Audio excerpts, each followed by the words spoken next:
Hello! Bit of a late start today. Well, besides the other reasons.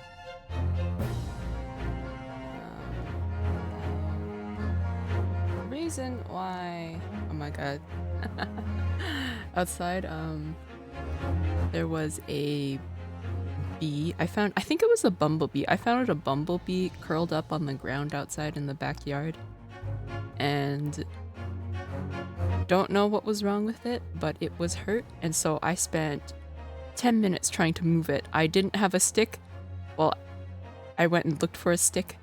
I didn't have a leaf, so I rummaged around for a leaf, and then so I spent 10 minutes trying to gently nudge this poor bumblebee onto the leaf so I could move it, because I was afraid that the dogs would squash it or try to eat it.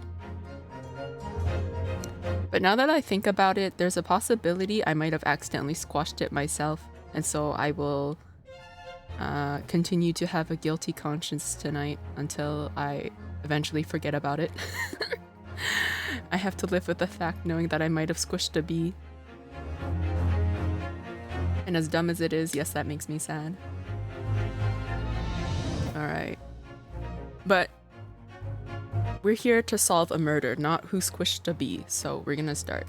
We're very close to finishing from what I remember. Continue? Because we were like on the cusp of finishing this episode. Do I have a hair tie? I think I'm gonna go grab a hair tie. Give me a minute.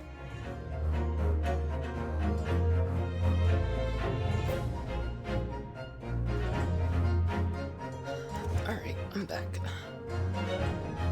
My hair is at the point where it's like a little too long that it's like tickling my neck and I don't like it, and so I need to tie it back because it's gonna bother me if I don't. Okay. Now I have my little... I'm a little Victorian lad with my little ponytail, and we are good to go. Start playing from this Sabian. Oh, thank you for the headband, honey. We're gonna start playing.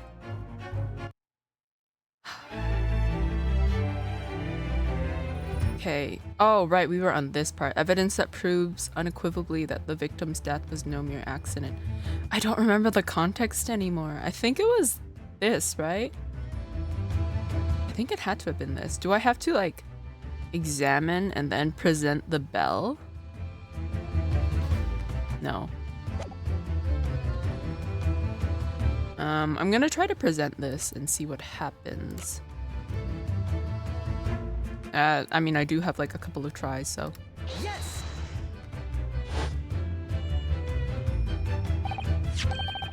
This piece of broken glass next to the mark on the floor. God, who's Hosanagi again? Oh, it's the little lead chief detective guy, isn't it? But that's the glass bell the kitten had around its neck. We already know all about that. It was broken in half when the victim tripped over the cat and fell. So we already have a satisfactory explanation. Where's the flaw in that logic? Unfortunately, there's a very big flaw. A fatal flaw. What? If that's really what happened, then how did one half of the bell end up back in this cabin? Oh god, hello, Bayo. Ah! Yes. Remember that we found the other half of the glass bell in that waste paper basket. Oh, thank you for the egg.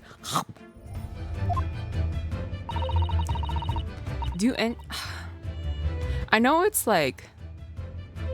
It's not bad to like eat raw eggs, at least like ones that have been like straight from the fridge. Because I know some people do that, don't they? They just like eat raw eggs, or like they like add it to their smoothie or something like that. I don't know.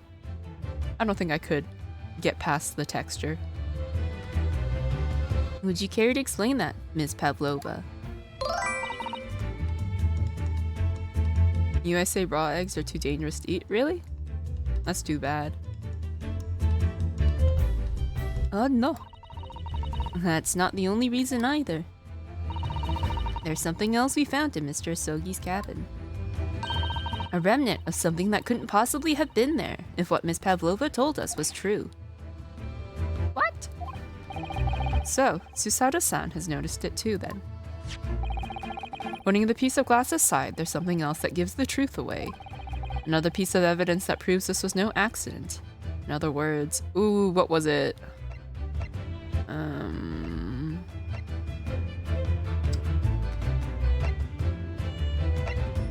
Post-mortem, no. Mark on the floor. The ship's log. Oh, is it the ship's log? I don't know if that makes any sense though, the ship's log.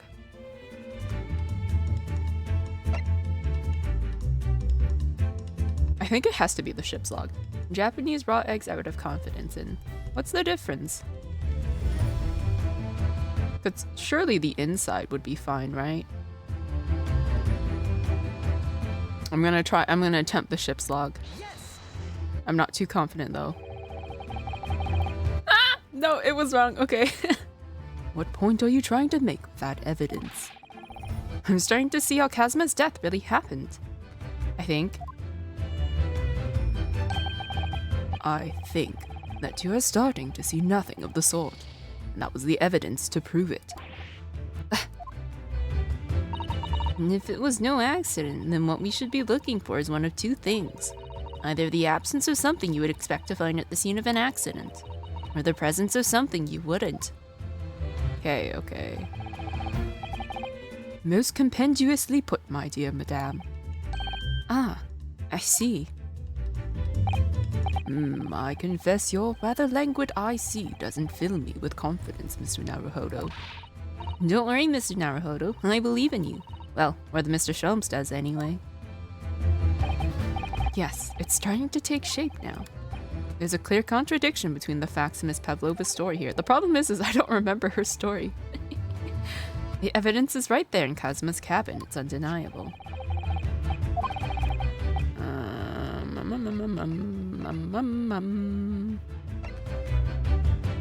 Is it the wardrobe?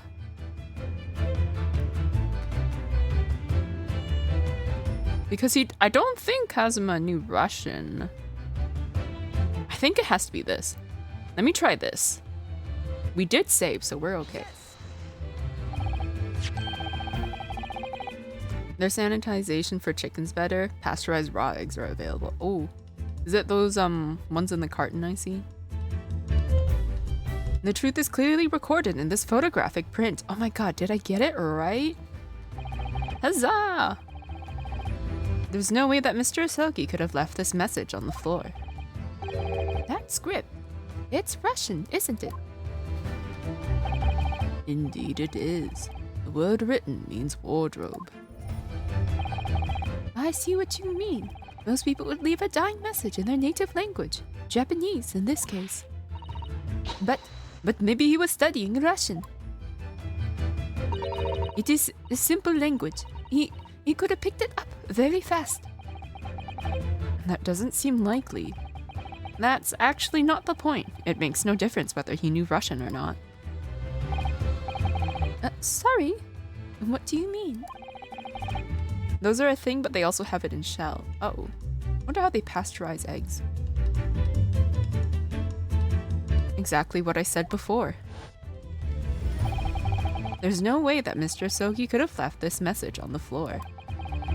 And the reason why is clearly explained in here. Damage to the cervical vertebrae resulting in instant death. Instant death. Ah! Which means after the victim fell to the floor, he couldn't have possibly written anything. Because he was already dead.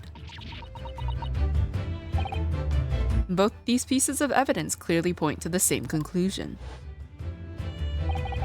That when Mr. Asogi died last night in his cabin, there was someone else in the room. And that same person deliberately arranged the scene to disguise the truth, in order to cover up their own guilt. Ah! Yes, there was someone else present in Mr. Asogi's. Who is this? I'm assuming is this beef stroganoff? You are wasting time. Yes, it is him. Someone else was there. Da, of course, we know these. What are you talking about? Bulkhead was bolted shut from inside. There was no way in or out. Oh, yes. And only other person in cabin when young student died was you. It's true. I was in the cabin when it happened. You were shut inside the cabin wardrobe, to be precise about the details. But I don't know Russian. There's no way I would have left that message. Not would have. There's no way you could have left that message, to be precise about the details. Would you mind? Forgive me, my dear fellow. As I was saying, the person in question wrote the word wardrobe in Russian on the floor, in an attempt to incriminate me for the crime, even though I'd been asleep in there the entire time. And then the same person picked up the broken glass bell that had fallen to the floor, for fear of it becoming evidence that would show how Mr. Asogi really died. But why wouldn't this person have taken all the pieces of the bell anyway? Leaving half behind was always going to raise questions. Yes, well, It was past 1 o'clock in the early hours of the morning. The cabin would have been quite dark. The single small lamp suspended from the ceiling would barely have cast any light on the floor there. Little wonder, then, that the culprit failed to notice a fragment of the tiny item. You all suspect me, don't you? Why is he so adamant about protecting her? Is Seaman Stroganoff? The lottery is at 1.25 billion yen. Ugh. I don't even know what I would do with 1.25 billion dollars. Like that, I don't think I could ever fathom having that amount of money in my lifetime.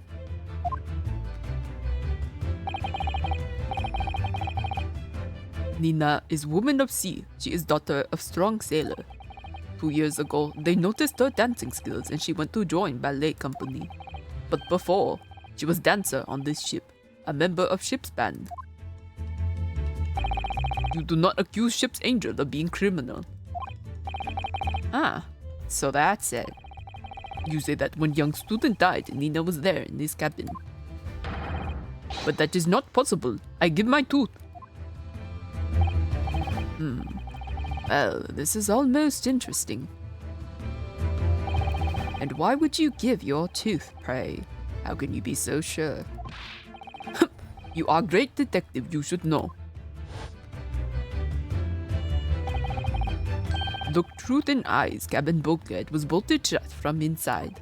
Nobody could go into cabin, not Nina, not anyone. Or you want to tell me that killer can walk through locked doors? Nyeh, it's impossible. He's right. But wait, I've read about this in detective stories. The thing is, if the ship rocks and the bolt can like slam shut, couldn't the opposite happen? But that sounds like such a bad security risk. You can just have it in bonds and collect 5 million in interest every month. Could afford to spend $120 every minute forever.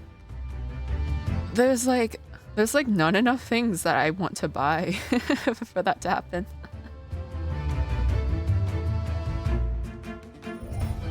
Well, that's probably a lie. It's just nothing comes to mind right now. But yeah. Yeah, that just sounds like way too much money. But wait, I've read about this in detective stories. People often tie thread around door latches so they can open and close them from the outside. Susato, you already disproved that theory. Red, are you stupid? These bulkheads are not bond doors. Certainly not. These are watertight doors, as one would expect to find on any modern steamship. Constructed of heavy steel, with not a gap in sight, no thread or needles or magnets could have been used. 5 husbands and 50 boyfriends? That sounds like a lot of people. I am content with just one. Like, Yeah, that's just a lot of people. It's just like way too many people to divide your time in between, and like I don't know. I was reading the law. Adultery is a felony in some states. Oh, I don't know what it is in Canada.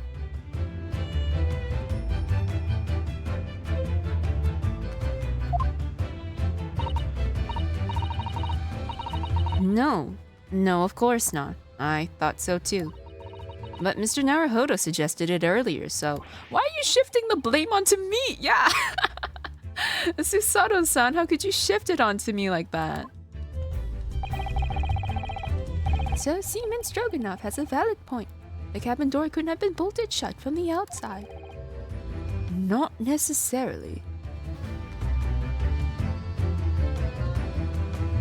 Bigamy is also illegal in Canada. What is that again? I do not remember. Is that having two spouses or something like that? I don't know. What? I put it to you that I could bolt this cabin door without laying a finger on it. And in this very cabin, we can see the traces of the method I have in mind having been used before. I don't believe it. Well, Mr. Naruhodo, I believe you know what I mean, don't you? A way to shut the bolt of the cabin door from the outside. One way does spring to mind, yes. Do you really know what Mr. Sholmes means, Mr. Naruhodo? Yes, and so should you. Because we've seen it happen. Indeed we have, so would you care to do the honors, Mr. Naruhodo? Point out the telling signs of the method that was used to slide the cabin door bolt across from the outside. The books, I'm assuming? It doesn't have to actually focus on anything, right? Okay, I'm just gonna present there. Look at the bookcase there. See how all the books and things on it have toppled over. And that must have happened when the ship made its emergency stop before. Yes, that's right. It's a very powerful vessel after all. When the engines are thrown into reverse, a violent jolt goes across the entire ship. Any small objects that aren't fastened down are bound to fall over. So me.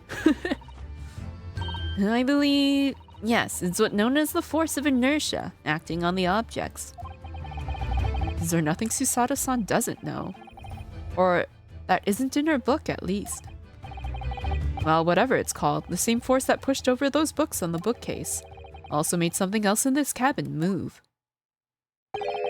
The bolts on the cabin door. Ah! It was very obvious just after the emergency stop the ship made earlier. We had come into this cabin not long before, and we hadn't bolted the door. But then...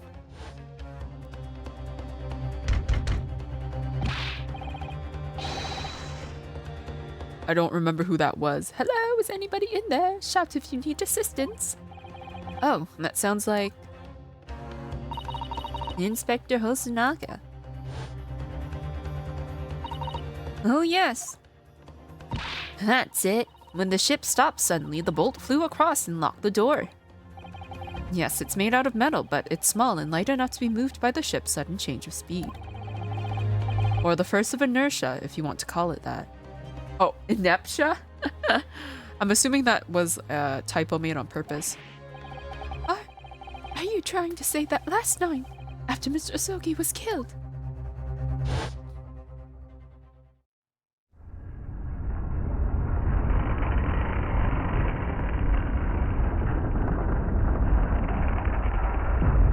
Shoom.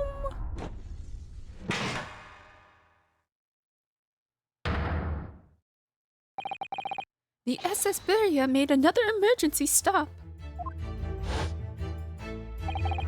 When I woke up this morning and looked around the cabin, I thought it looked a little odd. All the books on the shelves had toppled over, and all the ornaments. It was almost as if someone had run their hand across the shelves and deliberately knocked everything over. Oh yes, I remember that. And I stood them all up again, didn't I?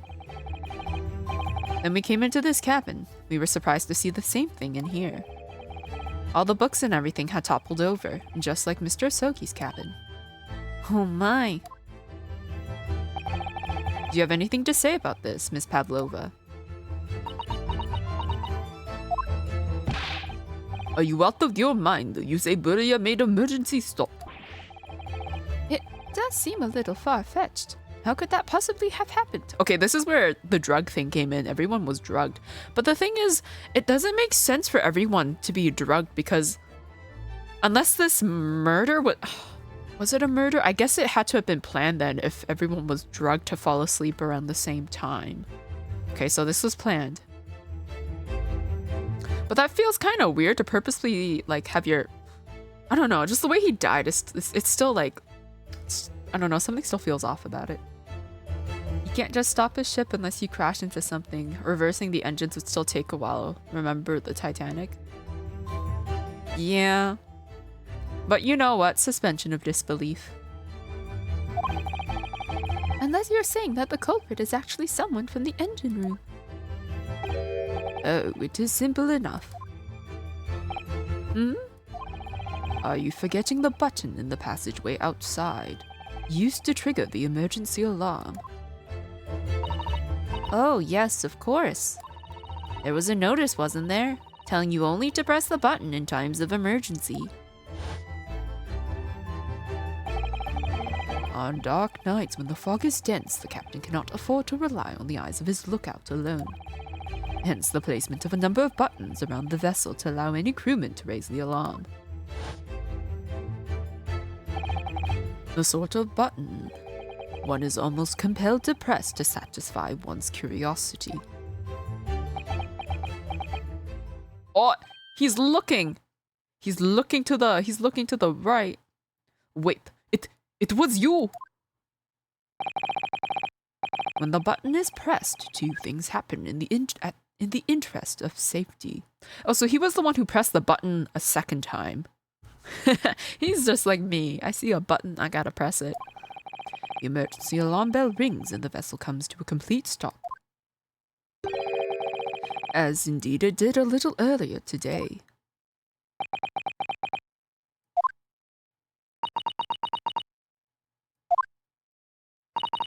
Mr. Sholmes, surely it wasn't you who... As I always say, a button has but one purpose in life. To be pressed, whatever the occasion. He sounds almost proud of himself. How dare you mess with ship? I report you to Captain. You are in much trouble now. Now, I'm sure all that can wait until later. And let us not overlook the fact that we have now learnt a valuable lesson. When the vessel makes an emergency stop, the bolts on the cabin doors slide closed. So, what we must now consider. Yes, it all comes down to one thing now. Last night, after what happened to Mr. Sogi. Did this ship make an emergency stop, or did it not? Well, doesn't Holmes have that, like... He's got that thing that seems to uncover fingerprints. You are idiots. Beria is a huge ship with many passengers. If we make emergency stop, even in middle of night, there would be chaos everywhere. What are your thoughts, Mr. Naruhodo? Well, it's certainly possible that some kind of emergency happened last night. We have evidence to support that idea. Really? What evidence, Mr. Naruhodo? Fascinating. Do show us, my good man. What evidence promotes the theory that some emergency gripped this vessel last night? Well, there was nothing in the ship's log after a while. Yes! Has to have been this. Seaman Stroganov. It's your duty to patrol the first-class area of the ship, isn't that right? That is correct. Why? I felt a sneeze and then it disappeared. God damn it. And the ship's log here. This would be where you record the details of your duties. What are you doing with that? That is mine. You rather carelessly left it atop the little makeshift bureau in the passageway out there. But as responsible passengers, we took it into our care with the mind to return it to you later. Stare into the light? I did. That's what triggered the initial sneeze, but it's gone. I left it there on purpose. That is where I always put it. The point is, looking at what you usually record, it's clear that under normal circumstances you write the phrase "nothing to report" every 30 minutes. But from 2 o'clock last night until first light this morning, nothing was recorded at all. Nothing recorded in the log? That is... because nothing happened. But if nothing happened, you would normally write "nothing to report," wouldn't you? Indeed so, which tells us that shortly after 2 a.m., something happened here aboard the SS Buria. Maybe he fell asleep too, it's quite possible.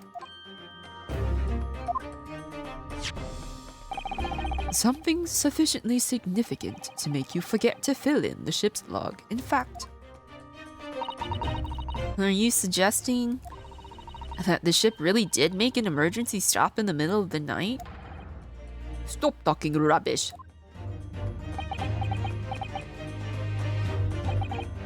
If I'm perfectly honest, I find that a little hard to believe myself. Oh? Why? Well, because if something as major as an emergency stop really had happened, surely all of us would have noticed. That's very true. Thanks to the emergency stop we experienced earlier, we all know what it feels like now. The ship lurched so violently and the alarm bell was so loud. I can't imagine that anybody would sleep through that, even if it happened in the dead of the night. Well, no, that's a good point.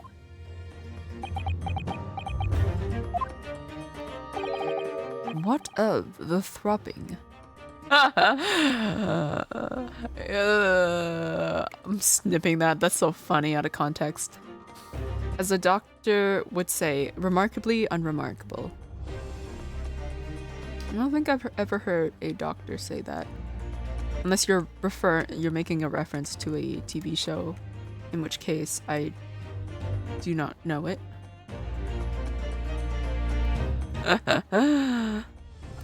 I love Ace Attorney lines out of context. They're so funny sometimes.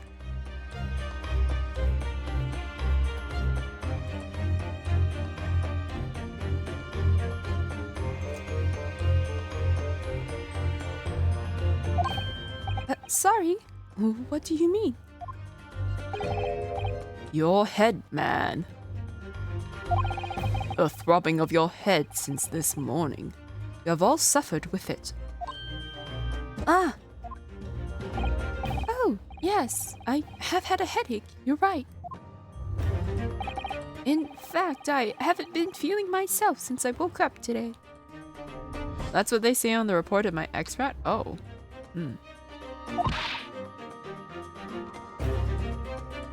The radiologist still needs to write a report. Ah. So I guess the equivalent of nothing to report. Nor have I. My head has been feeling heavy ever since dawn. Yes, you've all been afflicted, haven't you? Just as I suspected. He's right, my head's been throbbing today too. Oh! Hello, Taka, thank you for the raid, welcome! What were you doing? I think you were doing art last time I checked. Was that what you were doing?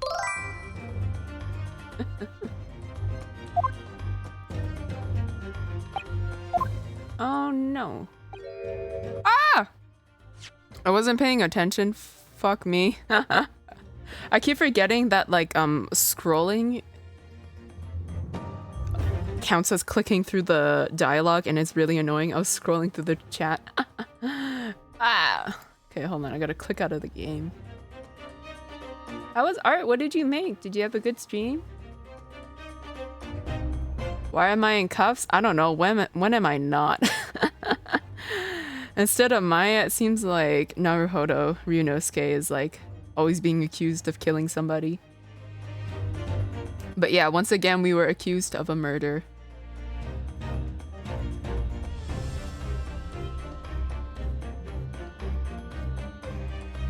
Oh, okay. I was wondering why a thingy wasn't working, and I think the Streamlabs bot is not in here right now for whatever reason. That's weird. I'll have to fix that later.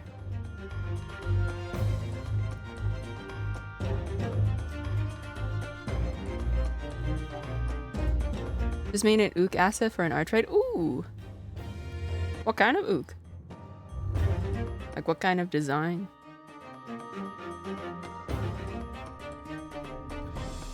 Would you ever consider making a 3D one? Because I know you could probably find like a free 3D model, but like you would just have to like work on the texturing. I don't know. I guess it depends on what programs people use, but... Alright, I'm gonna have to go read from the history because my dumbass scrolled through the dialogue. Okay, what was it? We were from here. He's right, my head's been throbbing today too. And since eating dinner yesterday evening, everything has felt sort of hazy. I can't really remember anything that happened after I climbed back inside the wardrobe. Then the first thing I noticed this morning was the throbbing pain in my head. I had already been dragged out of the wardrobe and had those handcuffs put on me by that point. Do I look like I know how to use those 3D render softwares? It's not too bad. You would just basically have to import the files into Unity and then like use whatever program you use to draw and like edit the material, which is basically would be just like a PNG or something, and like slap that bad boy on there.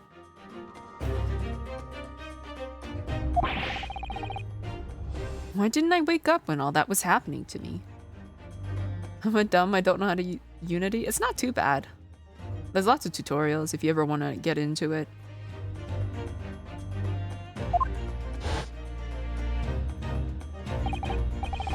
Tell me, Mr. Naruhodo.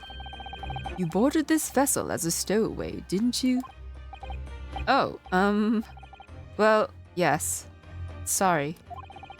The stowaway class of accommodation doesn't usually include meals. What did you survive on?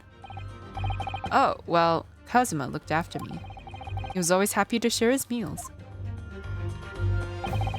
So you enjoyed some of the whole roast chicken dish that was served yesterday evening, I take it? Yes, in fact, add all of that. Kazuma wasn't fond of chicken. Oh, really? So the victim didn't eat any of the chicken at all? That's right, he didn't touch it. Is that relevant?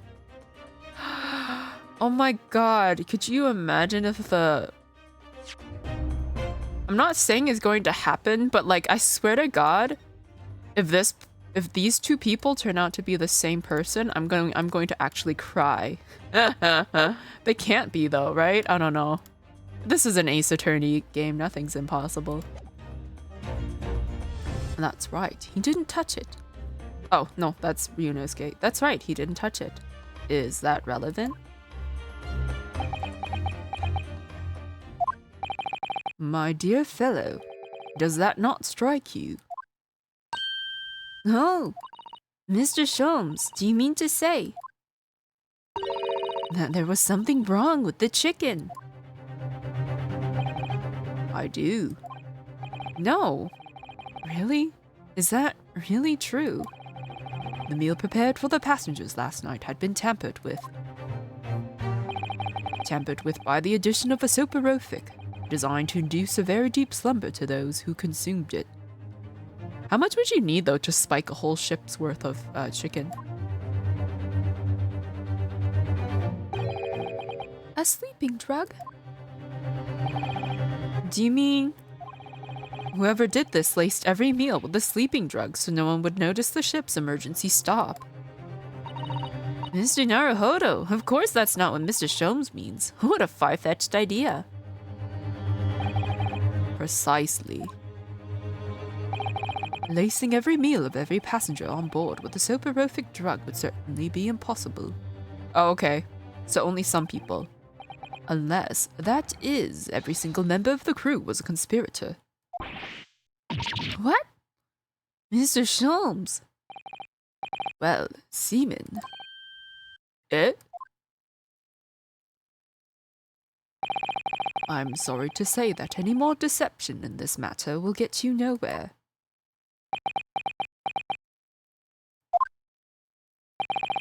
If you refuse to talk, there would have to be an inquiry made through the shipping company, of course.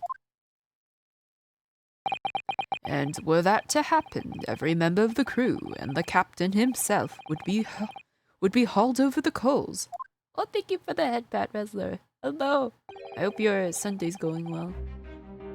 For aiding and abetting a renegade. It's so funny how I notice now that like he just never makes eye contact. Please, no more. I will tell everything. Eh? I cannot make problems like this for everyone anymore. These crewmen are your former comrades, I believe. Yes. So when I decided to run away, I asked them to help me. We all agreed to help, everyone together. She threw away everything, her fame in the ballet, Mother Russia.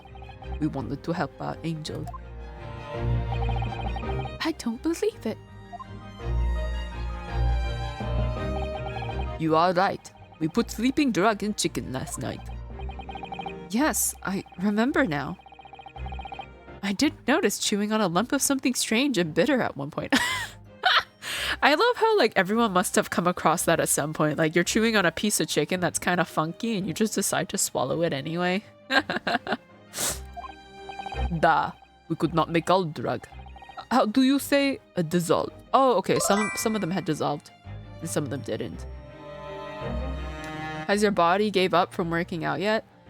Dude, my legs are like lead. I cannot move without like dying inside. It's like trying to like move two sticks. And I have to work out again tomorrow and I'm not gonna survive, guys. Aiding and abetting, that reminds me of a comedy trial. Someone was charged with aiding and abetting adultery. Oh, that sounds interesting. Crawling everywhere. I can't even crawl because my arms are also sore. So, you know, I just gotta like wiggle like a worm, you know, just gotta inch my way like a snake on the ground or something. Roll, maybe. Ugh. Talk about heavy seasoning. At midnight, in waters near Shanghai, we brought our angel on board. She was helped by comrade on shore with small fishing boat. While all the passengers of the SS Buria slept soundly. Thanks to the almost magical effects of the slumber-inducing potion their evening meals had contained.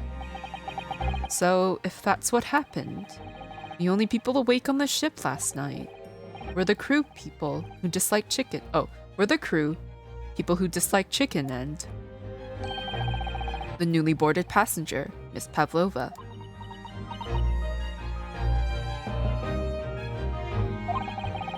And that means it would have been possible for you.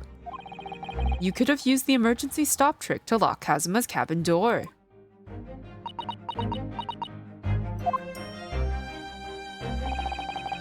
But how does that make sense?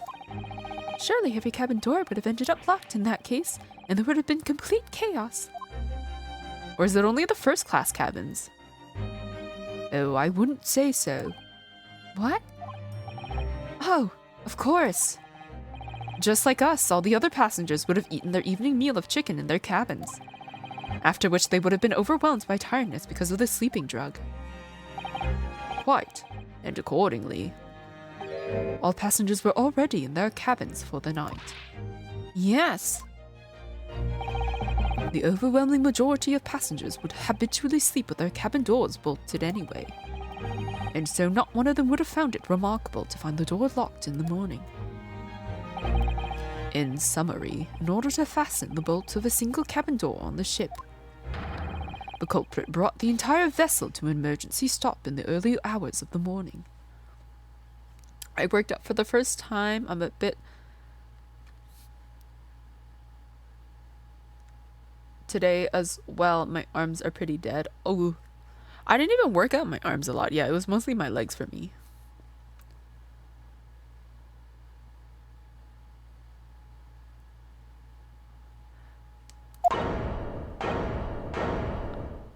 I'm a lurk. It's lunchtime. Ooh, okay. Thank you for the lurk. Have a good lunch. I hope you get something tasty.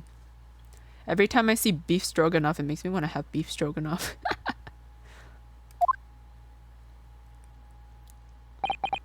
You have talked a long time and said many things. What is point? The point is what I said earlier. There was somebody else present on the scene when the victim lost his life last night. Someone who left a message in Russian on the floor in an attempt to incriminate another. Someone who tried desperately to hide the broken fragments of glass that would reveal the culprit's identity. And someone who abused the ship's emergency stop procedure in order to lock a door. All told, a busy night. But,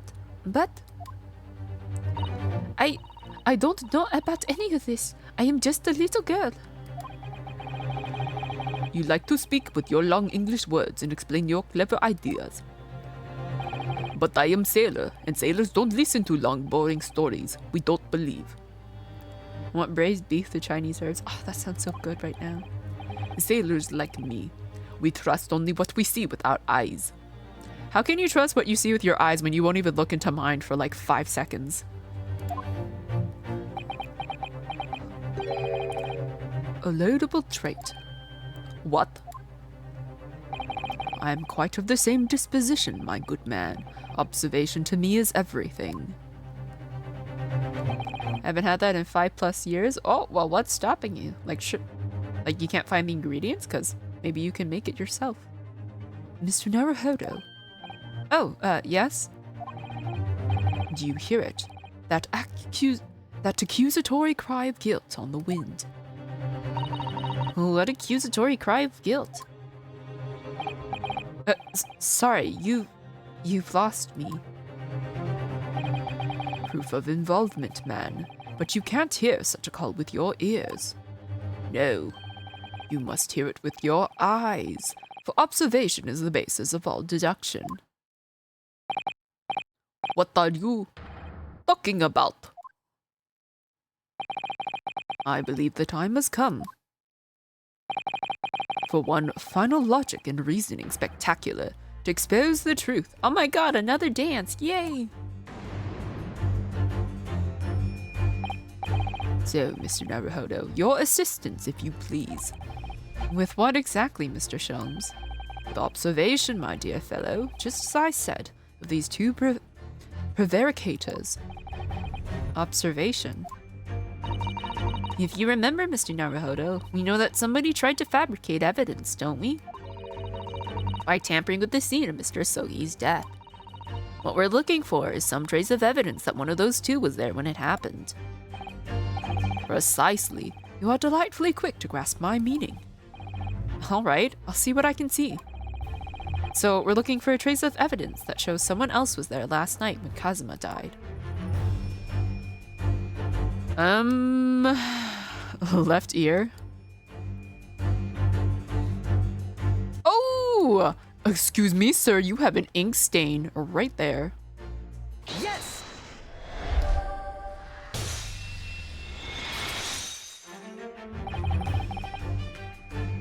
The receipt lost forever. Receipt or recipe? I'm not sure if that was a typo or not. Seaman Stroganoff. You seem to have quite a large purple stain on the back of your white uniform there. Eh? Recipe. Oh no. Well, you know, you could probably try to like, you could try to experiment and figure out the recipe. Try to get as close as you can to it.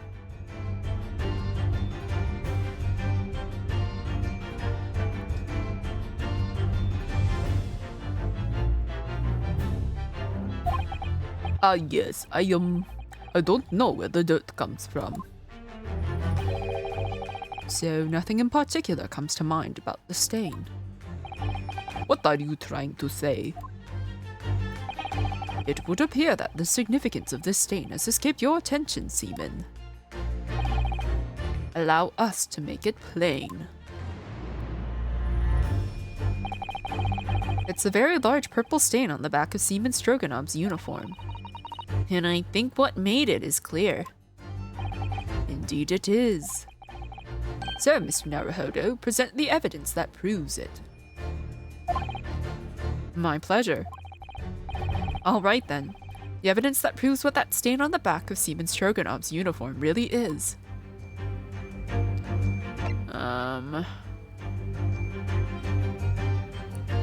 I guess I just show the crime scene photograph again. Yeah, okay, I'll just show the photo again. Yes!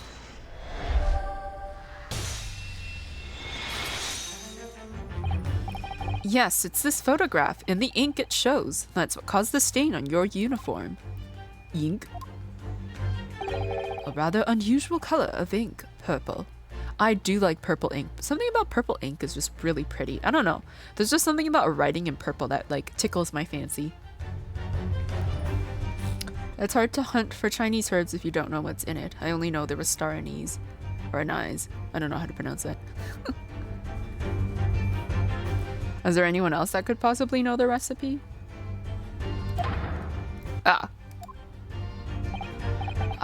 the penny drops. At last. Now you see the significance. I was very confused about his name. Let's just say I wasn't thinking of seaman. Oh! There are many seamen on board. The Russian word on the floor next to the victim's body was written in purple ink. And the stain on the back of your uniform is ink of exactly the same color. If the ink had been dry, it couldn't possibly have stained your uniform in that way. Which means you must have been present in the cabin in the moments immediately after the ink was spilt. Did he actually have a tumble with Stroganov then? Alright, yes. It was me. I did it. Everything. I arranged everything in that student's cabin to make it look like Wardrobe Man did it. Then I pressed button to make Burrier do emergency stop, and both cabin doors shut. I did everything so no one would suspect our angel. Biff, please. Don't worry, Angel. Let me do talking. It was after 1 in the morning. I was on duty, patrolling passageway. Then our angel came to me. She was white like sheet. Biff, please. You must help me. Oh, he probably went in thinking that, like, whoever's in there is already asleep, so... Yeah, okay. I went with her. The door to cabin number 1 was open. When I looked inside, I saw student boy on floor. What happened here?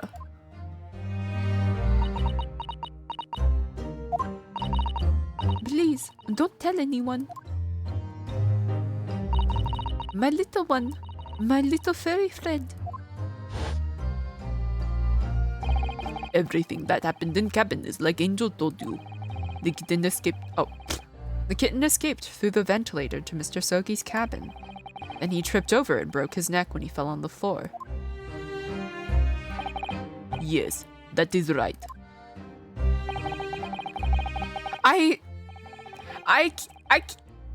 You can't tell me. Our friend, our very cool friend with the sword, died because he tripped and fell and broke his neck like that.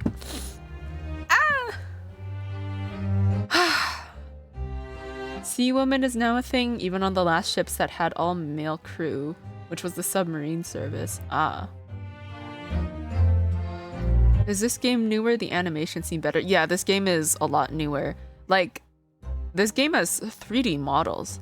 I think the previous game only had like, it was like all 2D art, I'm pretty sure. But yeah, because it's 3D models, it can do like little animations with them, which is really cool. I like that.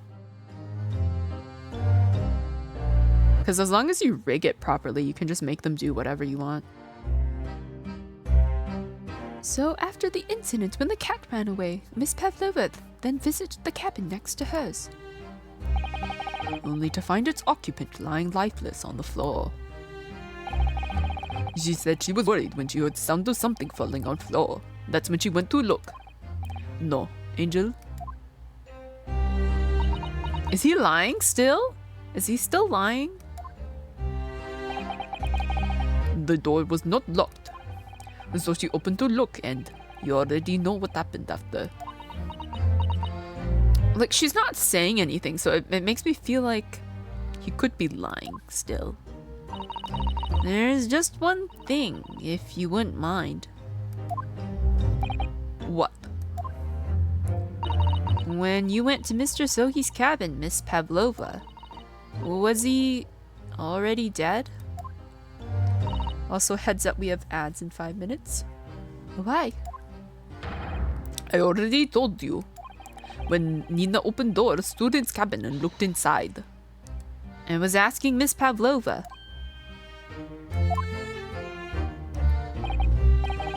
Well, Miss Pavlova? I think that's Da. Da. Oh. Yes, that is right. I saw him.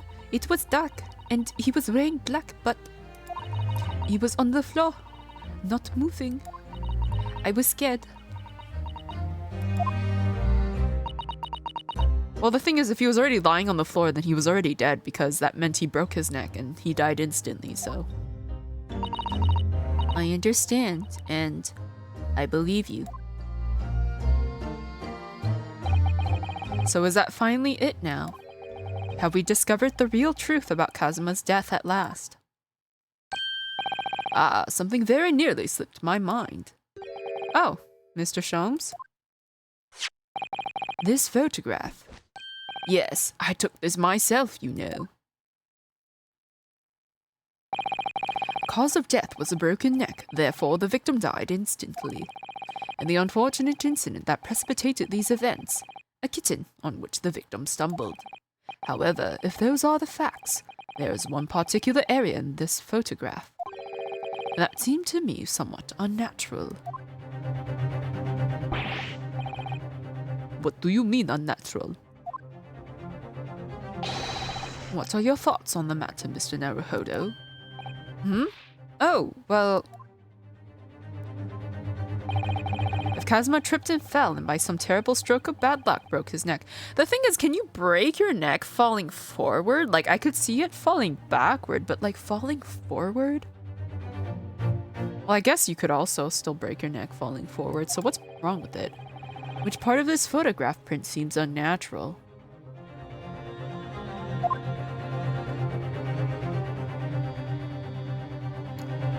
So he fell forward. Died.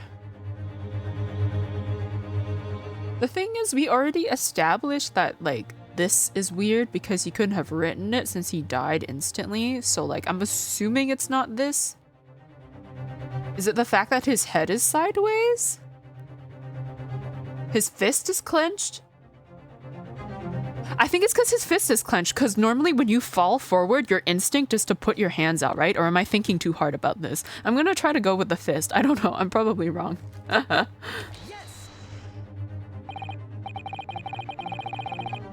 All right, if he really fell due to an unfortunate accident, then this fist just doesn't seem quite right. Yeah! I'm so smart.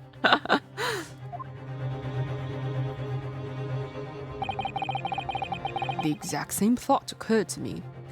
Would you believe me if I told you the only reason I know this was because I watched a K-drama?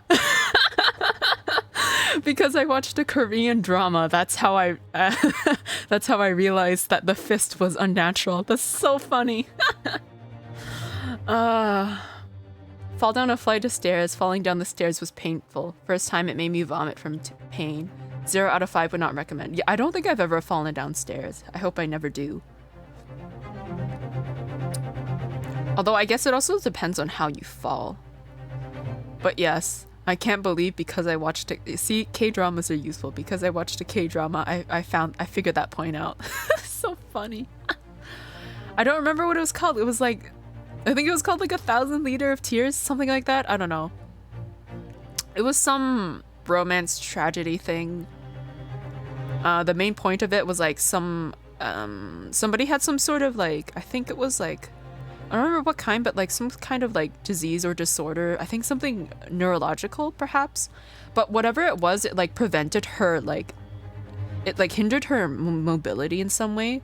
So like one of the things the doctor was like pointing out, it was like how like because I think at some point like she fainted or she fell forward, and like one thing like the doctor was pointing out is how there weren't any scratch marks on her hands, because normally when you fall forward your first instinct is to put your hands out, but she didn't put her hands out, she just fell. So yeah.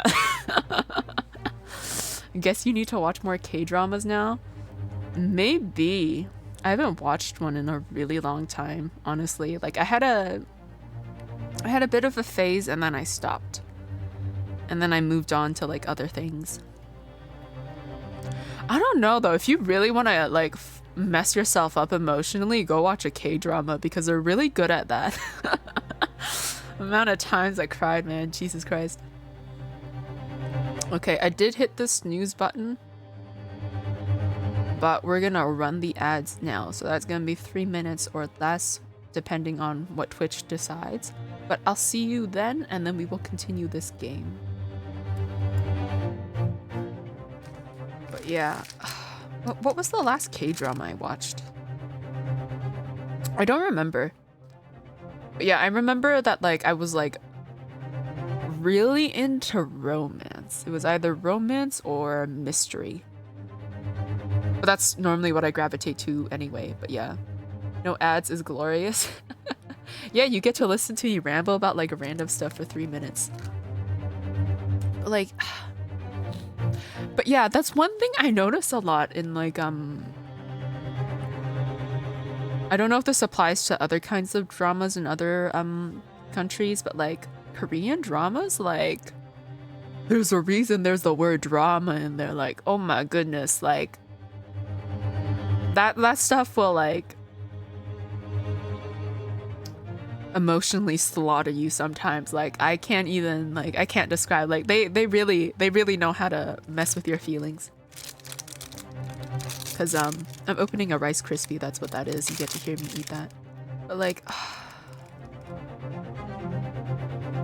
there's like, yeah, there's only one or two I can like distinctly remember. Everything else I've kind of forgotten. I think one interesting one I watched was I don't remember the context of it too well. I just remember that somebody created a robot that was like so advanced it was almost similar to a person. The only difference being like in the way that it moved and I guess kind of talked. The only difference is that like didn't have like really a personality, so to speak. Anyways, so this really rich guy, don't remember what he does, he buys that robot. He either I don't remember. Anyways, the context was he was supposed to receive this robot. And the thing is, like, I think, like, don't remember the time window, but, like, soon before, like, the team that made the robot is supposed to, like, present it to him, it breaks. I don't remember how it breaks, I just remember that it breaks. And, like, they can't fix it in time to give it to him. And turns out the lead person who made the robot modeled it based off of his ex-girlfriend. I think ex-girlfriend. I don't remember. I think it was ex-girlfriend though. Yeah, I think it was ex-girlfriend. What am I nomming on? I'm nomming on a Rice Krispie. So he gets this idea and he somehow manages to convince her to take the robot's place until they can fix the real robot and then switch them back. So it's really funny. I don't remember how many episodes it was, but like for like a couple of episodes you watch like these two characters interact. One of them pretending to be a robot, the other thinking that the robot is a robot and not a real person. And of course, eventually, yeah, romance happens. Angst. She did it for money. I didn't see it, but saw the YouTube summary. Oh, so you know what I'm talking about. That's great. I don't really remember it too much. She did it for money. Yeah, I think that makes sense.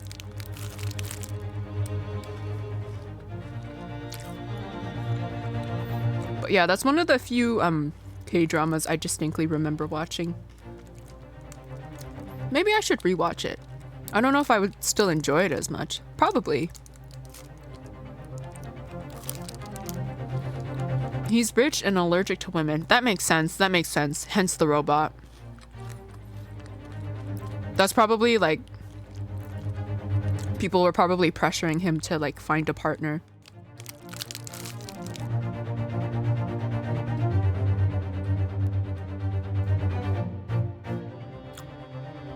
But yes. I don't know. I remember enjoying it.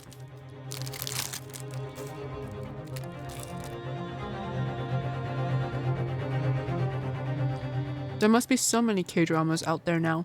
Too many for me to watch.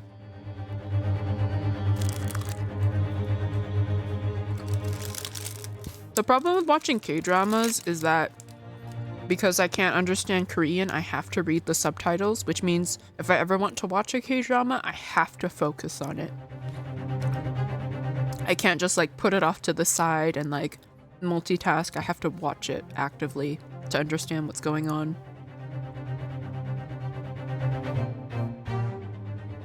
I don't watch K-dramas. I used to watch HK dramas. Does that stand for Hong Kong?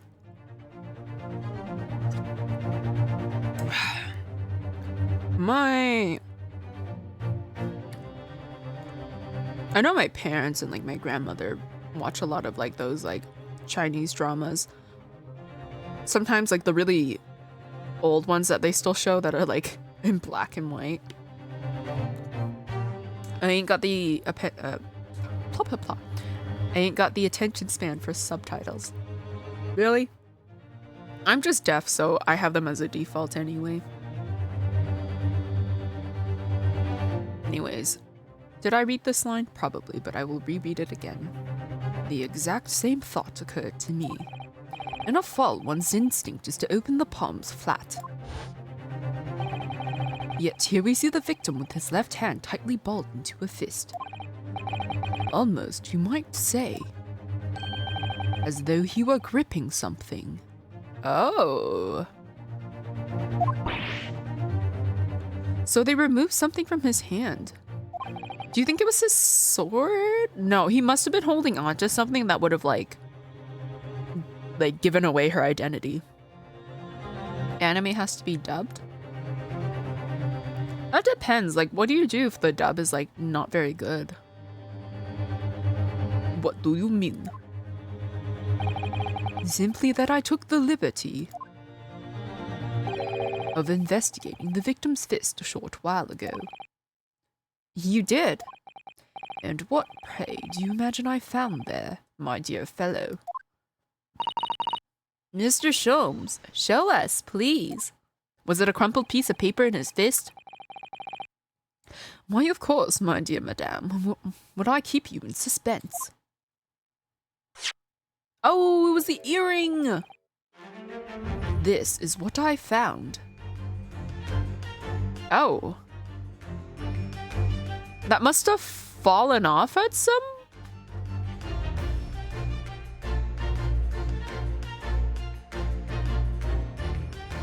I'm trying to think about the logistics of if he were to like snatch her earring as he was falling.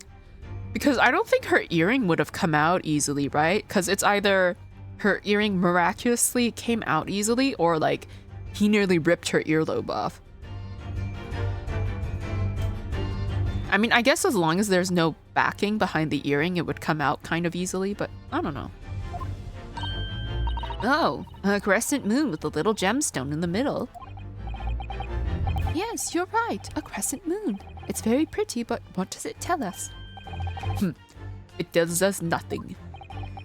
I'm not so sure. That crescent moon looks... It looks familiar somehow. I'm sure I've seen it somewhere before. Observation, Mr. Naruhodo. That is the key. What? The truth is now tantalizingly close. How did that crescent moon come to be in Kazuma's clenched fist? This is the final clue, the last piece of the puzzle. Ask yourself, what does this little crescent moon mean? What significance has it? And observe, find the answer with your own eyes. Okay, well, she has earring right there. Yes!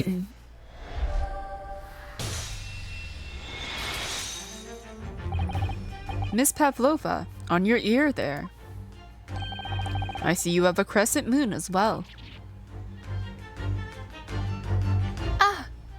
Oh, you know what? It could have not been an earring. It could have either been another one of her accessories, or it could have been attached to the cat as a matching thing. What?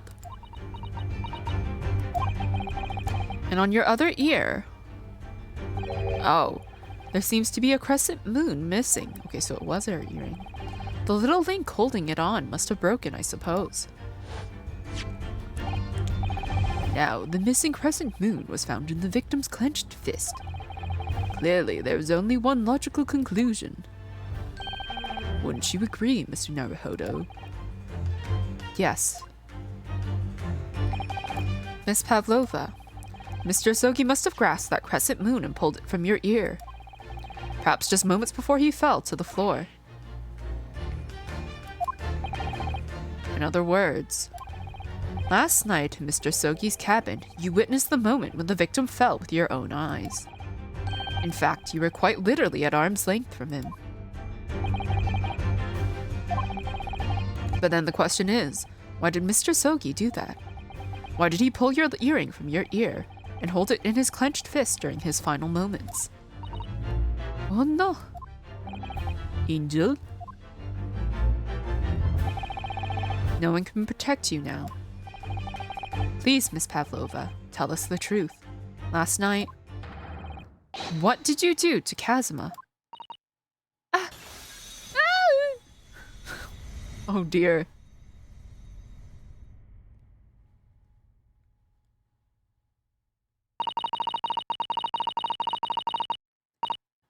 When I think about everything that happened yesterday, it was too much.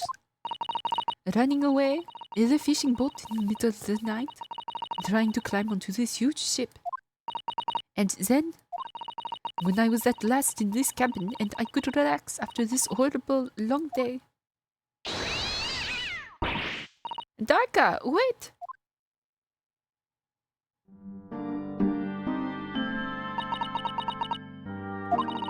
I couldn't believe it when she disappeared through the ventilator. I tried to call her with a little whistle. I tried waving her favorite toy. But nothing worked. Darka would not come back.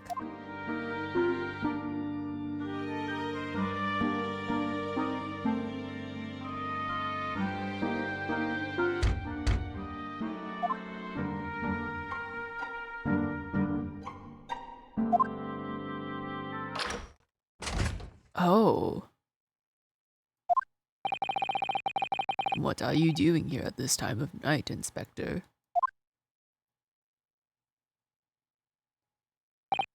Oh. I'm sorry. I thought it was a friend of mine.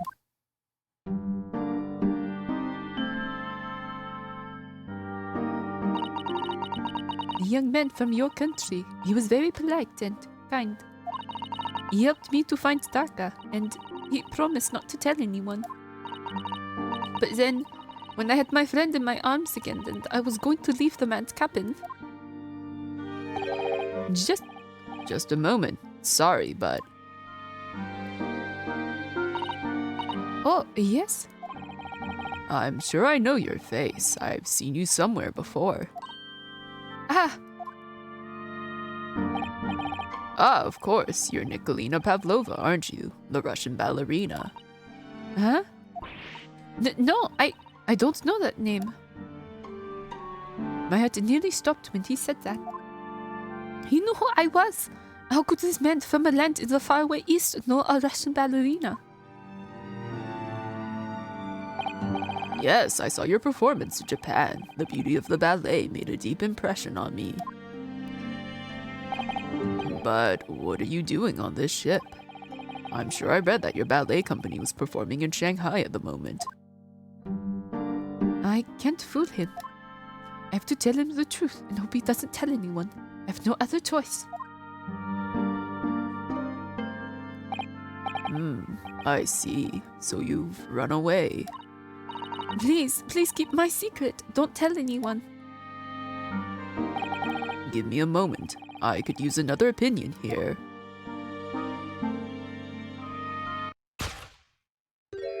He's going to pull that code. He's going to tell the captain. What did I think I could trust him? Then it happened. Everything at once. It was only a second, but it felt like forever. Wait, I shouted, and then Daka jumped out of my arms and down to the young man's feet. And as he turned around to look at me,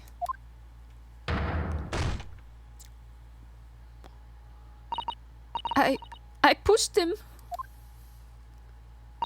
I don't even know why. I don't know why I did it. I was just so scared. And I had to stop him from telling anyone about me.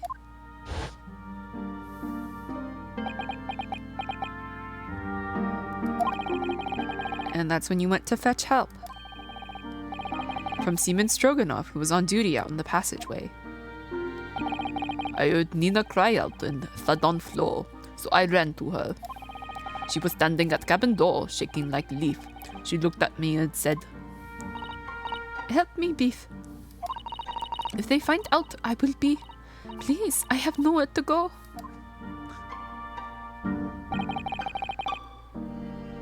So you decided to help. And that's when you arranged things in Kazuma's cabin to make it look like I did it. So that no one would suspect the passenger in the cabin next door. yes. I went into cabin and I looked around to make sure there was nothing to show Nina was there. And then I found a stowaway and wardrobe still sleeping. Right. That's when he found me. Oh, hello, Tristan. It's been a while. It's nice to see you. How you doing? So you worked out a plan to lay the blame on the stowaway. I closed wardrobe doors and put back strange paper signs. Luckily for me, that's the only reason Susada-san started to believe me when I said I was innocent. I dragged young man's body to good place and used ink that was spilling to write on floor. I wrote, whatever that is, so that person who found them would look inside wardrobe and find stowaway. And tell me, what of the glass bell?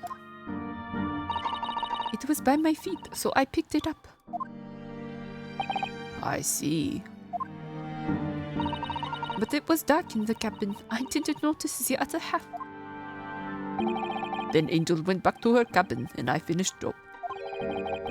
By pressing the emergency alarm button in the passageway. Yes.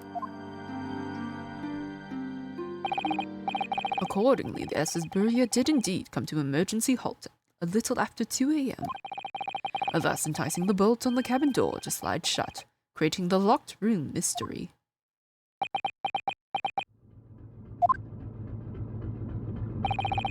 There is still one thing I don't understand, Miss Pavlova. What?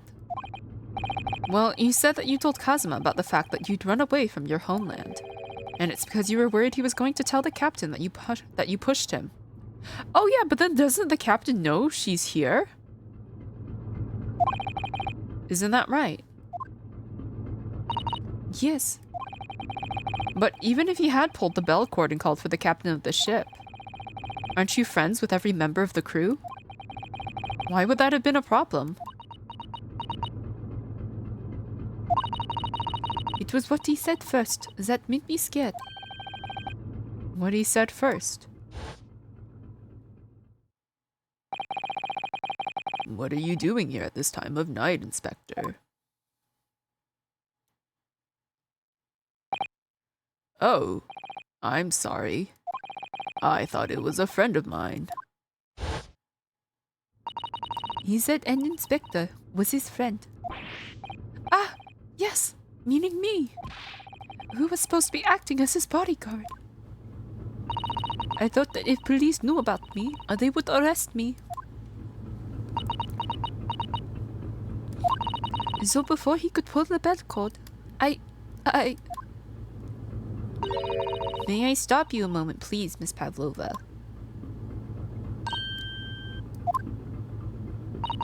It just doesn't seem to make sense. I mean, was Mr. Asogi really going to pull the bell cord? I don't know. What? What do you think, Mr. Naruhodo? Well, I'm not Kazuma, so I can't know for certain. But he was a man of his word. If he told you he wouldn't give your secret away, then he wouldn't have done. No, he was walking over to it.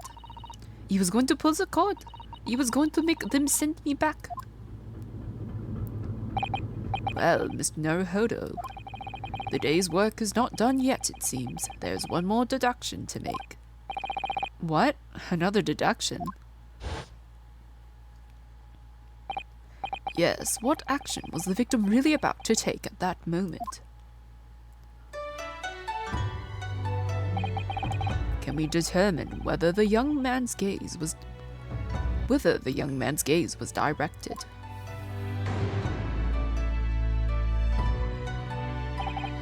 First, consider the victim's location within his cabin. That's easy. I remember every detail of that room. I mean, yes, I spent quite a lot of time in the wardrobe, but still. That cabin has been my home for this entire voyage. So this is how the cabin looked last night when Miss Pavlova visited Kazuma-sama-san.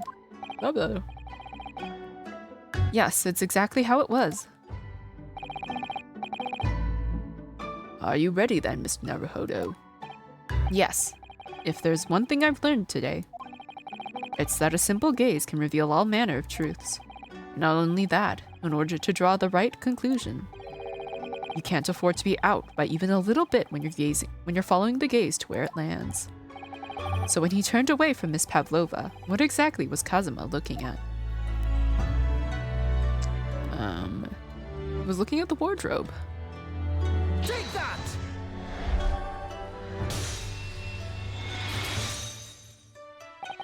Considering everything that had happened last night, certainly it may have looked as though Kazuma was going to ring the bell cord. Yes, however, what is directly beside the bell cord? The wardrobe.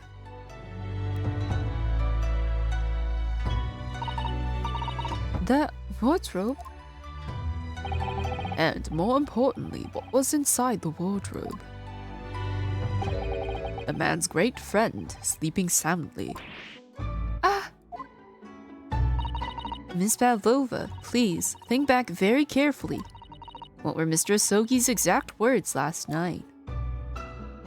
Give me a moment, I could use another opinion here. Another opinion? Yes, but not from a member of the crew. No, Mr. Asogi intended to consult his close friend on the matter, to see if between them they might be able to help in some way, no doubt. Oh no! Sadly, we can't know the truth for certain now. It's too late for that. But I wish you had made sure of what Mr. Sogi was looking at. Things may have ended very differently if you had.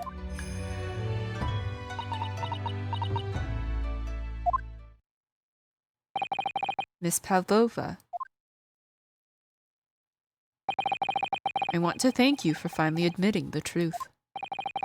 But unfortunately, the truth is, a man lost his life because of what you did, and that will never change. I hope you'll never forget that. I'm sorry. Really, I'm so sorry.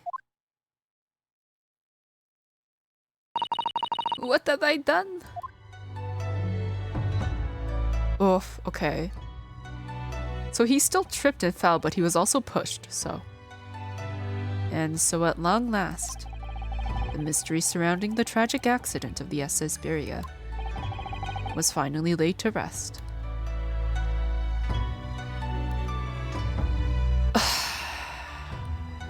That's still so sad, though.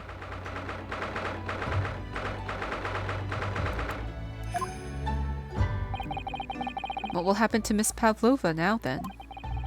Once we reach Great Britain, she'll be handed over to the British police at Scotland Yard. What about the fact that she ran away from Russia? Won't the Russians try to repatriate her? Apparently, the English detective can speak to the immigration office and sort all that out. Mr. Sholmes can do that. So she won't be going back to Russia, then? No, I don't think so. Even if she wanted to return in the future, I doubt she would be able to. She ran away, so now she's in exile for life. I see. I'm sorry. Seaman Stroganoff? I wanted to help our angel, no matter what. But I didn't think about you, about how you lost good friend. I will go with Nina. I will give myself to British police. That's kind of you. In the meantime, thank you for letting me go free again. Kazuma's death feels like such a waste, but... well, do what you can for Miss Pavlova, won't you? Da. Well, I'm afraid you need to pack now. We're due to arrive in Hong Kong tomorrow. As much as it pains me, I'm going to have to hand you over to the consul to arrange your passage back to Japan.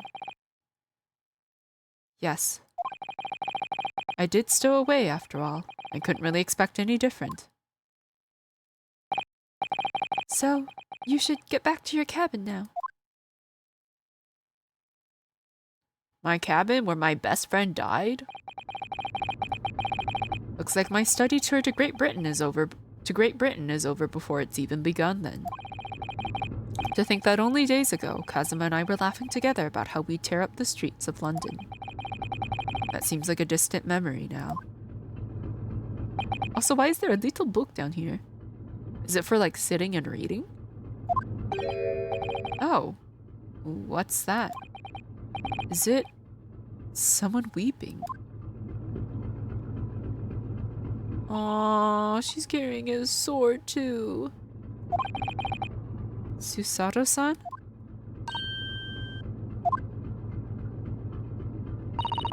Naruhodo-san, I didn't know you had returned. Oh, well, I haven't been back long. Inspector Hosonaga just told me I should pack. You know, ready to leave the ship tomorrow and all that.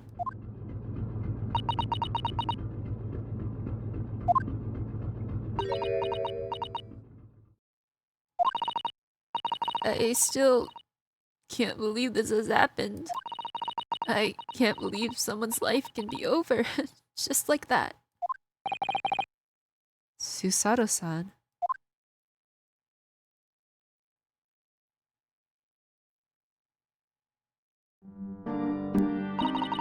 He had such grand ideas for this visit to Great Britain. So many dreams.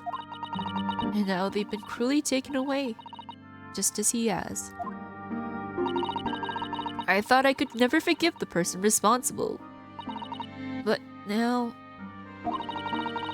we know the truth. That it was just an accident. Just a silly series of mishaps. It's too much, Naruhodo-san. It's just too much. Yes, I know. Who is this? Is this Sholmes? I wish there was something I could say. Oh no, it's Hosonaga. Inspector. My duty was to see Asogi-san safely to Great Britain. But I failed. And caused his two closest friends great pain and suffering as a result. I've let everyone down. And I will do anything to make up for my terrible blunder. Nobody blames you, Inspector. And I'm free again now. At least... Huh?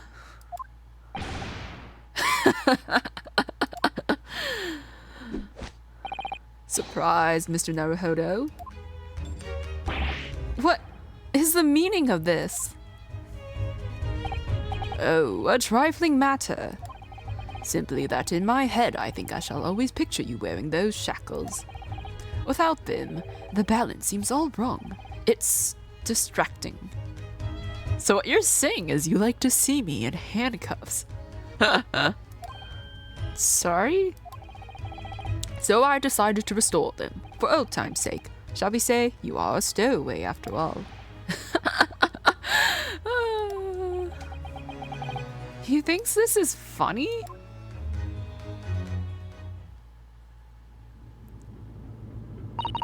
Mr. Sholmes. We do appreciate all your assistance. I'd like to thank you, from the bottom of my heart. Not at all, not at all. And though it's a little late, may I offer my sincere condolences. The loss of your companion is truly heartrending. I hope that you will be able to fulfill some of his aspirations in his honor. I'm afraid that won't be possible. We shall be disembarking at the next port, in Hong Kong. We have to return to Japan and make a full report about everything that's happened. What? Wait a minute. It's just me that has to go back, isn't it? I mean, I was the stowaway.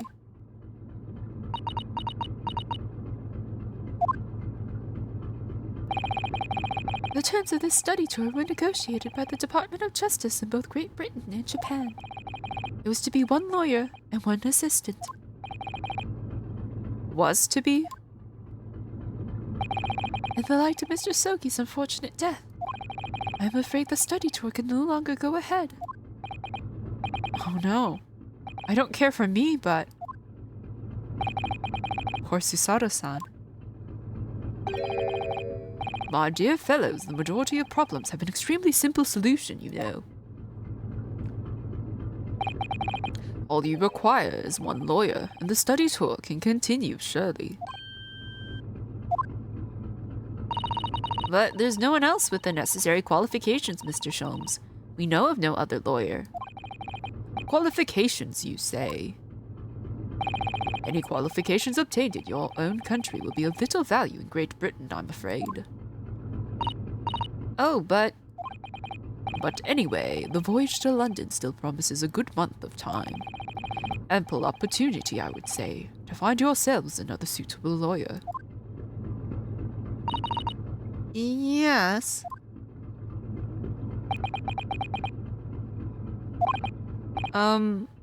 Miss Susato? Yes? Do you think perhaps I might be able to do it? Oh! But you're not a lawyer, Mr. Naruhodo. Oh, unless... Are you studying law? No, I'm not, but... I'm sorry. In that case, I don't think there's even a chance it could work. But as I said, there is still more than a month before we reach England's shores. Isn't that right, Mr. Naruhodo? Yes, I have a month in which to study, to learn what I must to become a lawyer in Great Britain. Mr. Naruhodo, that That's ridiculous. Are you seriously suggesting anybody could learn all of that in just 40 days? There's only one way to find out.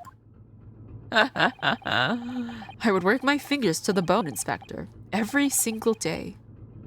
Will you let me try? And if by the time we reach Great Britain, I haven't learnt enough to be recognized as a lawyer, I'll take whatever punishment is deemed appropriate. But why put yourself in such a difficult position? For Kazuma, he said that there was something he had to do in Great Britain, and that he would sacrifice anything to make it happen.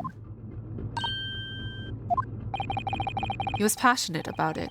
I can't let all that passion just come to nothing. And anyway, it's for my own benefit too.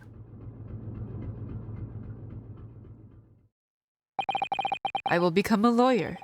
I have to. What do you say, Miss Susato?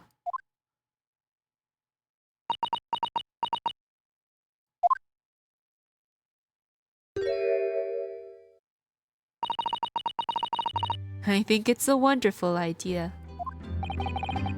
Thank you. So, what does our bespectacled inspector friend say? Are you serious? One lawyer and one assistant. The numbers are indisputable. No, it's madness. Yet fascinating, wouldn't you agree? Fascinating? Duty and rules are the dull routine of existence that we all abhor. Give us interest, give us fascination. Speak for yourself. Besides, qualifications are no measure of a man. What matters is his character, no? And you've witnessed ample evidence of this man's exemplary character today with your own eyes. From the early hours of this morning until this very moment now. Despite contending with the passing of his close companion and despite the accusation of guilt, this man has shown resourcefulness, intelligence, and above all, courage.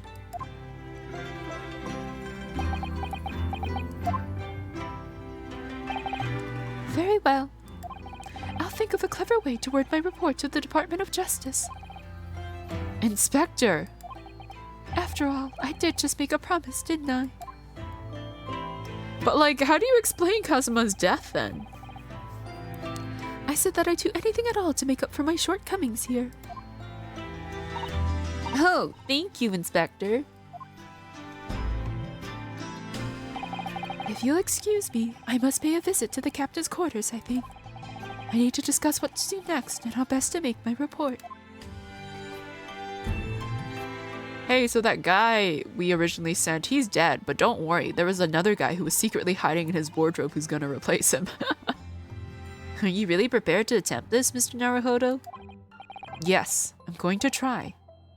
I wonder, would you consider teaching me what I need to know? Everything about being a lawyer.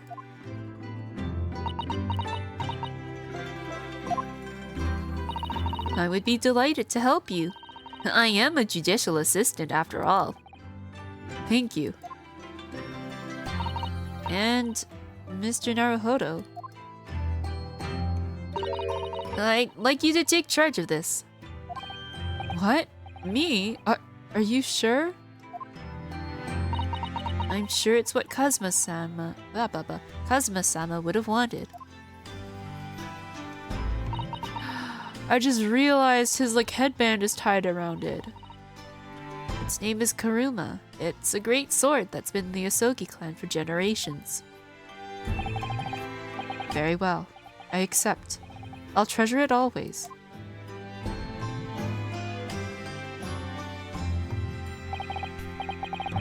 So then, Miss Susato, it seems we'll be working together for some time to come yet.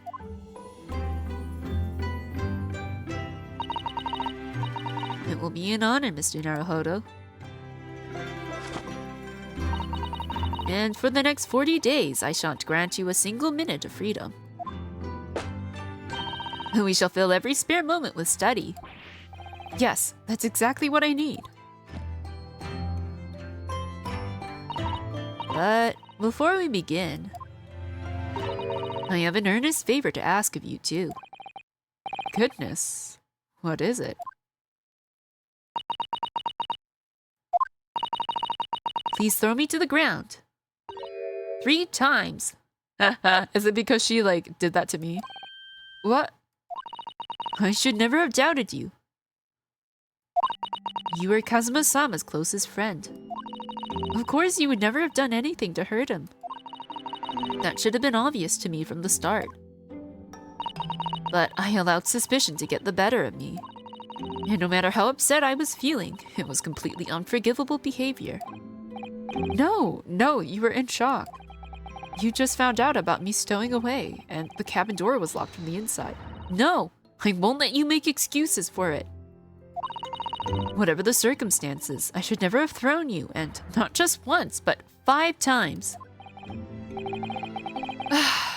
That number keeps creeping up, doesn't it? Please, you must.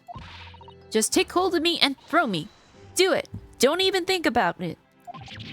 No, I don't even know how. I've never thrown anyone in my life. Very wise, Mr. Naruhodo. It isn't a skill one acquires without considerable training. Oh, Mr. Sholmes. I observed your throwing technique several times with great interest. I confess I was most impressed. When did he see that? I presume that would be a form of Japanese wrestling. Oh, well, in a way, it's not wrestling, but my own interpretation of an ancient jujitsu technique. Apparently, it's called the Susato takedown. Leaves your head swimming, believe me. How beguiling. I am a practitioner of the combative arts myself. I am a somewhat accomplished boxer. I love this animation of him. It's so funny. There he goes, dancing around again.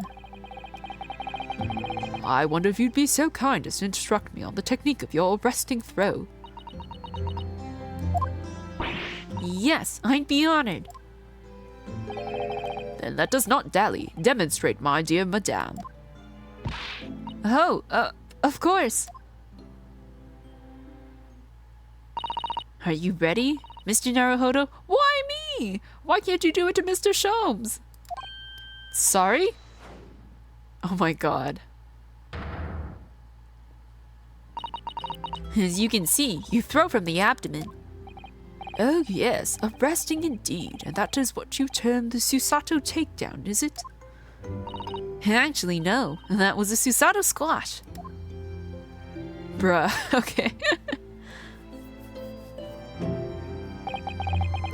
In my groggy state of consciousness, a scene from an evening recently spent with Kazuma flickered into my mind.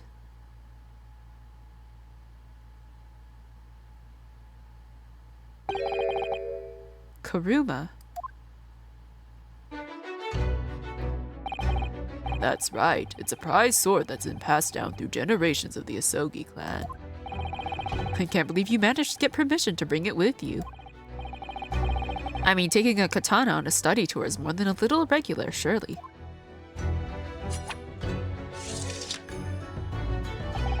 A Japanese man's sword is his soul, Ryunosuke. I can't be parted from my katana. Kuruma guides me. I truly believe that. Oh my god, is it, instead of a magatama, are we gonna have his sword?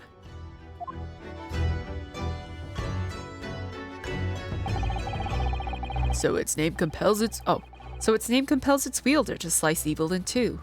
Not that you would need much compelling.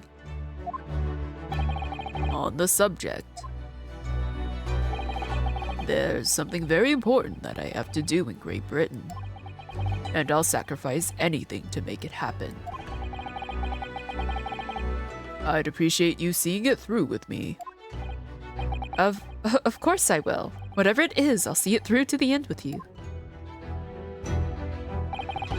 I knew you wouldn't let me down.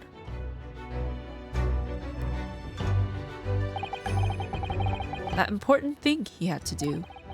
I still don't know what that was.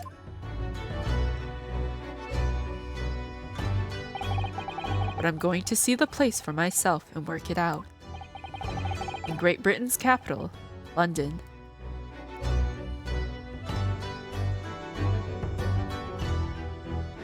Ugh. I still feel so sad that he died.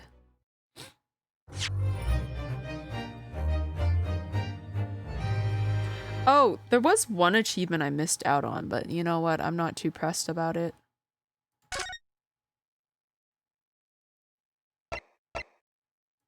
I'll just save over there just in case.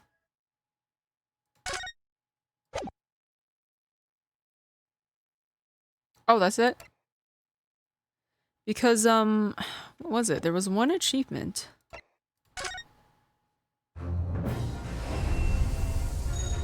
I don't remember when I was supposed to do it, though. Special contents... Oh, no, yeah, it's in here. It's in accolades.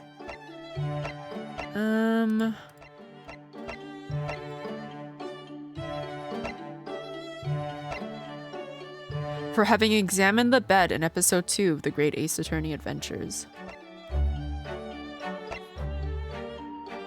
I don't know, could I have examined the bed? At what point could I have examined it? Seems like each episode has a thing for examining. Maybe in my spare time I'll load that save I have and try to see if I can examine the bed. I don't remember, because I don't think I could have done it when I was examining the crime scene, but... Great Ace Attorney... I remember the walkthrough mentioned it at some point, though. Let's see, we were on the Speckled Band.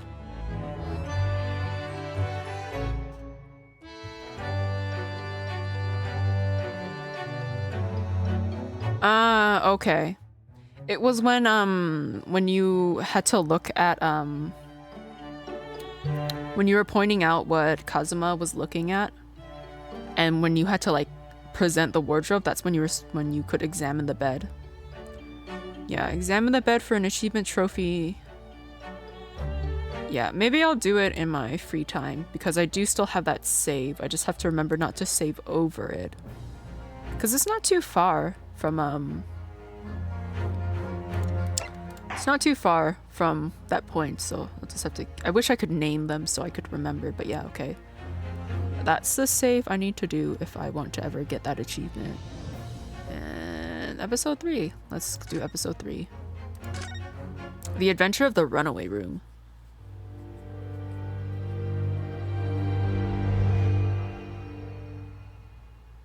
Another cutscene, perhaps?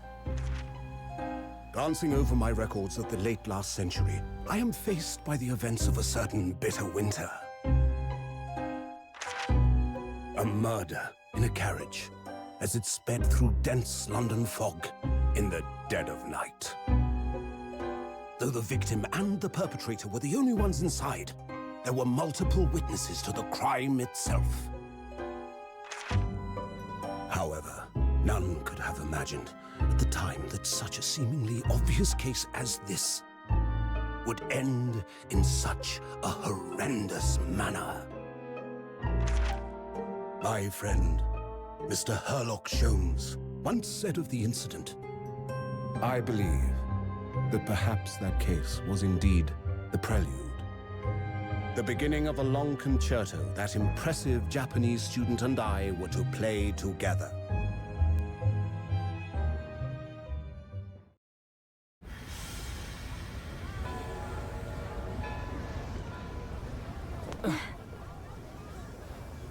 Amazing. Is this really just a railway station? Railway station or not, I've never seen such an enormous building before. And look at all the steam locomotives. This country is incredible.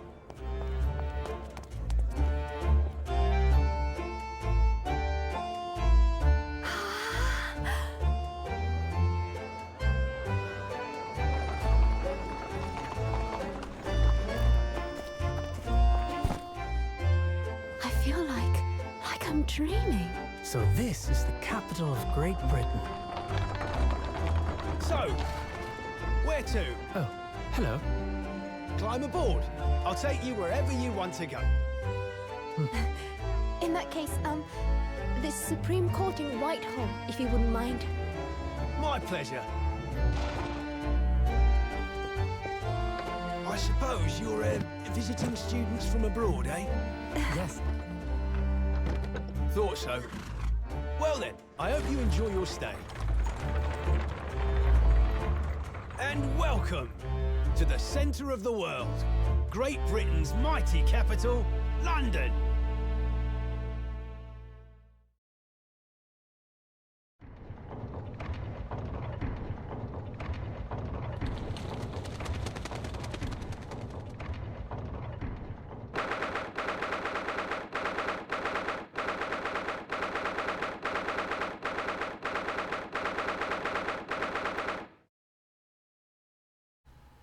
This is interesting. I like this new approach. I'm so used to like every case just starting out with like a little scene of like the crime and then it's just to the present. All right. It's February now. That makes sense. Okay, Lord Chief Justice's office.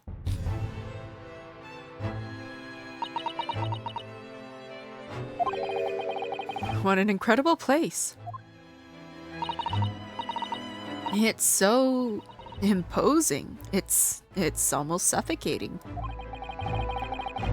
This place is breathtaking. It looks like a fortress. I am a big fan of the gears. This isn't a clock. Oh, we're in a clock.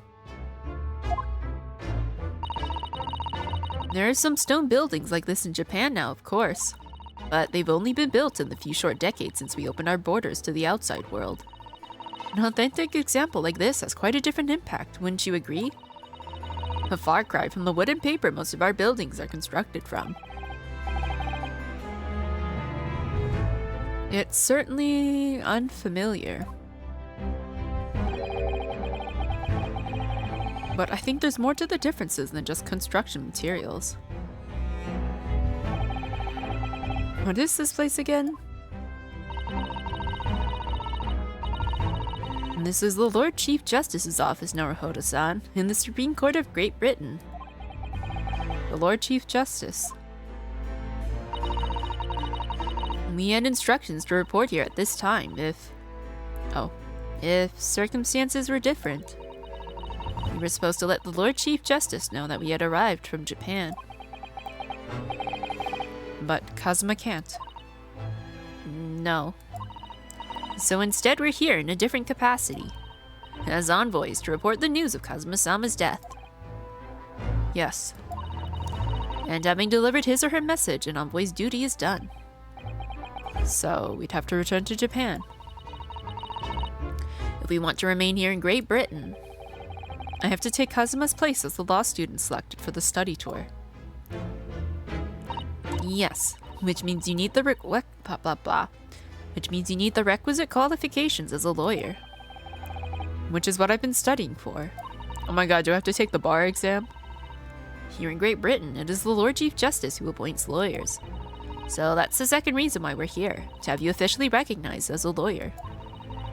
It's the only way that we'll be able to remain here in London. I hope I'm up to scratch.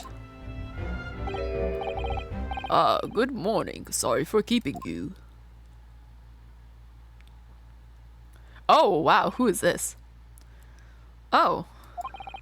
I trust you aren't too exhausted after your long voyage from Japan. It seems I'm 1 hour, 12 minutes, and 47 seconds late. My apologies. Oh, no, don't mention it. We're never happier than when we're standing around with nothing much to do. How fortunate.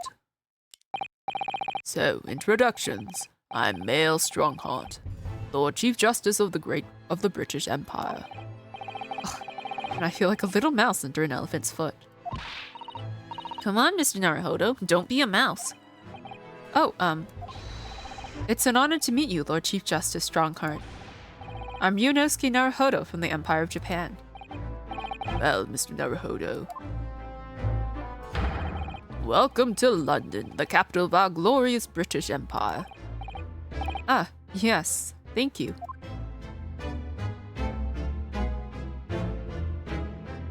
Oh!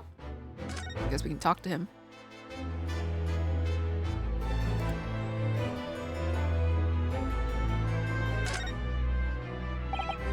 So, what are your impressions of our capital so far? How do you like London? Oh, help! I've been so nervous ever since I got here that I can't remember a single thing about this city. It's simply splendid, isn't it, Mr. Naruhodo? Oh. We had a wonderful view of some of London's streets from the carriage on the way here from the station. Everything is so impressive and grand. I must say, I'm almost lost for words. I'm glad to hear you like it. The city boasts tramways, piped water, and gas, even cables supplying electricity. We spearhead every revolutionary new technology in the world. Every visitor of London is astounded. Oh yes, astounded is the word. Thanks for saving me there, Susato-san. And everyone seems so jolly and full of vigor. Yes. There's much excitement about the upcoming great exhibition we will be hosting here in London. Oh, I'm gonna guess something gets stolen. Great exhibition. Cultural and technological achievements from around the globe are to be exhibited here in our great city. It will be the greatest spectacle of its kind in history, and will make Paris's World Fair look like a toy shop. Gosh, I can hardly imagine how magnificent it's going to be. Great Britain's capital city is nothing but magnificent. London is the center of the modern world. Do you think his hair is modeled after a dove's? Because I think that's what's flying in the background, doves or something like that. I don't know, he gives me very bird-like vibes. Even if you do say so yourself. The sun will never set on our great empire. Perhaps it is fate that in these progressive times we welcome visitors from the land of the rising sun. Lord Chief Justice. I think you were expecting a student of law for the study tour, weren't you? Absolutely. Mr. Kazuma Asogi, if my memory serves. That's right. The British government has already been telegraphed a full report on the situation. I understand the young man lost his life aboard the steamship bound for our shores. That's amazing. The news reached him before we even arrived. My country naturally extends its deepest condolences to yours. Oh, thank you. And you honored this appointment specifically to inform me of the news. Yes. We are here in the capacity of envoys from Japan to report the sad news in person. They tell me you Japanese are people of protocol and courtesy, and I see that it's true. And it is with some regret that I must inform you that the death of the young lawyer means this study tour arrangement can no longer proceed. If you wish to hear us out, Lord Strongheart. What do you have to say, madame? It's about the study tour. Mr. Naruhodo here would like to make a proposal. Would he now? Well, Mr. Naruhodo? This is it then. The moment of truth.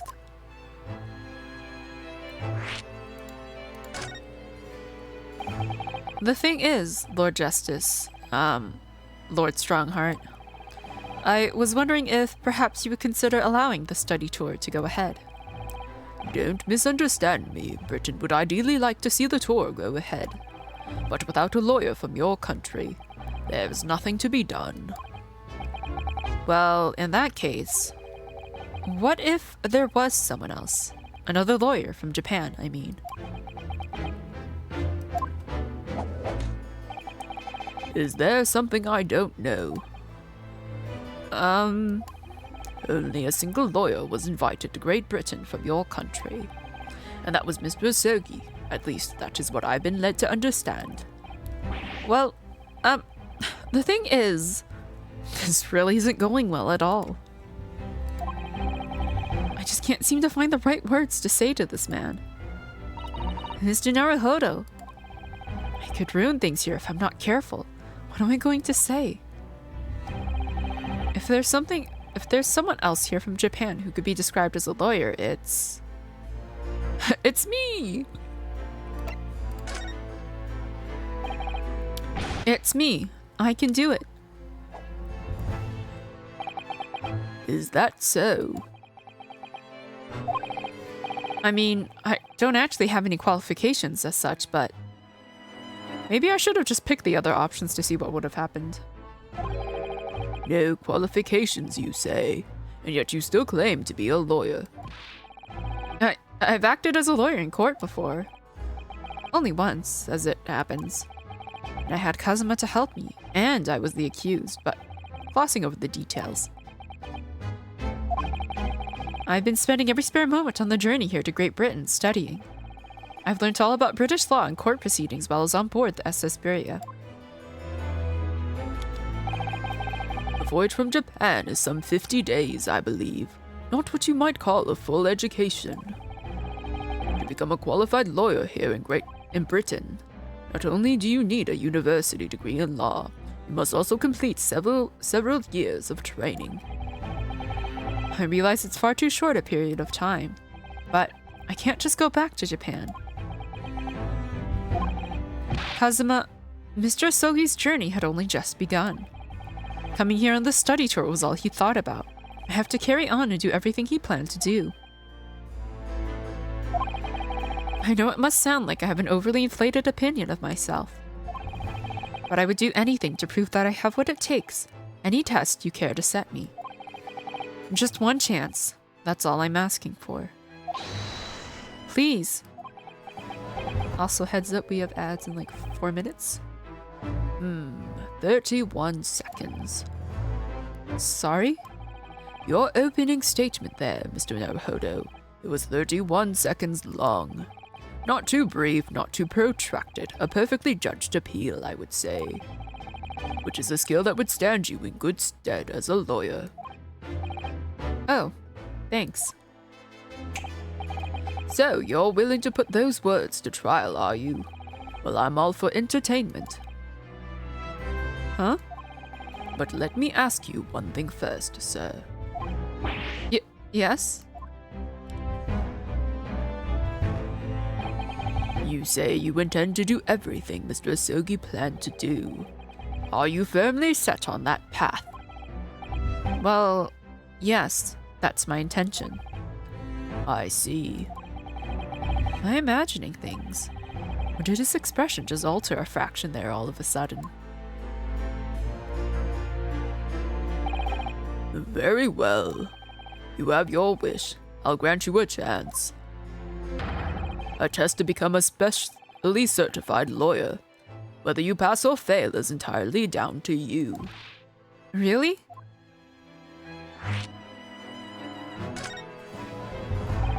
So, what form will the test take exactly? Tell me, Mr. Naruhodo, what do you consider the role of a lawyer to be? Well, defending people, of course. Well said. So, let's have you defend someone. Huh?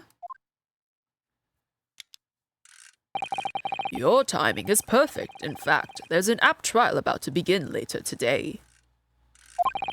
No advocate has been appointed for the defense as yet, so this will be welcome news. Today? Straight away? If you manage to secure a verdict of not guilty, you'll have passed my test. What could be simpler? Ugh, how do I get myself into these situations? Well, can I ask, what sort of trial is it, Lord Strongheart? Yes, good question. Ah, I remember.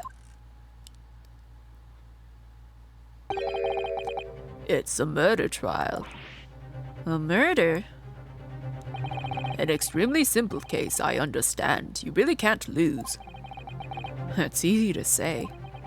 But I should mention, just in case, if the defendant is found guilty, he will of course be sentenced to capital punishment.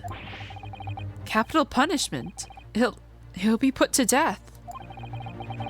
Here in Great Britain, murderers are sent to the gallows without exception. Presumably you read that much in your short sea-based introduction to British law. We can't possibly agree to such a test. We would be toying with a man's life. I am the Lord Chief Justice, and I've decided it's acceptable.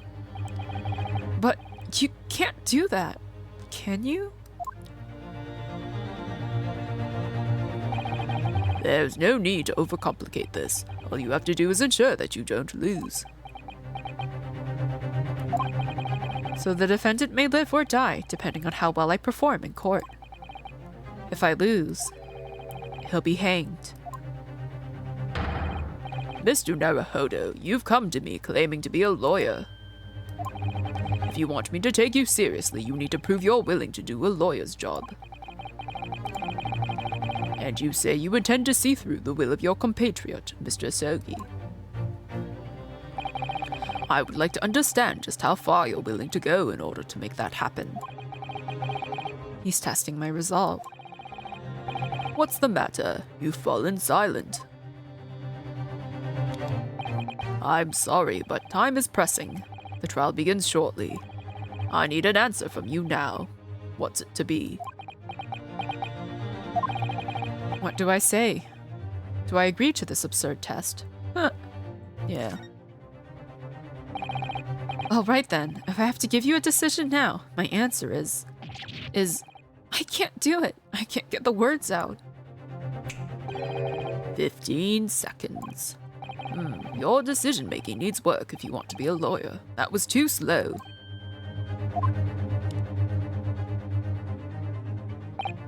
So, it's as I suspected, is it? Sorry? You have noble intentions, but lack the resolve to see them through. The test is cancelled. Thank you for stopping by. Go and acquire your ticket for passage back to the east tomorrow. This conversation is over. Yes, Lord Strongheart. Thank you for offering me a chance. Mr. Naruhodo. I'm sorry, Miss Usato, but what could I do? It's all right. I understand. You do? It's not an easy decision to choose whether to defend a man in these circumstances, but resolve has absolutely nothing to do with it. What are you trying to say, madame? Or I guess madam. I think what Miss Usato means is that no matter how badly I'd like to be recognized as a lawyer and stay here in Great Britain, to risk another man's life by treating his one and only chance at a trial so trivially would be utterly unforgivable, and I feel exactly the same way. I'm sure the defendant won't see this trial as a test, as some kind of experiment. A lawyer may fight for his clients in court day after day, but for each one of those clients, the particular day they stand in the dock may be the only chance they have to fight to prove their innocence. No, I was wrong. I'm not qualified to do that job yet. I'm sorry for wasting your precious time, Lord Chief Justice. Wait, Mr. Naruhodo. Oh, was there something else? It's approximately 20 minutes by carriage to the Old Bailey from here. If you leave immediately, you should still be there in time. But I just said that... I was quite serious in what I told you. The defendant in this case has literally no one to advocate for him. What? At this point, he can't hope to find someone to represent him. The trial will begin without a defense. And if that happens, there's only one possible outcome. He will receive the most severe sentence the judge can pass down. But that's awful. But that is the truth. Why does it have to be like this? Please don't expect an answer to every question. The cold, hard truth of the matter is that there is only one person now with a chance to save this man from a very miserable end. And that is you. I'm really his only hope? So, what do you say now, madam? Me? What do you mean, Lord Strongheart? You said it wasn't an easy decision to choose whether to defend a man in these circumstances, and I agree. But in my estimation, it is purely and simply a matter of resolve. Oh. Our time is up here. I have a meeting to attend. I must leave in 2 minutes and 16 seconds. So, venture to our great city and enjoy yourselves. He's just like me. I gotta leave in 2 minutes, 15 seconds if I want to catch my bus. Okay. It's time for ads. I'm gonna run them now. 3 minutes again, and I will see you guys in a bit. Oh. Ooh. I think, I thought my legs were pretty bad, but I think what like hurts the most is my core. Oh my god, guys, I can't plank. Like, I can't even do, like, a 20-second plank killed me. Like, that's how weak my core is. I have a weak core. But yeah, sit-ups, oh my god, those two also kill me. But yeah, I remember back in, like, PE, one of the go-to exercises the PE teacher made everyone do was like 1 minute planks, and I could never do the full minute. I just couldn't. I don't know. Planks are... Fuck me, I accidentally skipped. Ah!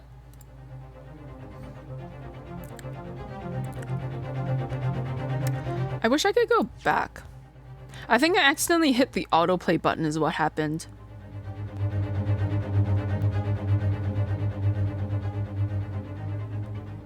Oh well, that is unfortunate. What is the autoplay button? I need to, like, if possible, I need to turn that off.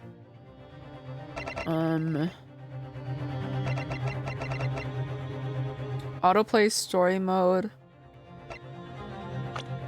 Can I just, like, not make it?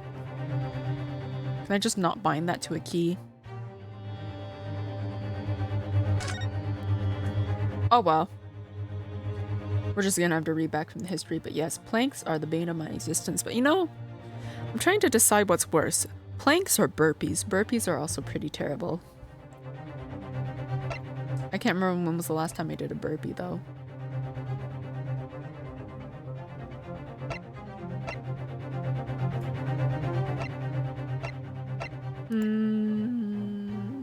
Yeah, okay. But yeah, I don't know what I pressed, but yeah, it went through a whole bunch of them. I don't remember pressing F though. I must have accidentally scroll wheeled or something. I wish that didn't happen. Is there a way to disable that? Because it's very strange that...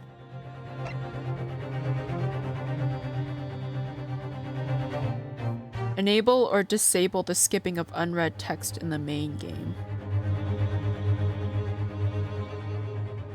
What happens if I turn that off? I think that means I can't, like, skip text if it hasn't finished showing up. Subtitles, screen flashes, vibrations. Wait time. Adjust the length of time until the next line of dialogue is... No, that doesn't affect me. We'll see. I think that's what text skipping is, though. That's like... We'll see. So I accidentally skipped a whole bunch of text. We're gonna have to go read back from the history, but basically, yeah. So Susato, he's gone. The Old Bailey. If we're going to do this, Mr. Naruhodo, we must leave at once. Can I talk to her about anything?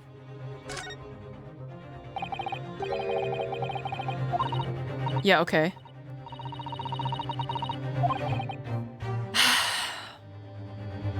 I have...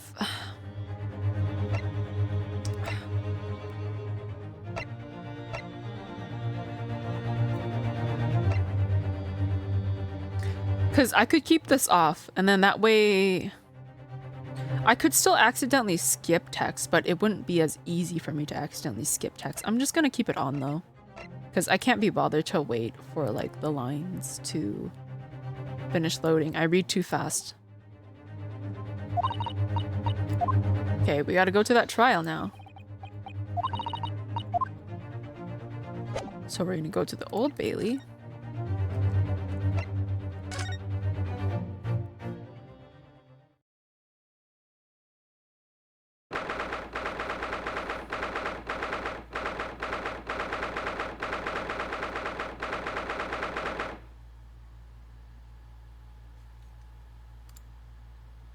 I don't know what my microphone is picking up. Is it my fan? I don't know what's...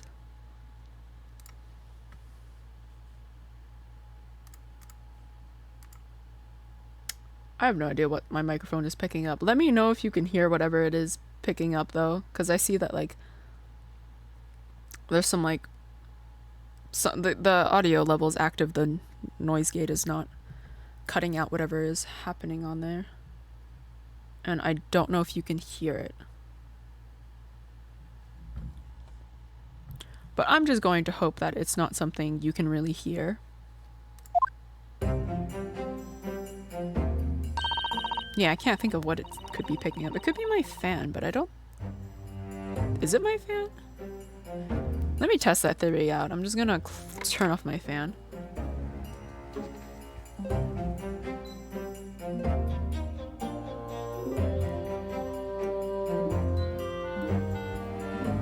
Okay, it is not my fan. I don't know what it is picking up though. Might have to just adjust the noise gate. Well, thank goodness we're in time. There's still 15 minutes until the trial begins. I never knew a horse-drawn carriage could go so fast. I thought my teeth were going to rattle loose. I don't think they're anywhere near the time for cars, right? Maybe. We'll see. Did you hear what I said to the driver when we climbed aboard? Get us to our destination in 5 minutes, driver, and there's a guinea in it for you. It's one of my favorite lines from the Herlock Sholmes stories, and it worked quite perfectly. I'm not sure why you're so pleased. I thought we were going to die, and we had to pay gold for the privilege. Well, at least we arrived here before the trial started. Yes, I suppose there's that. Anyway, I don't understand it. The court clerk said the defendant should be here, but there's no sign of him at all.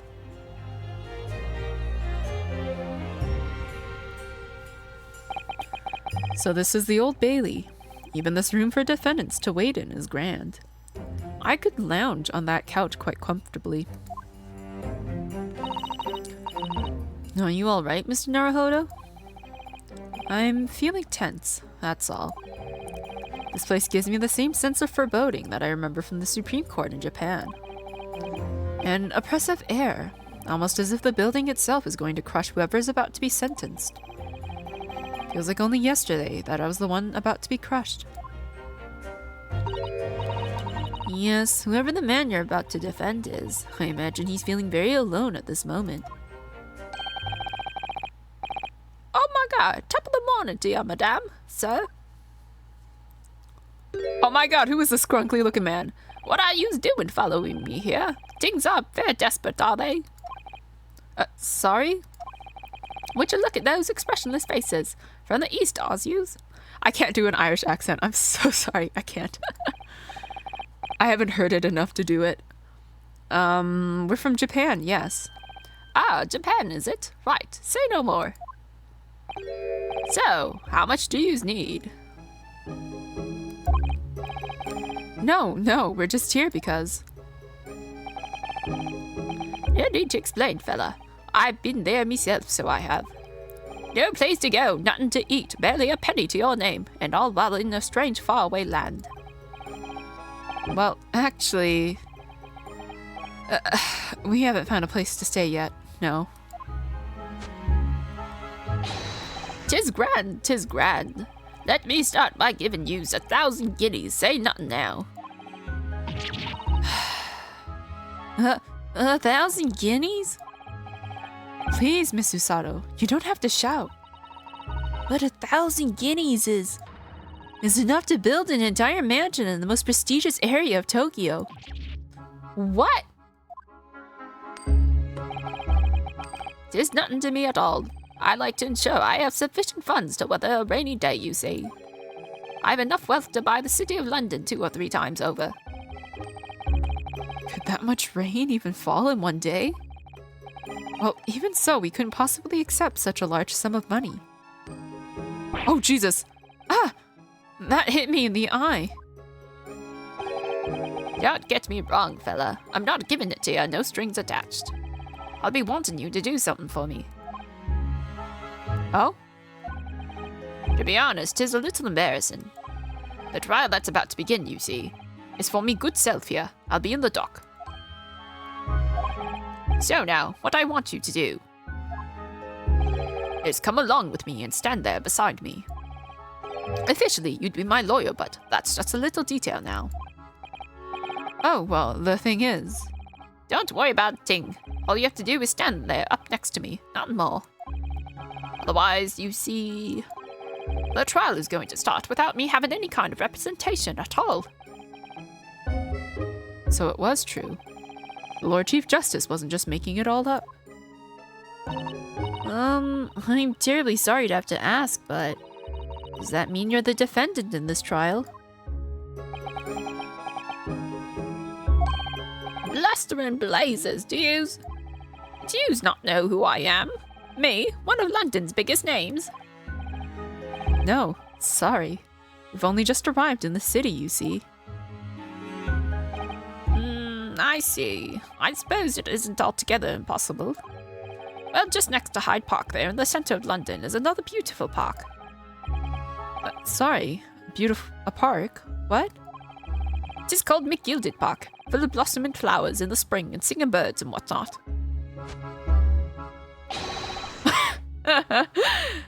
I donated it to the city, so I did. And an entire park? In central London? A city of smiles, that's my vision for London. There's nothing Magnus McGilded wouldn't do for the city, and it's quite old people. That's amazing. I mean, really extraordinary. Ah, but now they've the gall to say I'm a good-for-nothing criminal. Me, Magnus McGilded. What is the matter with the London police, I ask ya? I don't know what he's doing. All right, don't pass out. Mr. Naruhodo. Perhaps now would be a good time to introduce ourselves while the gentleman catches his breath. Good idea.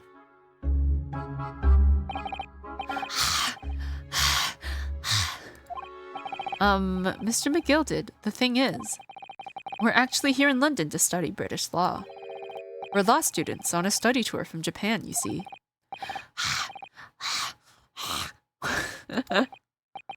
So, if you don't have a lawyer for the trial yet, and you'd be happy to put yourself in our hands, we'll do our best.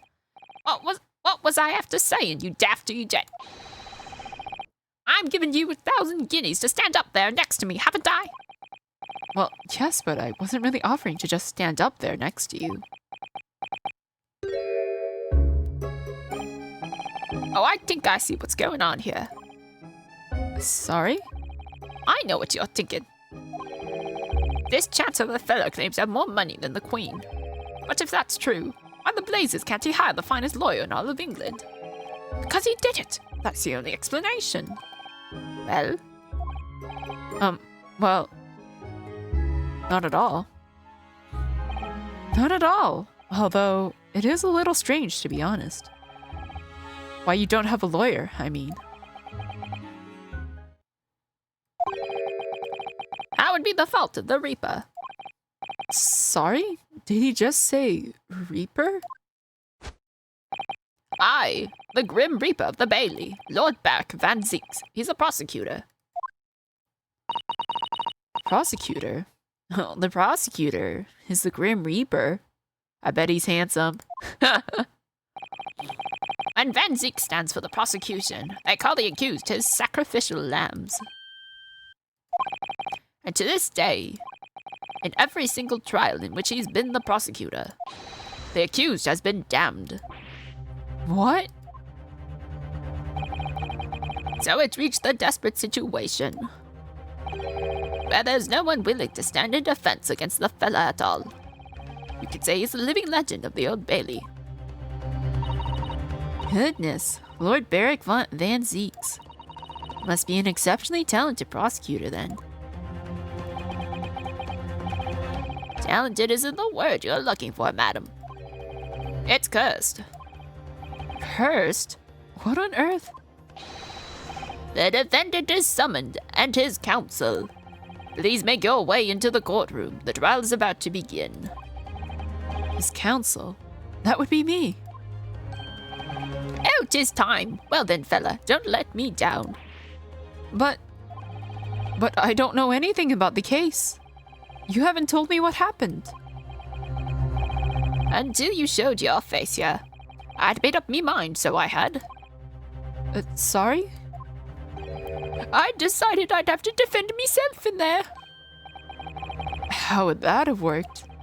But then you made an appearance, a student of law, wouldn't you know? 'Tis no accident, I can assure you of that. 'Tis fate. So don't get cold feet now, please.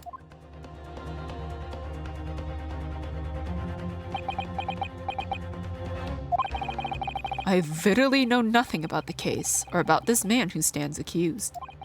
In fact, the only thing I do know is that I can't just turn my back on him.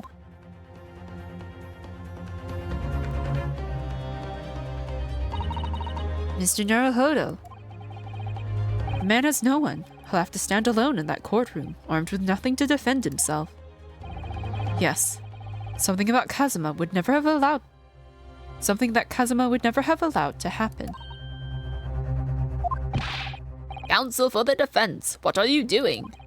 If you're late for the start of the trial, you will lose your right to stand. I'll be right there.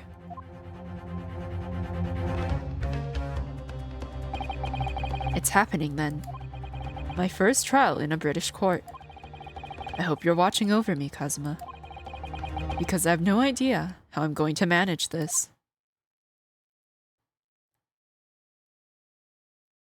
I'm going to assume this entire episode will be this trial.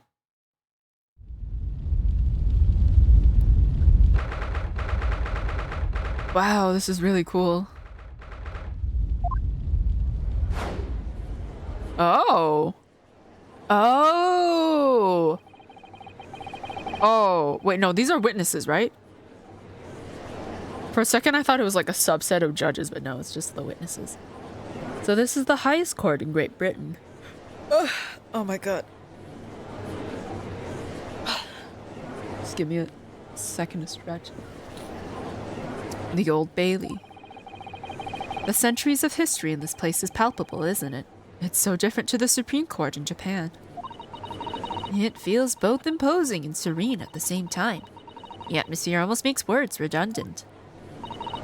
Whatever the country, determining a person's guilt or innocence is always a solemn affair. May I say something, Mr. Naruhodo? Oh, yes. What? He's all bug-eyed again. Your eyes look ready to pop out of your head again. I know, but I just can't help it.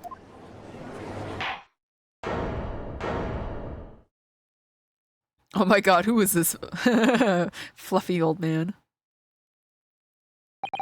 In the name of Her Majesty the Queen, I hereby declare this court to be in session. We are here today to determine the guilt or innocence of Mr. Magnus McGilded. I now call upon the counsels for the prosecution and defense to declare their willingness proceed. The prosecution is fully prepared. That must be the Reaper of the Bailey. He really does look fully prepared to dispatch his next poor victim to the underworld.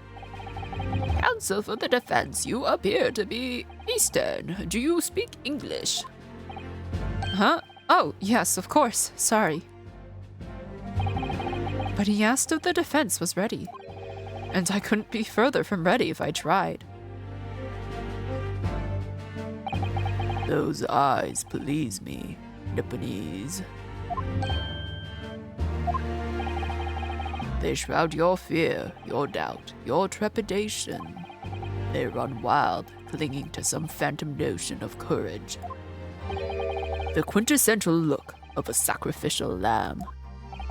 Ugh, a cold shiver just ran down my spine, all the way to the tips of my toes. Why is the music so pretty in this game? Now, Mr. McGilded. Yes, my lord. You stand accused of murder, a capital offense. You could be sent to the gallows if found guilty. Are you quite sure you wish to entrust your defense to this foreigner? As I've always said, my lord, 'tis a grand thing to give opportunities to the young, even if the fella is a student from some little island off in the far east. It is not the British way to ignore the dangers to yourself and give those less fortunate a fair chance. I'd like to think that acts of chivalry do the great British Empire proud. Listen, Mr. McGilded, what a fine gentleman London has in him. Did you hear that he donated £5,000 to the government the other day? Mother, please may we go and play in McGilded Park? It seems as though everyone in the public gallery is firmly behind Mr. McGilded. That's definitely welcome news, and he certainly has a way with words. I'm surprised he couldn't convince anyone to defend him. Eloquently put, Mr. McGilded, and most laudable sentiments. Now, ladies and gentlemen of the jury, I'm sure I need hardly remind you. Oh, it is a jury, okay.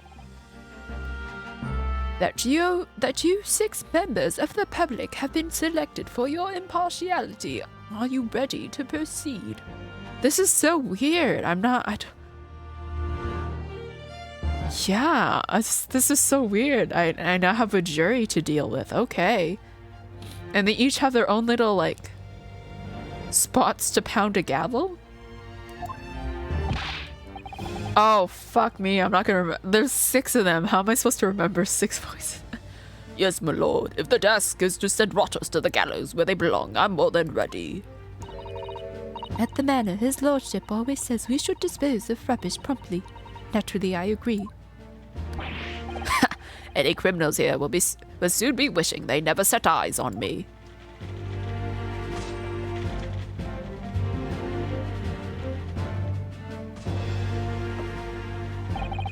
I feel a chill.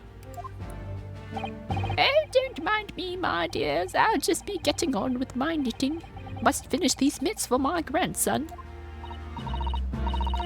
Mr. Naruhodo, those people are... The jury. Yes.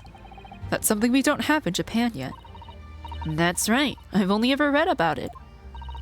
But here in Great Britain, the court's final verdict depends on the opinions of these 6 jurors. The judge passes sentences according to the law, but the jurors determine guilt based on common sense. So the defendant is ultimately judged from 2 different... So the defendant is ultimately judged from 2 completely different points of view.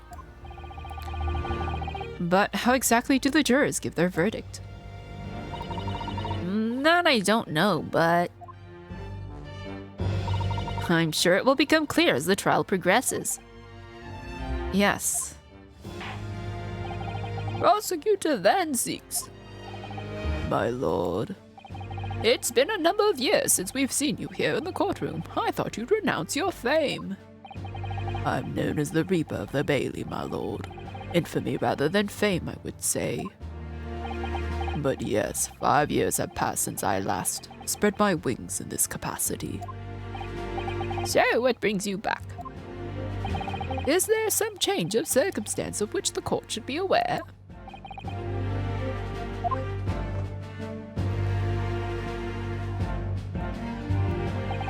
I leave that to your imagination, my lord. So the Reaper has been out of action for 5 years. Why did he have to choose today of all days to make a comeback? Don't lose heart, Mr. Naruhodo. As you wish, sir. The court nevertheless welcomes your return. Now then, opening statement, I think. A summary of the case, if you please. Certainly, my lord. As your lordship is aware, this is a case of overwhelming simplicity. We must be the only ones in here who aren't aware. The incident took place in the late evening, 3 days past. The hour was some minutes after 10. The victim was a maker of building bricks, known in the community as the Thrice-Fired Mason. Sorry, thrice. He was a very accomplished craftsman. The bricks he fired were said to be almost indestructible. Oh! The victim's corpse was discovered in an omnibus in service on the streets of London at the time. A dagger that had been thrust into the victim's abdomen is believed to be the ultimate cause of death. Here, I need some water.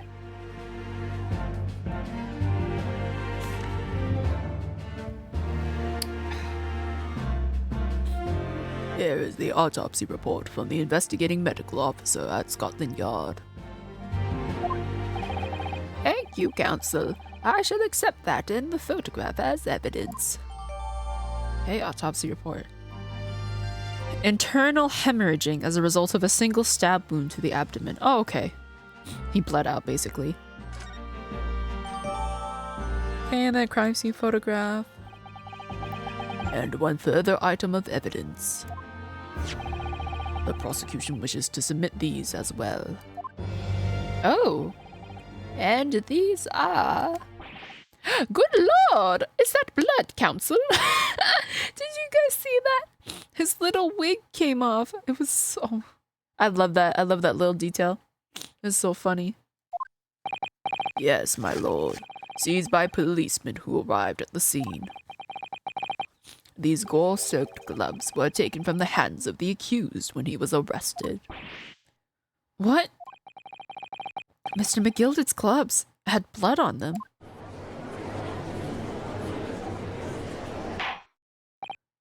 Yes, I will accept these as evidence as well. Okay. How did I get into this? I backed into a corner before I've even started. Continuing. According to the driver of the omnibus, there were only 2 passengers traveling inside his vehicle at the time. Only 2? Obviously, one of those passengers was the deceased brickmaker, Mr. Mason. I love how he's called Mason. The other was the accused, Magnus McGilded. Well, rather damning circumstances, to say the least. Defendant, what say you? Well, of course, I've no recollection of such a thing. Mr. McGilded. To be sure, I rode the omnibus that evening.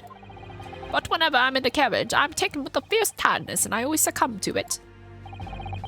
Are you claiming to have been asleep?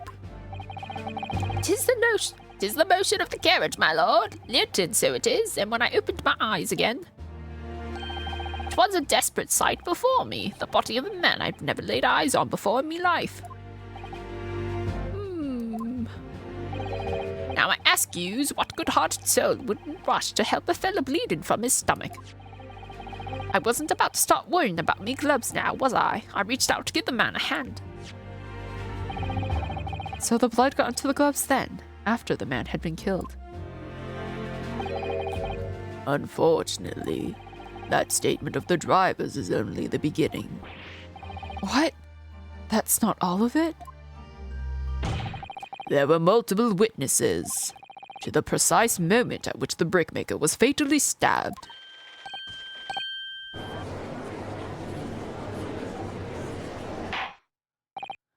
Order!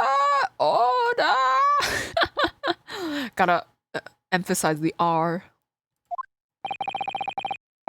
When the killing took place, only the victim and the accused were inside the carriage. and there were witnesses to the crime. This is not just a case of compelling evidence. It's the nail in the coffin for the accused.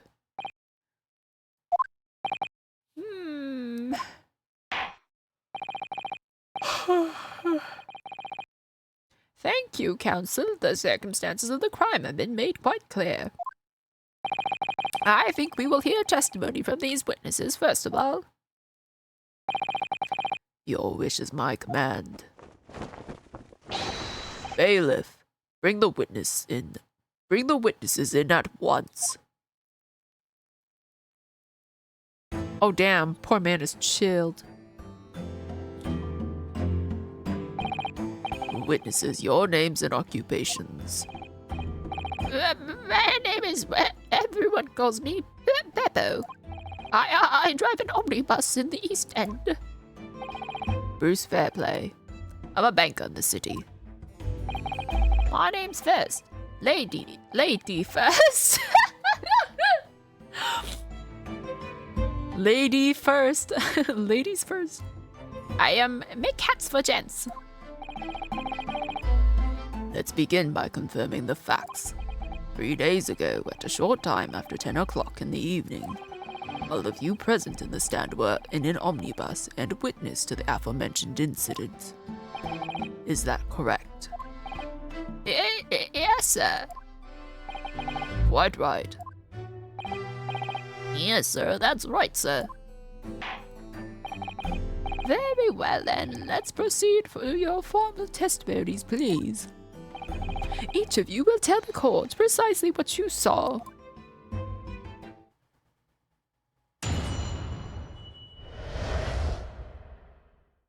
Okay. It was the last bus of the evening, so I had few customers. Oh god, why did I go country all of a sudden? I remember it well. The victim and the man accused of killing him were sat next to each other inside the bus. And out of the blue, the accused just reached over and plunged a knife right into his guts. Oh my god, why's he got a little Wario-looking mustache? That's right. He stabbed him. I screamed, I did. Couldn't help it. As soon as I heard the scream, I stopped my bus, and then I saw it too. An ambiguous testimony, I must say. Exactly, my lord. These men witnessed the incident in the omnibus with their own eyes. I'd like to ask a question, if I may. Yes, counsel. Well, this testimony makes absolutely no sense to me whatsoever. Why not? Well, the incident took place inside a moving carriage, didn't it? As has been clearly stated from the outset, yes. Well, in that case, how could these two witnesses possibly have seen what happened? There's no way they could have seen the inside of the moving carriage.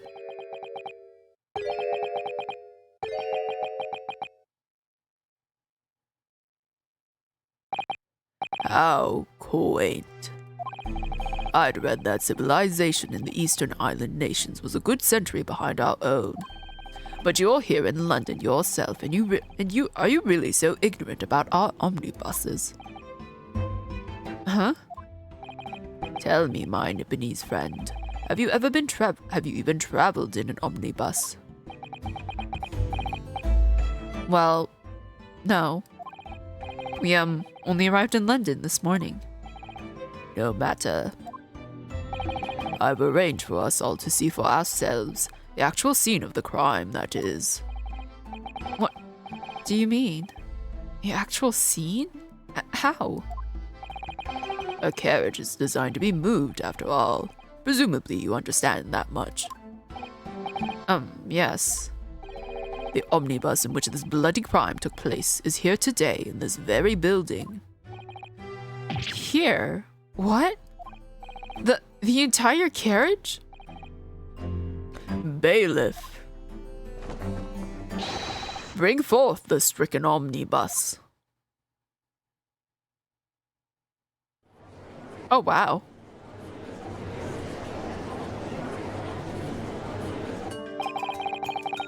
So that's an omnibus.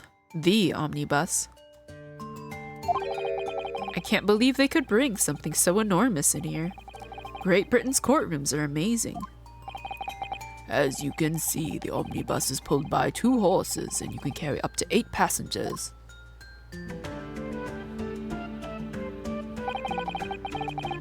Four passengers seated inside the enclosed cabin and another 4 on the rooftop deck above. Were they on the rooftop? Every Londoner knows that the best views of the city's architecture and sights are to be had from the top of an omnibus. And I should point out to our foreign guests that there is a skylight in the roof, allowing a view of the interior from the seats above. Ah, a skylight. Oh! The penny drops at last, I see. These 2 gentlemen were occupying the rooftop seats on this omnibus when the murder took place. That is how they came to witness the grim incident. Through the skylight. That makes perfect sense. Well, Counsel, this is a first. In all my years behind the bench, I've never experienced the crime scene itself being brought into the courtroom. There are a number of important clues remaining inside the carriage, my lord. I would like to submit the omnibus itself as evidence. That is the prosecution's wish.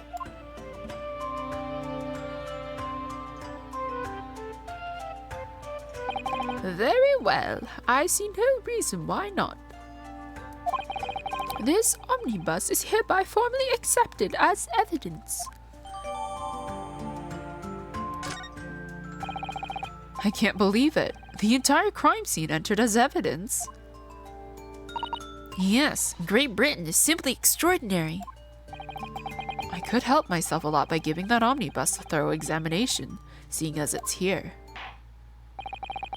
Let us continue with proceedings then. Your cross-examination, Counsel. Pray don't expect this nippity stray to understand the intricacies of a British court's cross-examination rights.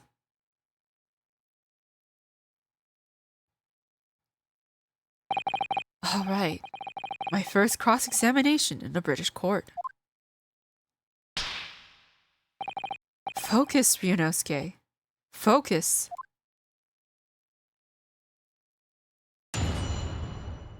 Okay. Well, the thing is, I can go look in the court record right now. I want to examine this. Let's just look at that. What can I look at? I guess I can't look at anything, like, outside, really. Oh, I forget. I can move WASD. I'm so stupid. Phoenix Wright Omnibus A. Let's see. I mean, yeah, I don't think I can do anything other than look at the door. Maybe I can look at the skylight.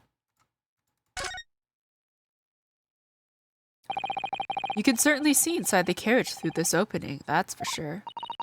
Yes, and there's a lamp in the enclosed cabin, so I'm sure the witness would have been able to see quite clearly. That's not good for us. Okay. Look at these seats. So this is the roof deck of the omnibus. Oh, you must have a wonderful view of London streets from up here. So people sit all the way up here on bitter winter nights with the cold air rushing past them. And they have to pay money to do so. Oh, I can't imagine how cold it must feel. That just made me think of something horrible. Can you imagine being dragged around the city in the freezing cold as a punishment? Perhaps that is the real price you pay to stay out late. Is that the same thing if I look at this one? So this is, okay, yeah, the roof deck, wonderful view, and yeah, okay, it's the same thing. Can I look at the driver's seat? No. Alright, time to look inside then.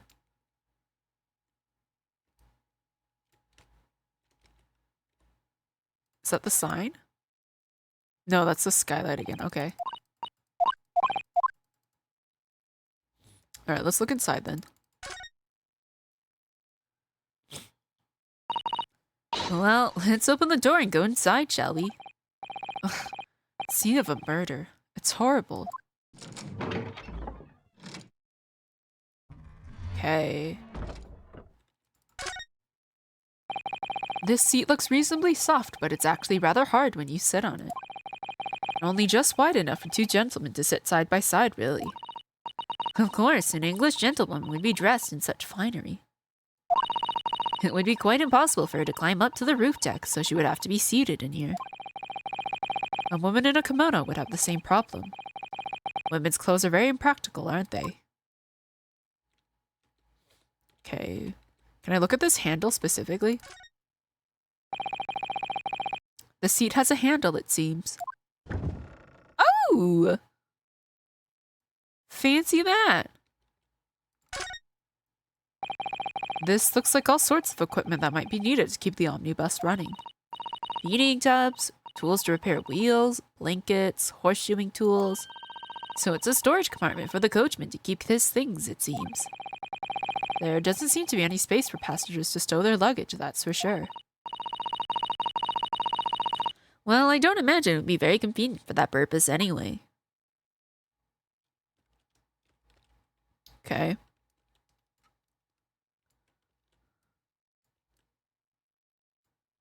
Ooh, what's this notice? Ah, that's a poster for the great exhibition that's due to start 6 months from now.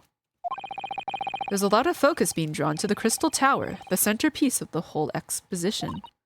Oh, the Crystal Tower. It's under construction already, I believe. People all over London must be fizzing with excitement at the prospect of such a grand event.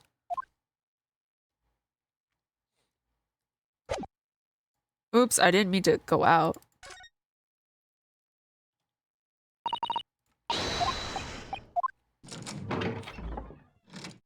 Okay, I think I still have the bloodstain to look at.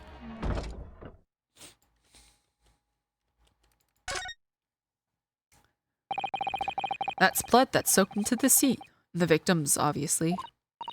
Yes, and that seat would be clearly visible from the roof deck. Would you really stab somebody in full view of the other passengers like that? I wonder.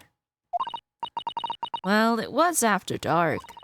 And there was a lamp on in here, so perhaps the culprit couldn't see anything outside through the skylight. Whichever way you look at it, it doesn't seem like it was a planned attack.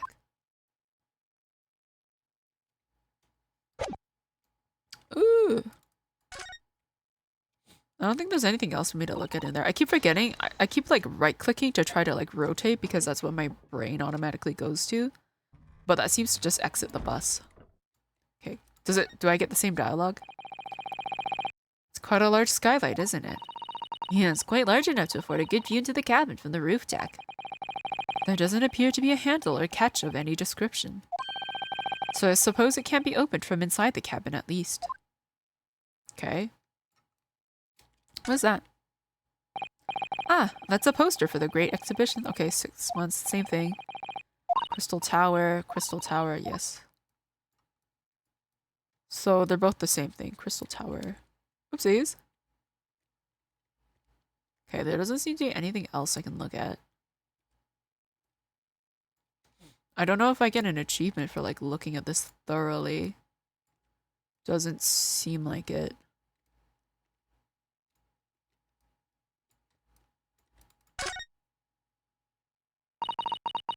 Have you seen enough? Let's step back outside then.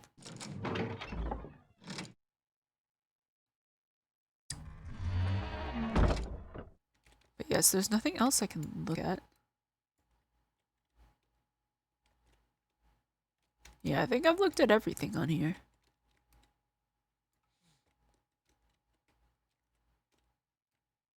What about the back?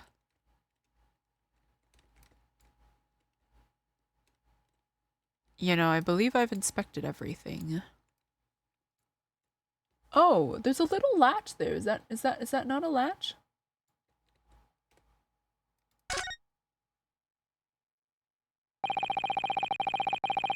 Yeah, there's a latch. There's a latch from the top. Do you think it's possible to drop a dead body from above? The thing is, can you land it perfectly in there? Can certainly see inside the carriage through the opening, that's for sure. Okay, there's a lamp. But like, can I... It's like, I want to look at that latch, but it won't let me like focus on it.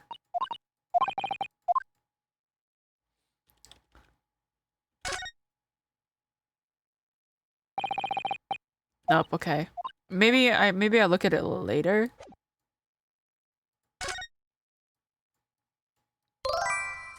Oh, hello, Gold. Welcome. How are you doing today? Yes, it's not going to let me click on that latch. That's okay. I guess I'm not able to. There's like this little latch and I want to click on it, but it won't let me.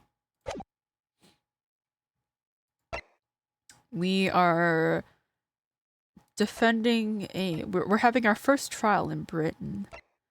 Some guy's accused of murdering another guy in a carriage. And we have to prove that he's not guilty. But yeah, if we're able to prove that he's not guilty, we can stay in Britain. Otherwise, we have to leave. I don't think you were there, but yeah. Maybe you were. I don't remember, but yeah. People died. Very sad. Alright, let's start this cross-examination. We'll just press everything. I think that's fine if I press everything. Let me save. Yes, let's just save there.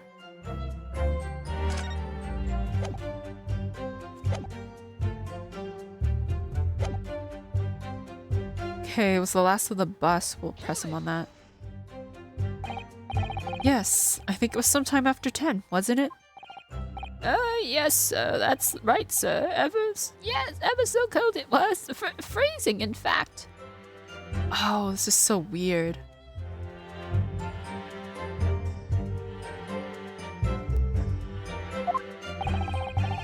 And you had 4 passengers on board at the time, is that correct? Yes, that's right, sir. Not at all traveling in the same parts of the bus, of course, though. No. And there were no other passengers when the incident took place. No one alighted, for example.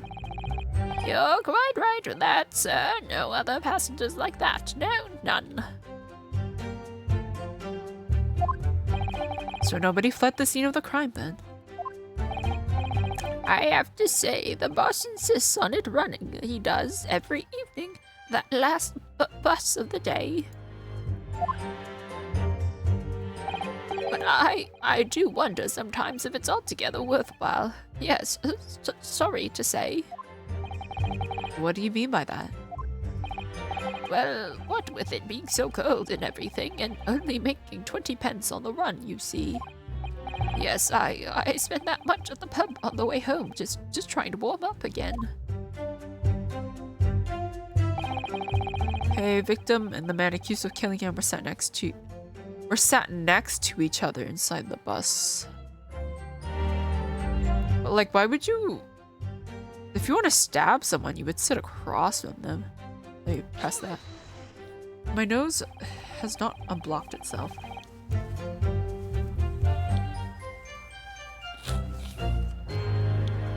And you saw them through the skylight in the roof of the carriage. That's right. When you sit up on the top deck, the window's right there at your feet.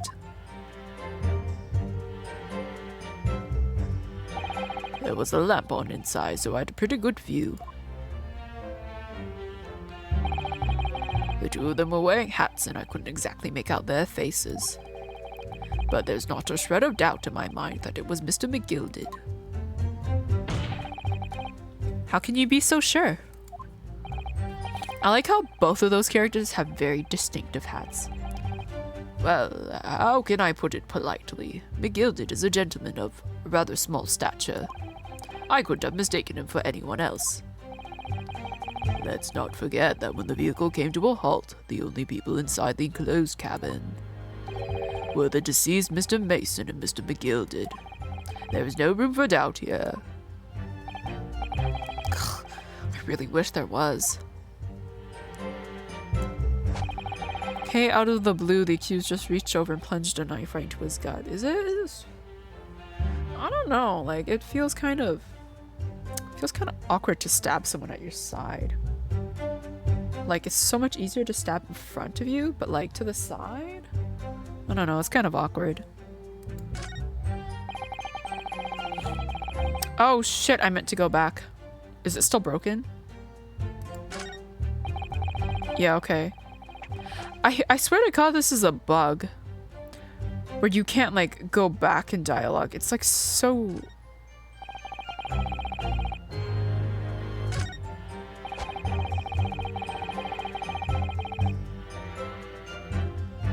So, turns out, I can use the scroll wheel for this. If I scroll up, it goes back. But how come when I click on the button, it doesn't go back? It's like... yeah, I don't know. It's such odd. It's very strange. Okay, we're gonna press on this.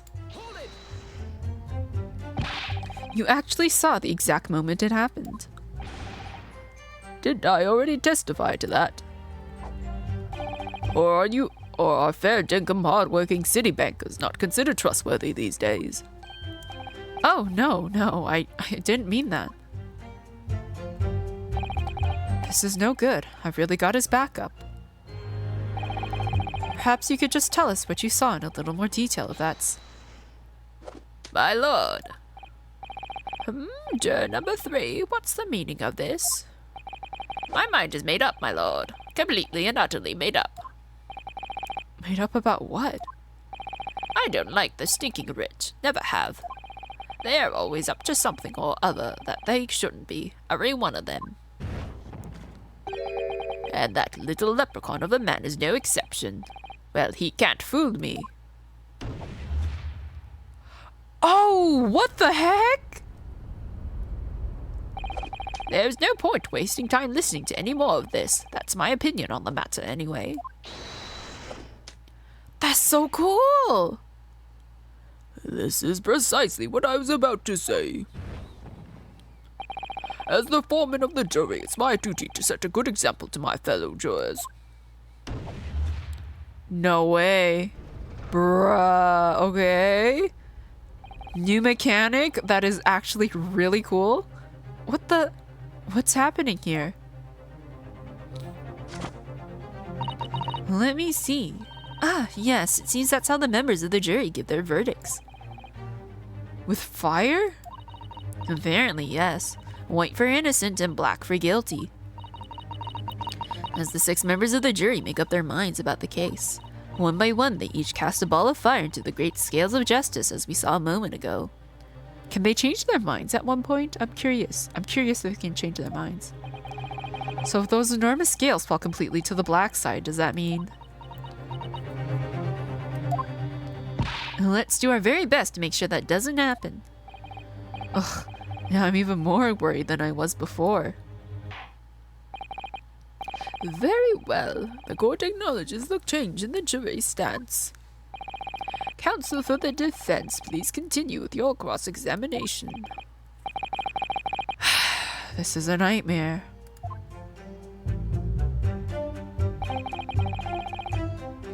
I was gonna ask him about this. Can I press him again? Hold it!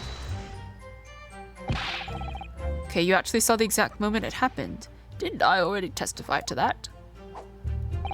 Oh, fair dinkum. Okay, he said this. Didn't mean that. Because I was gonna ask him to explain in more detail, right? Perhaps you could just tell us what you saw in a little more detail, if you don't mind. Why don't you ask the young man next to me? Oh, me? Oh, well, yes. That's right, he stabbed him. I screamed, I did. Couldn't help it. Okay. Okay, he screamed. Let me press that. Hold it!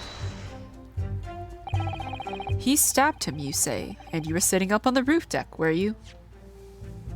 Oopsies, I didn't mean to do that. Yes, that's right, sir. I was up on the roof seats. I remember seeing the little gent sitting next to the fellow that was stabbed. I'd been thinking about your new hat design, you see, so I was just gazing absent-mindedly around. But then it happened. Then I happened to look down through the skylight. It was sticking right out from his belly.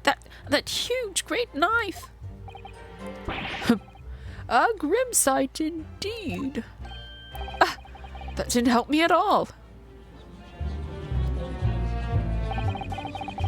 The jury look like they're even more convinced my client did it than they were before. And it appears to have made everyone even more dubious that Mr. McGilded is telling the truth. If only we had some evidence to counter their suspicions. Oh, what is going on with the dogs outside? I think they had a little spat. Okay, I think they're okay. I don't hear anything anymore. Mr. First. Oh, yes. Yes, sir. Is this a knife you saw? Oh, good grief, yes, that's it. That very one, sir. Is that... Yes, counsel, this is the blade that was driven into the victim's belly like a stake through the heart. Heads up, we have ads in 5 minutes. That is a blade of considerable size, counsel. It is, and furthermore, the scabbard is emblazoned prominently with a certain initial. The letter M, which seems oddly familiar. But yeah, Mason also has an M, so... Ugh, please, no. M for Magnus, perhaps, or McGilded, possibly. Take your pick. It seems this particular big name in London made a magnificent mistake.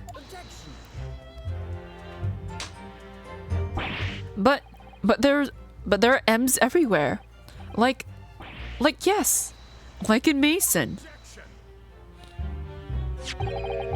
This blade is far too extravagant for a poor brickmaker to have owned. No, this weapon of murder almost certainly belongs to the accused. Not conclusive, but certainly compelling, counsel. Okay. My lord, if you'll forgive the interruption. Juror number 2, go on.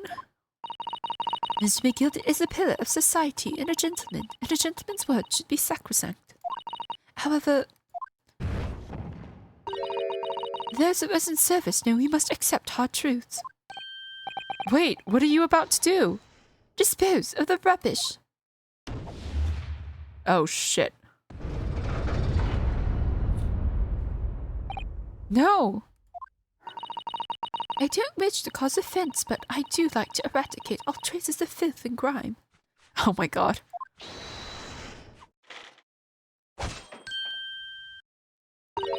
I have painstakingly typed every word uttered here today and cross-referenced all the facts. As such, I am now in a position to draw the only logical conclusion. God damn.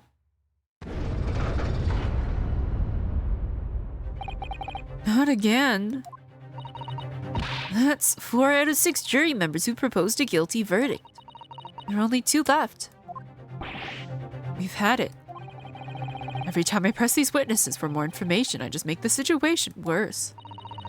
Nevertheless, what we need more than anything in the moment is more information. We're still very much in the dark. I suppose I'll just have to keep pressing the witnesses, knowing that more sparks may well fly. We mustn't give up hope that we'll uncover something that will give us a way to fight back. But... alright, I'll keep trying. I can't give up. I just need to keep calm and listen to the witnesses' statements again. Okay, as soon as I heard the scream, I stopped my bus and then I saw it too. This is the only statement we have not pressed. Hold it! What exactly did you see? Oh, well, sir, that would be the passenger, sir. Yes, collapsed on the floor, he was. And by the passenger, obviously you are referring to the victim, Mr. Mason, the brickmaker. And then the other passenger had that knife in his hand, like this. By the other passenger, obviously you are referring to the accused, Mr. Magnus McGilded. Then he plunged down like this, stabbing the other passenger in the belly. What? But how could he have seen that? He was like, I don't think it's possible for the driver to see. My lord, I wish to speak. Yes, juror number 5, do I take it that you too? As the master of the London Guild of Coachmen, that idea of a murder being committed in one of the city's carriages is utterly abhorrent to me. It wouldn't be right to make a decision before hearing all the facts, though, I said to myself. But I've heard enough now. The horse has bolted, as they say. No, please, just keep an open mind. Gee up now, Silver Blaze, the finish is in sight. Oh my god. We're one away.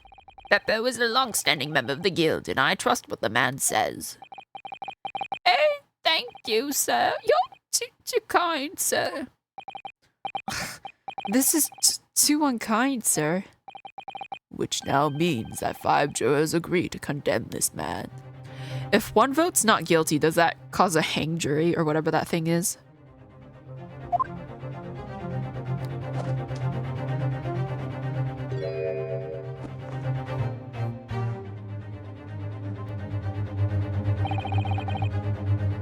Madam Juror number 6. Yes, dear, what can I do for you? You have heard the testimonies of the witnesses in the stand. Oh, yes, I certainly have. Still got my hearing, you know. Then, pray tell, what are you yet to pronounce? Why are you yet to pronounce your leaning? Well, dear, the thing is, I'm a creature of habit, me. I always go to the park at around this time of day and sit on a nice bench and get on with my knitting. Guilt Fiend, hello, welcome. Oh, you're lurking. Thank you for the lurk. I hope your Sunday or Monday's been going. Wait, no, Wednesday. Oh my goodness, I don't have my days right. I hope your Wednesday or Thursday's been going well. There's a lovely little park just near where I live. McGilded Park, it's called. The gentleman donated it to the city, you know, to put a smile on Londoners' faces, he said. I can't imagine such a fine young gentleman would have it in him to take another man's life. He's always doing wonderful things for the city. That's right, a man like that wouldn't stab someone, surely. Mother, may we go to the McGilded Public Library later and borrow some more books? How many Londoners live with their heads in the clouds? Do you people not know? What kind of a man Magnus McGilded really is? What kind of a man is he? The philanthropist Magnus McGilded has enough wealth to purchase the entire city he claims to value so highly. But where did all that wealth come from? Your client is a Shylock, sir, and one with the very darkest of souls. What is a Shylock? What? Stand the crows! McGilded Oh, he's a loan shark. McGilded blah blah blah. I cannot English. McGilded I can do this. McGilded lends money at extortionate rates of interest, so his victims have no hope of repaying him. When they default, he takes possession of everything they own. He is a vulture that preys on the weak. I've never heard any mention of that before. Your faculties haven't deserted you, I'm sure, madam. So has this thought not crossed your mind? Would a man wealthy enough to buy London in its entirety not have a carriage of his own? What possible reason could this man have had to make use of a public omnibus service? You're not saying that. The victim, a poor brickmaker, had next to nothing to his name, save considerable financial liability. It will come as no surprise that his creditor was the accused, Magnus McGilded. But let it also be known that the very day Mr. Mason was killed was the final repayment date for his debts. Oh shit, this thing just gets more and more interesting. Good gracious. The brickmaker was destitute. He had lost his house. He had not a shilling with which to repay his debts. And in the end, this pitiful soul had the very last thing he owned taken from him, his life. By the merciless philanthropist pretender Magnus McGilded. I don't believe it.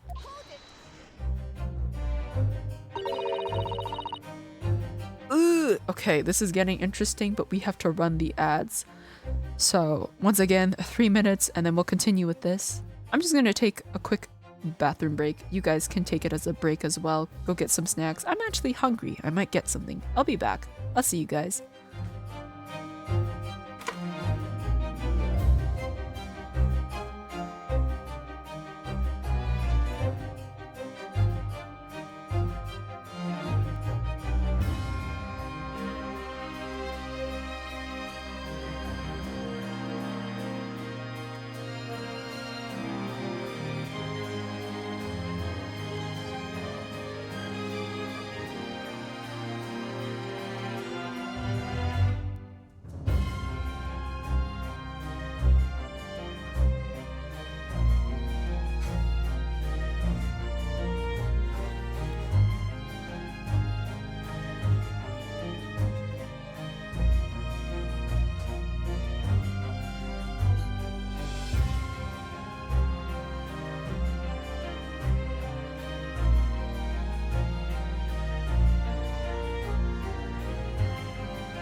Okay, I'm back. We still have 1.5 minutes of ads, supposedly.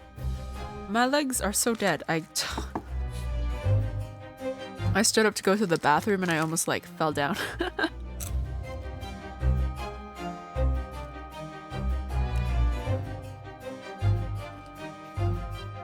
I wish we had bananas, but I don't think we had any. So I have cherries instead. Which reminds me that I need to make a list of stuff I need to buy tomorrow. I think the only thing I have to potentially buy is cocoa powder, cherries, Kirsch. Oh no, there's a whole bunch of other stuff I need to get. Oh my god. I keep forgetting that I have to like not accidentally press a key or else that triggers everything in the game. I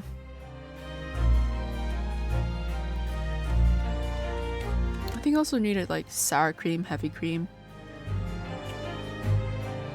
Let's see, I need to look at the recipe again. And some coffee. Oh no, I need buttermilk too. The problem with some of these ingredients is that like I'm never going to use them again. I actually don't know if they sell buttermilk at the store. I think they do.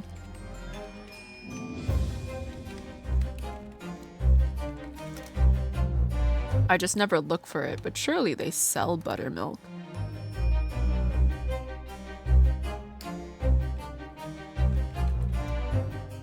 If they don't, I'll have to buy my own. I'll have to make my own. No, they do. The confusing thing about every time I have to buy something with like fat in it, so like cheese or milk, I have to decide which percentage I want. Oh, there's light buttermilk and then there's normal buttermilk. I guess I'm getting the normal. 1.89 liters? I don't need 1.89 liters of buttermilk. I mean, I guess I could just make a lot of cake. What is that? That's almost 2,000 liters. I only need 120 ml for this cake. I guess I could look at what other recipes I could use buttermilk for. Or I might make my own. I might make my own. I might make my own. We'll see. I'll take pictures of the cake though and send it in the Discord server when I'm done. I didn't mention, but I need to practice how to make a Black Forest cake. If you guys have not heard of what a Black Forest cake is, look, the simplest way I could describe it is that it is a chocolate cake with whipped cream and cherries. And it's really delicious. I like it. I haven't had it in a long time though, and I've never tried to bake it myself, so we'll see how this goes. Anyways, I missed one line because I accidentally hit a button. Susato said, if I might add something briefly. And that's where we're at now. Miss Susato? You claim that the victim had been lent money by Mr. McGilded. But where's the evidence to support your claim?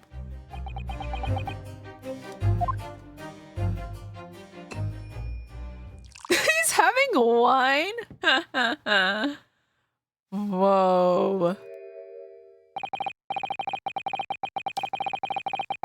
I bet you a lot of people made fan art of this man.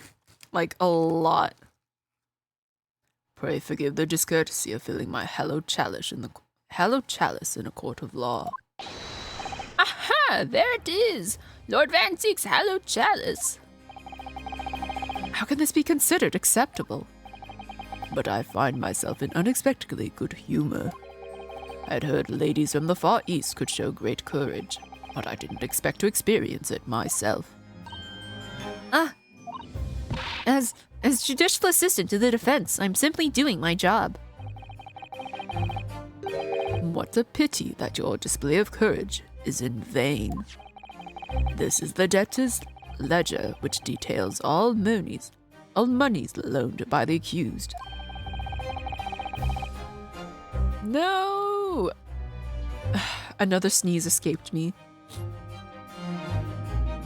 You will find the victim's name clearly recorded inside. Oh. Allow me to present this ledger as evidence. And pray forgive the discourtesy of raising my chalice and why do I have such a hard time saying that word? My chalice and a toast to the enigmatic East at the same time. A marvelous toast, Counsel. I would gladly accept this new evidence. Okay. Catalog of people who had borrowed money from the defendant at a high rate of interest includes the victim who owed 20 guineas. Oof. Ah, yes, 20 guineas. The victim owed a considerable sum. See, I have no point of reference, so I have no idea how much that really is. Although apparently with 1,000 you could build a really nice mansion in a prestigious area of Japan, according to Susato.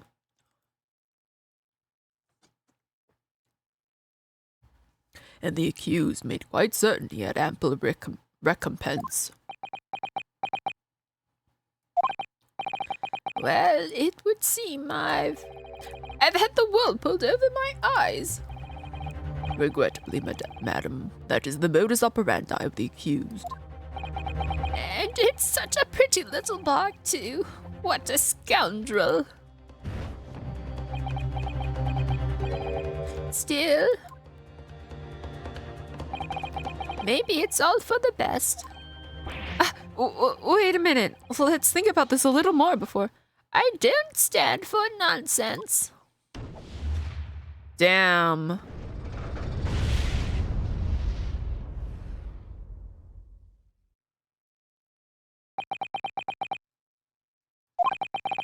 That was it. The last juror's decision.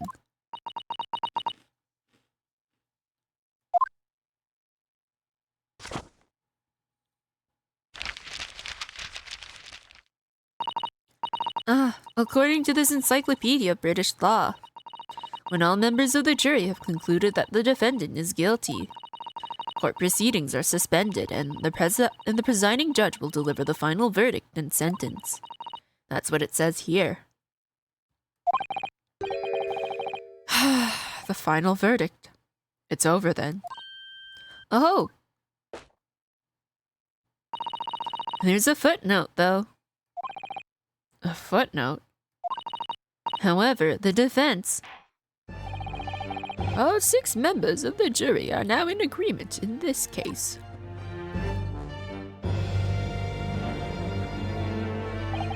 Allow me to convey my respect for your swift and righteous decision. According to the laws of this country, I will now conclude the trial. By delivering my final verdict, I trust there are no objections. Is Susato going to do it? Miss Susato, just tell me one thing. Oh, yes? You're in the middle of saying something before. The footnote in your Encyclopedia of British Law. However, the defense... What did it say next? Oh, yes, of course. One moment. When all members of the jury have concluded that the defendant is guilty, court proceedings are suspended and the presiding judge will deliver the final verdict and sentence. And the footnote says, however, the defense has the right to demand a summation examination of the jurors at this point.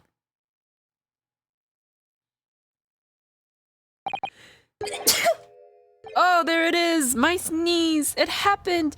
Yay! Oh my god. I need to add an applause. I keep forgetting I need to add an applause thing. I've been meaning to. Thank you for the head pat, Gilfine. I've been waiting for that sneeze for like 2 hours, I think. Summation examination. Objection! A summation examination. From which century has that tomb you have there been resurrected? Judging from the binding, I would say that book is at least 50 years old. Any modern text on British law wouldn't even give such an antiquated procedure a mention. It's a relic, long forgotten and certainly no longer practiced. So you're out of luck. Oh. We could blow some black pepper into your face the next time. I don't know if that works. I've never tried that, so... Well, I mean, I'm assuming it works. Because it triggers sneezes in a lot of people, but, like, I've never actually had that happen to me. I've never tried to make myself sneeze with black pepper. I died after having a bowl of mint ice cream. Did it make you sneeze? Or are you just, like, comatose from all the sugar? What even is it, Miss Susato? This so-called summation examination. Oh, one moment, and I'll read about it. You would demand the right to a procedure before you even understand what it entails. Typical Nipponese. All right, Mr. Naruhodo. I think I understand. It seems that under this procedure, we would be able to appeal to the members of the jury. To do what exactly? Appeal to them to change their leanings and reverse their decisions. And it says here that... if successful, the proceedings of the trial must be resumed. Make them reverse their decisions. So I guess that means not necessarily have them say he's not guilty, but to just bring them back to the middle. Yes, in times gone by, barristers would use a summation examination in an attempt to influence the jury's decision. But that procedure became something of a formality with no practical benefit, really, so it rather fell out of use. I wonder why. Because it was devoid of purpose. Changing just one member of the jury's mind would be hard enough, let alone several. No self-respecting defense barrister would even assert his right to try in this day and age. Still, I don't see any mention of the procedure actually being formally revoked. What are you suggesting? I'm suggesting that although it may be antiquated and largely forgotten, it isn't yet extinct. What do you think, Mr. Naruhodo? Food coma, but it didn't quite get there. Oh. Just have more ice cream and then you'll get there.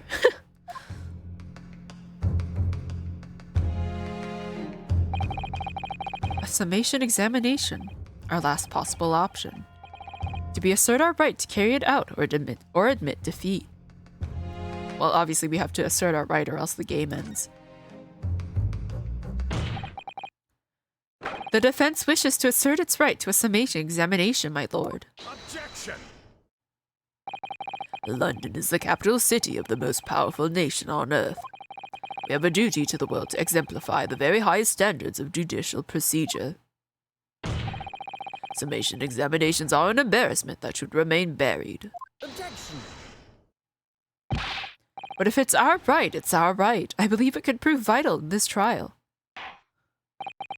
The defense's petition is perfectly valid. The court will proceed with the summation examination. This is madness. Foreman, are you and the remainder of the jury ready? Well, I'm not. There was no mention of this in the letter I received, you see, so... All members of the jury will be asked to explain on what grounds they have reached their decision. On what grounds? You must all justify your decisions and explain why you believed the defendant to be guilty. Well, my lord, you're rather putting us on the spot. This is most irregular. No mention was made of this before.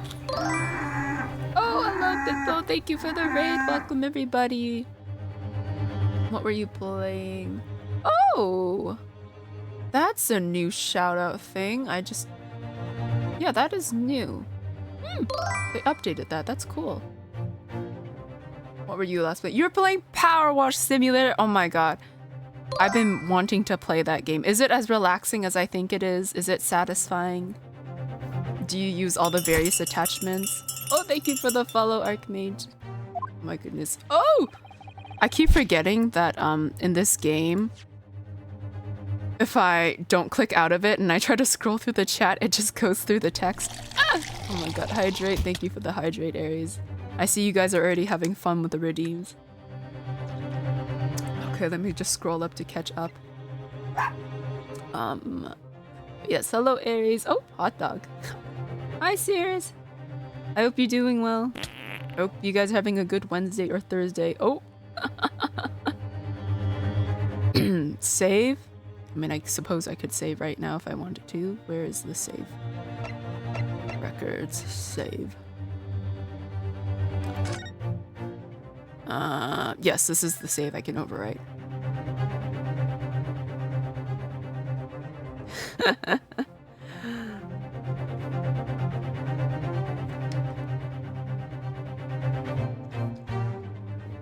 Yeah, if you want to cause chaos, well, one of my favorite redeems is the cheese, slapping me with cheese.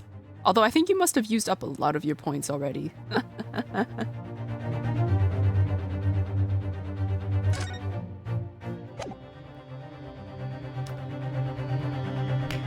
Oh my god. Well, I hope you have fun with the redeems. There's many of them out there. Oh my god. Okay, I don't remember what he said. Okay. Okay, no mention of this was made before. Oh, okay, we already read that. I don't really hold with all this justifying luck. Just not gonna say anything. You know, I used to want a typewriter.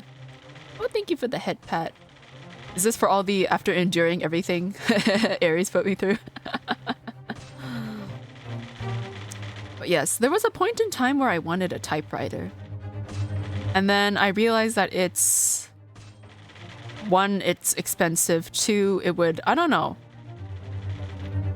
It's just there's a lot of like parts to it. I think there's like the paper, there's like the ink ribbon and all that. That seems to have thrown the jurors off. It seems none of them have experienced this before. Alright then.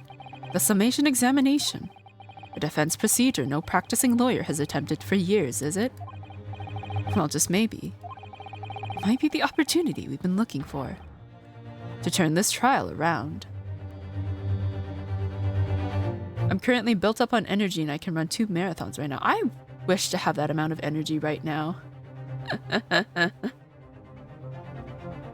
But yeah, I get what you mean. I also have the chaos in me, but it's more so in the form of me jiggling my knee. I think, yeah, during most of the stream, especially during Ace Attorney, my knee bounces a lot. You can bring your typewriter to class to take notes. That would be so loud, and I could never do that because I would be constantly worried that I'm like disturbing the people around me. Like I'm very conscious of my existence in public spaces. Like, I would not be able to use a typewriter in like the middle of class. Because, yeah, I don't know. I don't know. I feel like that would also annoy people. Like, and then you would potentially get kicked out of class. Because I think I remember seeing a video of somebody doing that. I don't remember what happened though. I would do that just to hear the ding. Well, the thing is, I have a program. I downloaded a program specifically for that because I like to hear the dings of a typewriter, right? So I downloaded a program. It's called Mech Vibes. Let me just go into the options so I don't accidentally skip dialogue. But like Mech Vibes, I think, is that the name? Let me Google and double check just to make sure. Yeah, okay, Mech Vibes. So you can download that, and there are a bunch of different sound packs that people have made. You can also make your own custom one, but basically that program lets you bind sounds to your keyboard. So like when you press the letters, it makes a sound, and you can assign it to like different ones. So like your space bar, your enter, stuff like that. But yeah, I have like one for a typewriter sound, and so sometimes when I'm writing, I turn that on, and it's really nice to write and just hear the little clickety clacks of the keyboard, and then of the typewriter, and then when you press enter, it does the little ding. It's very fun. Look into it if you're interested in that.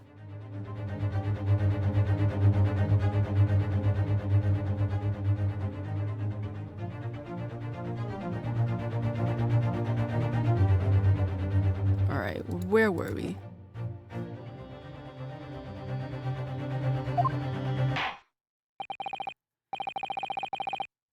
So be it then, ladies and gentlemen of the jury, the court hereby calls upon you to state the grounds on which you find the defendant, Magnus McGilded, guilty of this most serious crime.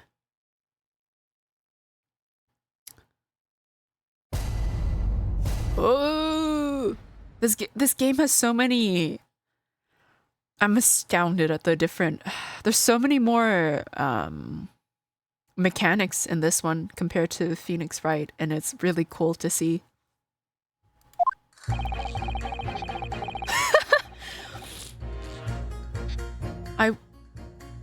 Well, that's one way to put his big nose to use, I suppose. There was no one else inside the carriage at the time, so it has to have been him. I trust the driver. He has an excellent memory, it seems. 4 passengers with fares totaling 20 pence. He stuck the chap next to him just like this. Brazen, I must say. Absolutely brazen. I have simply typed and collated all the statements made thus far and drawn the logical conclusion. You can trust the guild. Fair fares is our motto. We haven't raised prices above 4 pence for years. And that scoundrel slapping that poor man on the floor. It beggars belief. Okay, well, first of all, he didn't stab him on the floor.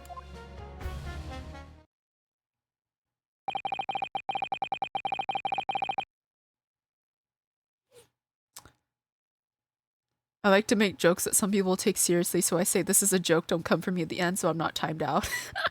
That reminds me of like a habit some of the people I know do. It's this picture of a star, and like in the middle of it is like a caption called, "This is a just kidding star, send this to let people know you're just kidding." And so like they make use of that a lot. Maybe I should make an emote for that if I eventually have the space. That would be funny. I think I'll have to add that to the list. I'm starting to wish I hadn't pushed for this now. Some of the jurors don't seem to have wonderfully formed arguments, though, do they? Well, let's see what we can do. We need to get these 6 people to change their minds. I'll have to throw everything I can at them and use some very persuasive language. Just a moment, Mr. Naruhodo. According to my book, that's not quite how it works. Oh? I thought I was going to have to thaw their icy minds with some heartwarming rhetoric about the defendant. Unfortunately, once the jurors have decided the defendant is guilty, they're unlikely to heed anything the defense says. But then, they've reached their conclusions by their own reasoning, you see. Your pleas will sound like excuses. In fact, it could recoil on you. The more you try to persuade them, the more entrenched they may become.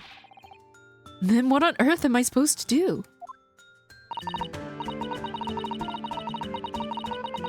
Oh dear, I'm just citing what I've read about British law, Mr. Naruhodo. Right, I'm sorry. Do you have any idea how to make this work then? Well, from what I can understand, the key to this procedure is using the juror's own words to make your arguments. What do you mean? Well, the 6 members of the jury are randomly selected members of the public. They may appear to present a united front, but the truth is, they are complete strangers who just happen to find themselves here in the courtroom together. And that's the way to break them down, you mean? I just need to copy this down and pin it to my clipboard. Probably. Just have a text file of all the things you need. Yes, exactly. Just discovered typewriters are 1867's tech, 156 years old. That sounds about right. You must listen very carefully to what each member of the jury says. Oh, that reminds me. Speaking of typewriters, there was this keyboard specifically designed to look like a typewriter. Not like the ones with like the rounded keycaps, but like legitimately like a typewriter. I don't remember what it was called. But yeah, I just remember it being kind of on the expensive end. It's like a novelty keyboard. But like yeah, it specifically looks like a typewriter, or at least like the base of where all the keys are. And I remember wanting it. But yes, it's kind of expensive, so I didn't get it. I need to lurk for a minute. Oh, thank you for the lurk. Enjoy your time. I hope you... Yeah, I'm not sure what else you're going to be doing, but I hope... I don't know. I'm just trying to wish you well. I cannot form the words. I cannot be coherent right now. I've used a typewriter before in preschool. I don't think I've ever used a real typewriter. I've never had the chance to. Randomly pressing keys at the same time to jam them. Oh no. You must listen very carefully to what each member of the jury says, and see if we can identify any contradictory statements. If we can, we then contrast the statements and pit the corresponding jurors against each other. I see. So it's contradictions in what 2 or more jurors say that we're looking for. In a way, then, this is similar to a regular cross-examination. Oh, yes, I suppose you're right. Find contradictions in their statements and pit the jurors against one another to break them down. All right, I might be able to pull this off. No, that's not right. I have to pull this off. Can we start proceedings, counsel? I would ask you to take the stand for this. I'm expecting a clear and concise rebuttal. Yes, my lord. Oh! Okay, the defense's rebuttal. This is so strange. Okay, there was no one else inside the carriage at the time, so... See, I don't know how nitpicky I can be. Well, I guess I can press them. Let me save quickly so that I have like a decent starting point to fall back on.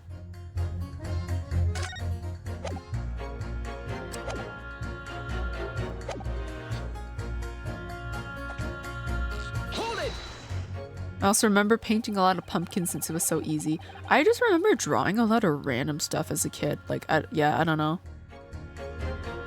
A favorite hobby of mine was like drawing everyday objects and just slapping faces on them.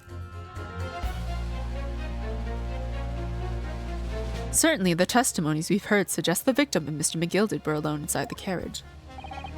Precisely my point. But could there be some other explanation? Something we haven't considered yet. Such as? Well, perhaps that's something we could, all work out together now. Now listen here. Maybe you don't know how things work around here because you're from foreign climes. But we're here to form our opinions as individuals, and I have. Oh dear, he doesn't appear to be in the mood to consider an alternative point of view, does he? I still do that, draw different things and give it a face. It's really fun. It's really fun drawing random faces on like things. It reminds me of like, I don't remember their name, but I remember it was really popular one time. I saw it everywhere on Instagram. There was like an artist who like, it was like real life videos. So for example, like marshmallows floating in a cup, but they would like animate like little faces, arms, and like legs on them. But I remember those were really cute. Now, I'm going to have to pit the jurors against one another like Susato-san said. Finding contradictions in these 6 people's assertions is the only way I'm going to succeed. I trust the driver. He has an excellent memory, it seems. 4 passengers with fares totaling 20 pence. I don't think it ever stated what the fare was, but... 8-seater omnibus. Can we look at this? I don't think we've looked at this. Okay, open this bad boy up. This portfolio must contain all sorts of secrets of London's gentry. Oh dear. Do you really think we ought to look inside? Well, it's not as though we know any of London's gentry personally, is it? Apart from our great detective friend, perhaps. Actually, I wonder. I assure you we will not find Mr. Sholmes' name inside.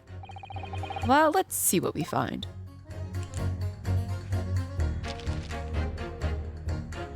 I cannot read any of that. Gosh, it's crammed full of gentlemen's names, isn't it? Well, I suppose they're probably not all gentlemen at all, are they? After all, not everyone in this country is well off. Oh, goodness! What is it? Look at this! Do you see the name here? Bruce Fairplay. Should that mean something to me? It does sound strangely familiar, actually. Bruce Fairplay, the witness testifying at this very moment. Oh, yes, of course, the banker. Why is his name in here? Ah, he borrowed 20 guineas, did he? And look, the repayment date is fast approaching. It's possible that this is just a coincidence, of course, but this could be very useful information. Okay. If I look at the other page, will it tell me anything, or is it just the same dialogue? It's the same, okay. Right, I think that's everything I can look at on here. I can examine the murder weapon. Where is this M? Oh, this could be a W. No, right? I think this could be a W. The curves suggest that it's a W. I don't know why anyone would think this is an M. I'm trying to rotate this. I mean, I guess it could also pass off as an M, but like, I think it's a W. An ornate letter M, undeniably Mr. Magnus McGilded's initial. And it's beautifully gilded, too. It must be very valuable, I should think. Ah! What is it? Look at this M. If you turn it upside down, it becomes a W. This could change everything. A W? Yes, this is one of those You know, turnabout cases. I'm sure of it. I'm afraid I don't know at all. But what I am sure of is that this is an M. Oh.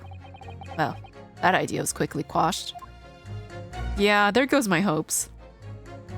This is really off topic, but I once made a dagger. Out of foam. Not out of metal or anything. I'm not that talented.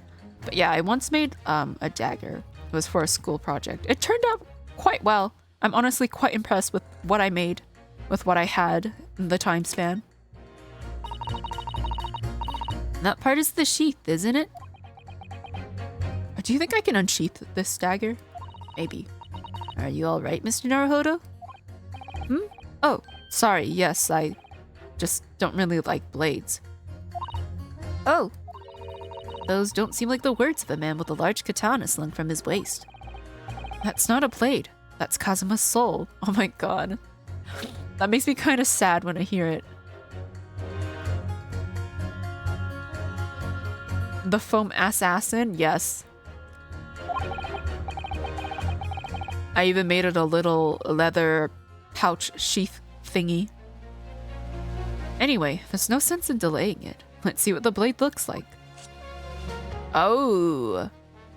That seems kind of purple, does it not? Maybe it's the lighting. I don't know. It looks kind of... like, even if the blood were to oxidize, it looks very suspicious. Okay, can I look at the handle? No, okay, let's look at the blood then. Ugh, that looks like a lot of blood. It surely is blood. The victims. Ugh, an Englishman's blood looks a lot like a Japanese man's blood. Did you think it wouldn't? Sorry, it's just that we've only just arrived here in Great Britain. I'm finding it a little hard to adjust. Yes, I do understand. What did you expect him to bleed? Gold?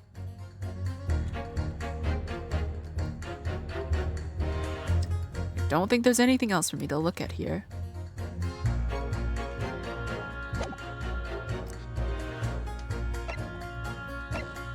Okay. Oh, I haven't looked at these gloves. Okay, so it was just the right, and it was between the forefinger and thumb that the blood print is on. We all know Englishman's blood is green, or was it blue? I don't recall, but something like that. This is definitely blood, isn't it? Not the most pleasant sight to be confronted with on our first day in London. Well, nothing will come of grumbling now. No. By the way, is Mr. McGilded right-handed? Yes, I believe so. He was toying with a coin in his right hand a little earlier. He did chuck a coin at me with his right hand. I distinctly remember because it hit my eye. Pity. If only he had been left-handed. I think blood on either glove would be fairly incriminating, really. Okay, I don't think there's anything else I can look at on this glove. Yeah, nothing stands out to me other than the blood stain.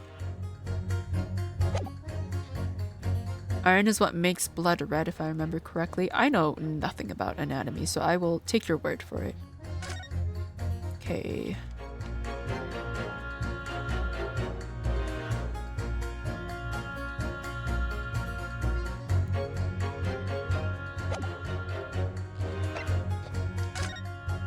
Okay, victim name, a thrice-fired mason, male, age 54, occupation brickmaker, cause of death. 15th February, 10 p.m. to 11 p.m. Stabbed once in the abdomen with a knife whilst adjourning in an omnibus. Died due to internal hemorrhaging resulting from the trauma. I mean, the thing is, if he was... Well... I was thinking about, like, shouldn't there be more blood if he was stabbed? But the thing is, the knife was still in him, so maybe there wouldn't be as much blood. But I don't know. Okay, armband. Oh! We have Kazuma's armband. Oh, it's the same pin, except it's on the arm. These are the scales of justice. They're a symbol of the defense, aren't they? Yes, that's right. The scales are a symbol of fairness to show that all are treated equally in the eyes of the law. And they're a warning to those who enter the courtroom without an impartial mind. But if they're the mark of the defense, it would be more auspicious if they were weighing more heavily on the not guilty side, I think. Very impartial, I'm sure. Okay, is there anything else to... Oh! I keep forgetting it's not right-click to rotate. I think that's the only thing I can look at. Oh! What's this? Aw, it's his name. I still miss him. The lawyer's name is embroidered on the inside here. Look. Kazuma Asogi. This was his band, of course. He had his heart set on this study tour in Great Britain. I'm sure he would have found the truth he longed for here. But he lost his life before he even had the chance to see the place. I have such a strong sense of his hopes and dreams when I look at this armband, though. Damn. I really hate it when people die for character development.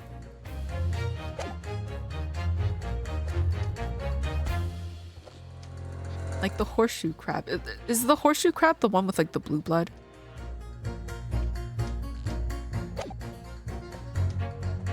Okay, 4 passengers, fares totaling 20. He stuck the chap next to him just like this. Brazen, I must say. Absolutely brazen. Simply typed and collated all the statements made thus far and drawn the logical conclusion. You can trust the guild. Fair fares is our motto. We haven't raised prices above 4 pence for years. Okay, so it's... The price is 4 pence, right? And there were 1, 2, 3, 4. There was 4... Yeah, there was 4 of them, right? So that's 16 4 pence.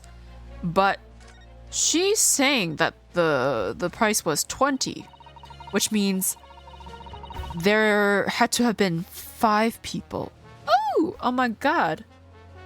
I'm connecting the lines. A flying bug in my room. Oh my god, I hope you get it out of your room soon. Or you manage to squash it.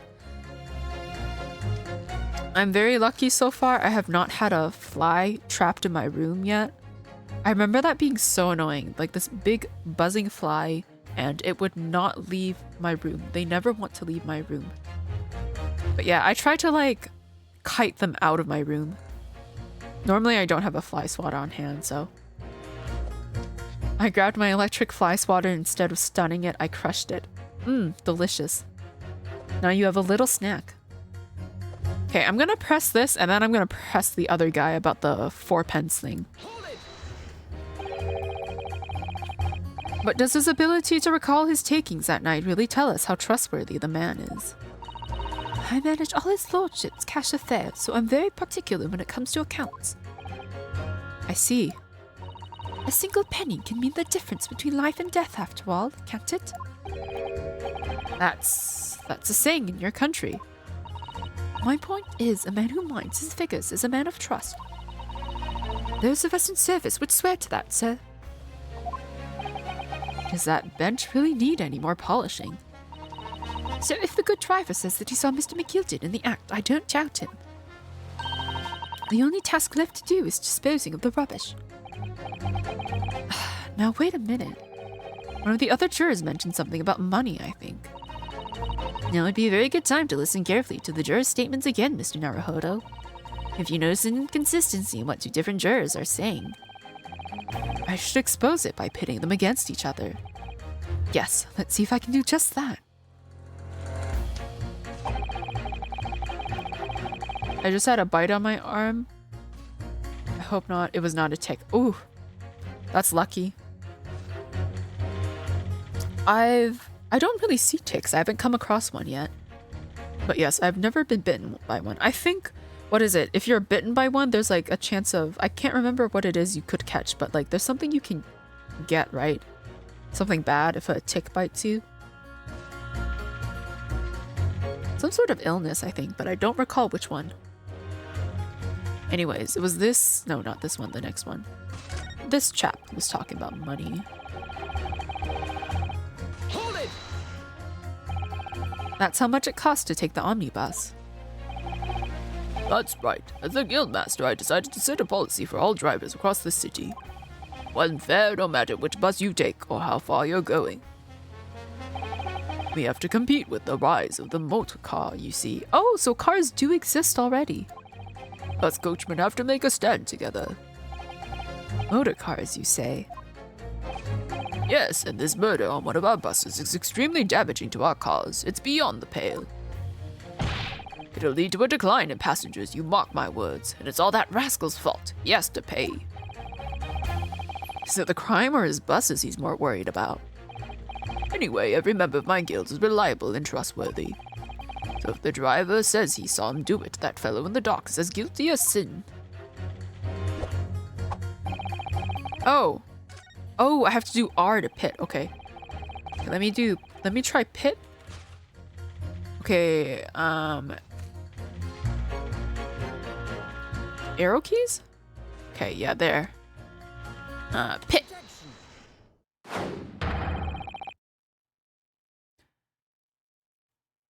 This is what happens when you leave your door open for 5 minutes? Yeah, I always keep my door closed. And if I'm ever going outside, I try to like quickly go in and out. Lyme disease and Rocky Mountain spotted fever. Okay, so that's what you can get from a tick bite. I hope those are treatable. Are they? They should be, I think. Maybe they have like lasting side effects, but we'll see. Those two statements clearly contradict each other. They do. Explain yourself, counsel. Me? Oh dear, what have I said? I swear on Silver Blaze's maiden name, I haven't the first idea what you're talking about. According to the group testimony we've heard so far, there were 4 passengers on the omnibus on the night in question. And according to the coachman, Mr. Beppo, he took 20 pence in fares. Quite right. I have those precise details typed neatly here in front of me. I panicked because the dialogue was going, and it's because I had autoplay on. I've read up on tick bites before. One of the signs is the bullseye pattern on your skin after a few days. Ooh. Yeah, I've come across a tick once, and that was because there was a tick that bit one of my dogs, and I had to very carefully remove it with tweezers. It was very nerve-wracking because it was the first time I ever had to do something like that. But yeah, I gently squeezed that sucker and wiggled him out. And I'm pretty sure I got him out whole. Like, I got the head out and everything, so yes. But he must have been in there for like a bit of time because I think he was like, he was kind of not full of blood, I would say, but yeah, there was some blood in him, so I'm assuming he had been feasting for a bit. And juror number 5 also told us the following. The fare for the omnibus is always 4 pence. That it is. A fair and convenient single price, just the way London's carriages should be operated. But that doesn't add up at all. In fact, it leaves a glaring discrepancy in the facts. Why, man? Why? 4 passengers paying 4 pence each, if you do the multiplication. Ah! It would be 16 pence. Exactly. As I said, it doesn't add up. The figures are different. By 4 pence, in fact. Or precisely, 1 person's fare. 1 person's fare? Yes, in other words, on the omnibus that night. It's distinctly possible. There was another passenger we've heard nothing about.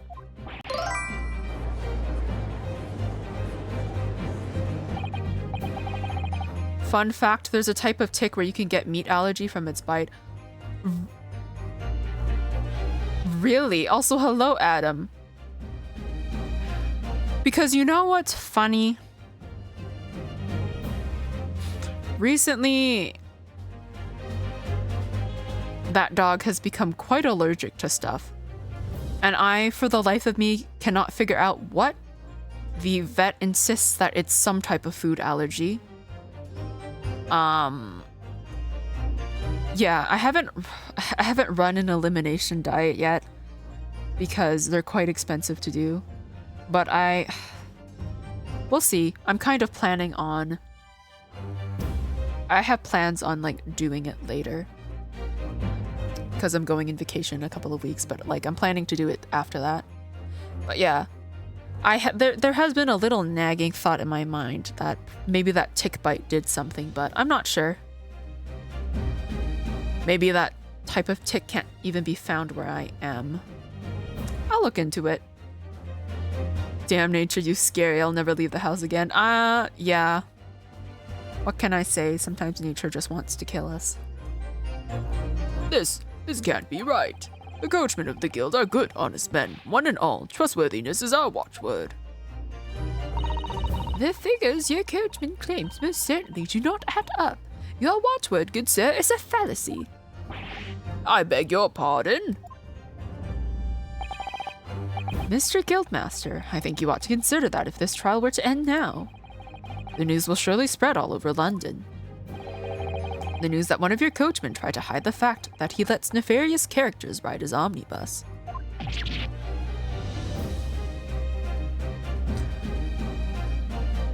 But yeah. Also back to that tick thing.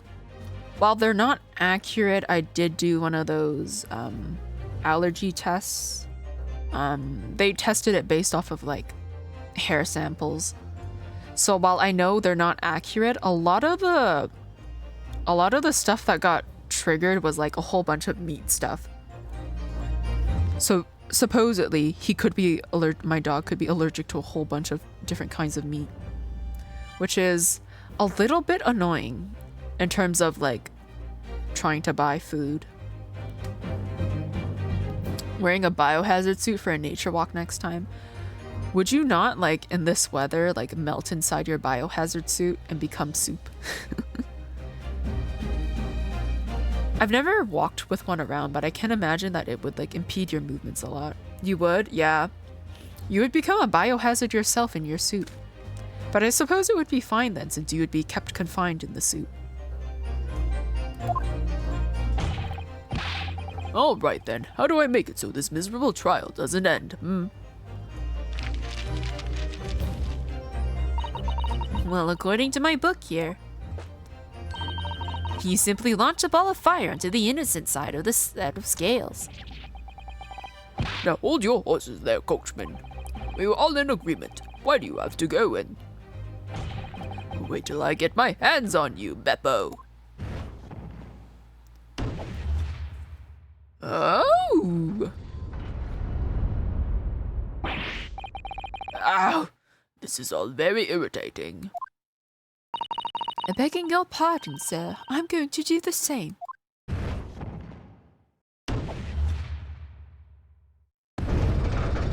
So they can't take back their decisions, they just have to go to the opposite end. For the love of Mike, not you as well. A penny can be the difference between a smile and a tear, after all. I certainly can't put my trust in someone who doesn't follow my exacting standards in financial matters. Oh, really? I, for one, think it's only proper that we hear from the witness again. Oh, well done, Mr. Naruhodo. You did it. If we can manage to change two more jurors' mind, we can force the trial to continue. 2 more. Actually, I would be so much more excited if I could do that for jury dude. Dude, me too. If I could launch a ball of fire into scales for jury duty, it would be so much more exciting. I would be so... The trial would be much more interesting. Although I feel like I might abuse that a little too much just because it's fun to launch balls of fire. There is something else that's bothering me about a couple of their assertions. And then that's where you must strike next. So I need to pit 2 more jurors against each other and show there's another contradiction in their assertions. Exactly. You can do it. Well, the scales of justice have shifted, but they still weigh heavily on the side of guilt. Counsel, you have the floor again. Continue with your summation examination. Okay. Oh, I'm changing my leaning to innocent. I should like to hear what the slipshod bookkeeper has to say for himself. okay, she does not have anything that could contradict. Beppo, this trial has to continue so I can get to the bottom of this corruption. Not guilty, I say, okay? The scoundrel stabbing that poor man on the floor. Okay, so it's those two. This old lady and this guy, because they both have different methods of stabbing. We will pit you two against each other. This is so fun. I'm purposefully causing chaos and discord amongst people, and it's so much fun. Those two statements are completely contradictory. What? Explain, counsel, post haste. Oh, dearie me. I was only knitting a jumper for my other half. What is she knitting? First she was knitting mittens, and now she's knitting a jumper. Can she decide on what she's supposed to knit? What is all this claptrap? What does contradictory even mean, I ask you? We've heard from more than one witness that they allegedly saw the actual moment when the defendant stabbed the victim. Now, out of curiosity, juror number 3. What? Can't you see that I'm busy here? How would you say the defendant stabbed the victim? What sort of motion was it? Ha! Want to test me, do you? It was like this. Struck the fellow next to him without even getting up, just like the prim banker said. Also, heads up, we have ads in 5 minutes. I would not be as comfortable as that lady is sitting next to him when he's like demonstrating this. I would not feel as calm as she seems to be. Yes, that was Mr. Fairplay's testimony. Quite true. Now then, juror number 6. Oh, is that me, is it? What can I do for you, young man? How would you say the defendant stabbed the victim, madam? Oh, well, dear, as far as I understand it. It was like this. He stabbed the poor man after he collapsed on the floor. The coachman said so. Now don't move. Take a look at these two jurors. He stuck the fellow next to him without even getting up. And he stabbed the poor man after he'd collapsed on the floor. Well, I never. They're stabbing in totally different directions. What? Bless my stitches, what a muddle. That old lady's everything, though. I wish I could knit. Maybe that's what I should do one day. Go touch grass, but like go crochet and touch grass, you know? Like maybe just go to a park or something and crochet. And hope that a tick doesn't bite me and completely change my dietary restrictions. Because I would be so sad if I became allergic to... Well, I guess it depends on what kind of meat, but like I enjoy my meat as much as the next carnivore, so I would be quite desolate. Go crochet grass. I should. That's something I should do. What this tells us is that there's a strong possibility one of the witnesses isn't telling the truth. Oh! But why? Why the dickens would they lie? I don't know that yet, but what I do know is that if the trial ends at this point, we may never find out. We may never know the real truth. Ladies and gentlemen of the jury, can you really let that happen in all good conscience? Lies, you say? Oh, dearie me. I can't abide people telling lies. Oop. That's so fun. The scales. Oh, the scales. I don't believe it. They're balanced again. Does that mean the trial can continue? Wait. Now hear this, my fellow jurors. I warn you, you cannot listen to this man. Look at him in his black suit. He's clearly some devious Eastern sorcerer using magic on us all. If I could use magic, do you really think I'd be putting myself through all this? Answer me this, Dark Jinx. Huh? Me? What exactly is the problem? What of it if two witnesses have slightly different recollections of events? What of it? Let's say the Shylock did stab the victim as he was sat next to him on the omnibus, and this young dandy saw him do it. And now let's say let's say the victim collapsed on the floor, and then the Shylock stabbed him again. And this old lady saw him do it. Well, what's to say it didn't happen like that, Well, the autopsy report said he was only stabbed once, good sir. So that is, in fact, impossible. Who are you calling a dandy, sir? Why, I should take this knife to you. Who are you calling old? Why, I should take this needle to you. They're ready to kill each other now. But could the foreman of the jury be right? Did the two witnesses see two different moments of the same crime? It's out of the question. Because if you look at the autopsy report, it clearly states he was stabbed once.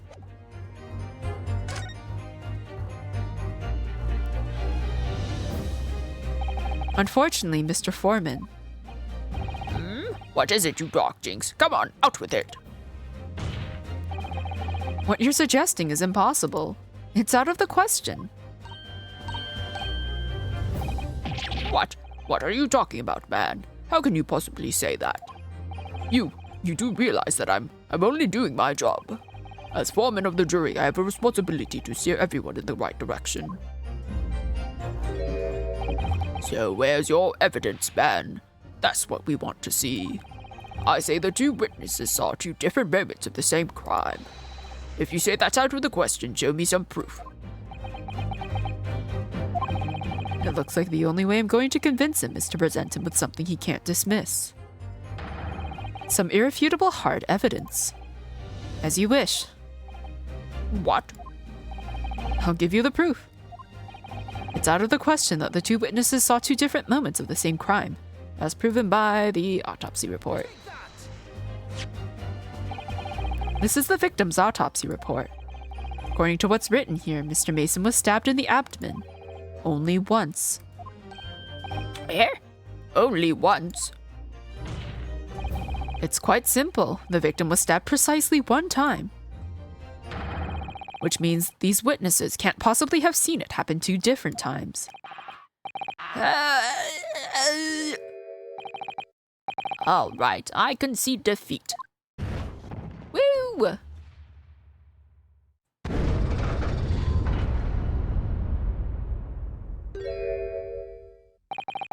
Wait, that means 4 jurors are now leaning to not guilty.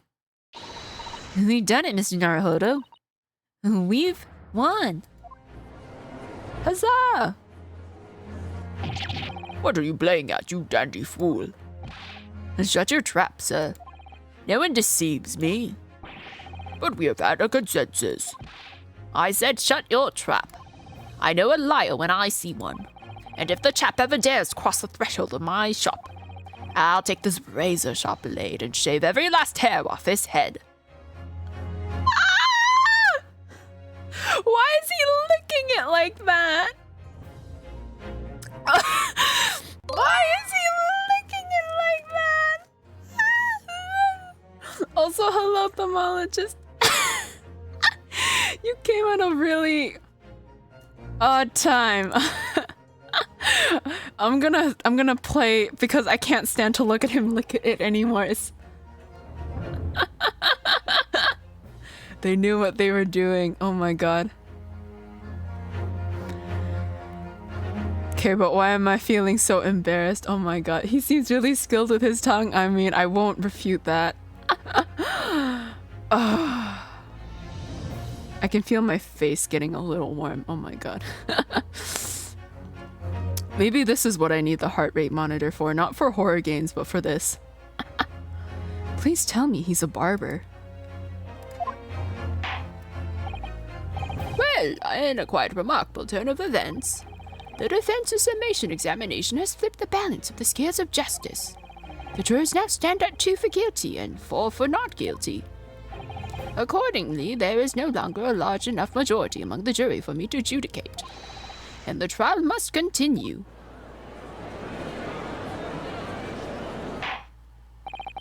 I hereby ask the defense, prosecution, and witness to return to their places. I have an urge to go practice with some knives. I mean, what kind of practice? Do you mean like cooking practice? Or if you mean like, I don't know, like knife tricks, then I hope you're very careful. And I call upon all of you to continue to pursue the truth. Ow! I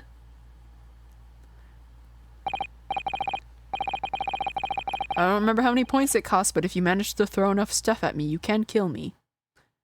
So, Lord Van Zieks, continue to substantiate the case for the prosecution, if you please. Oh my god, him and his wine.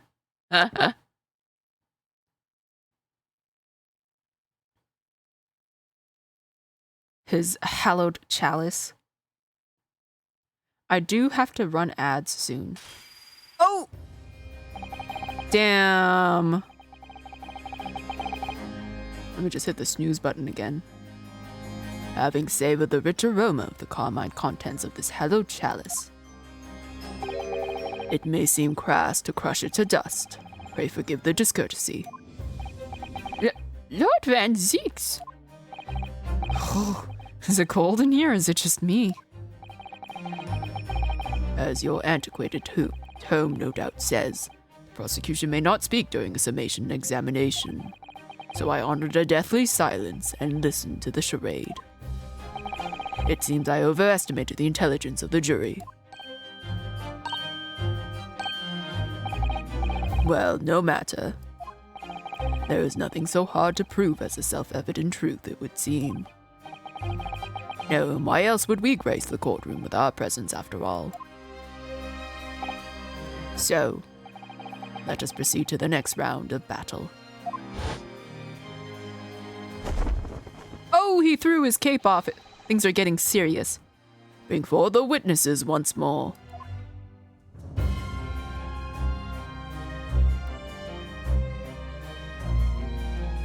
The music is so intense in this game. It's like... Witnesses. I trust you heard the summation examination we have just had to endure. Oh, yes, sir. That I did, sir. Of course I heard it. Oh, yes, sir. I heard it. You, sir, on the end, the coachman. I believe it's Beppo. It'd be a great nod to Phoenix if he threw his cape.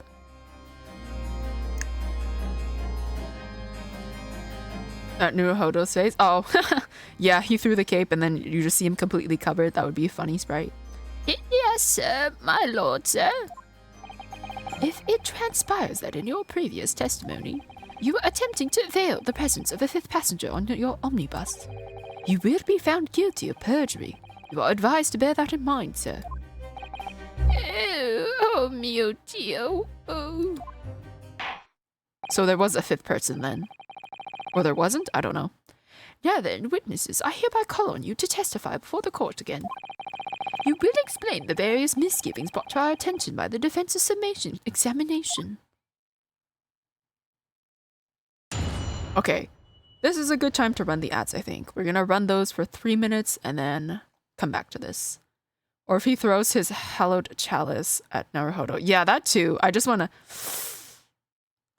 Well, I guess it wouldn't break, but yeah. Just the chalice on top of his head, and then there's just wine dripping down. Anyways, I will see you guys in 3 minutes. Maybe we'll look at the court record. I think I've looked at everything on here, though. I don't believe there's an achievement related to looking at any of this stuff anyway. So maybe I will just eat my cherries. Okay, these are sour. Oh my goodness.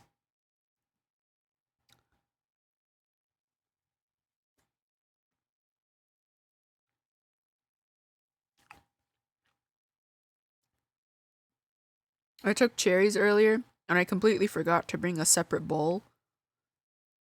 Because what I normally do is I have a separate bowl to spit the pits out into. Ugh.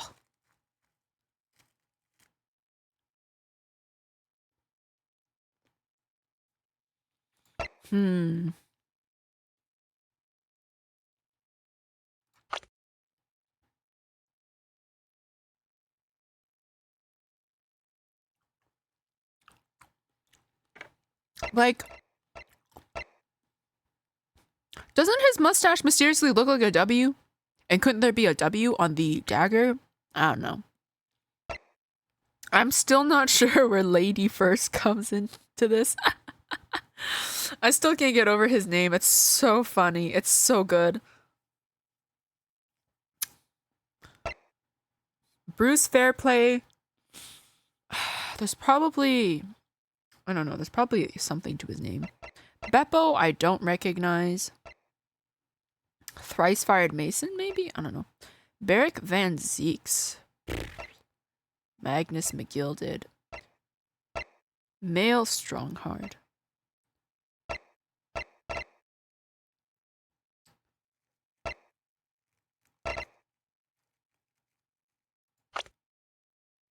Okay.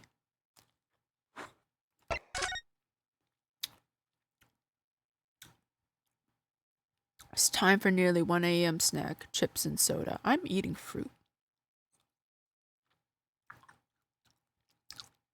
He's missing a button. Is that important? Is that going to come into play? That feels like such an obscure detail, though. But maybe that's important.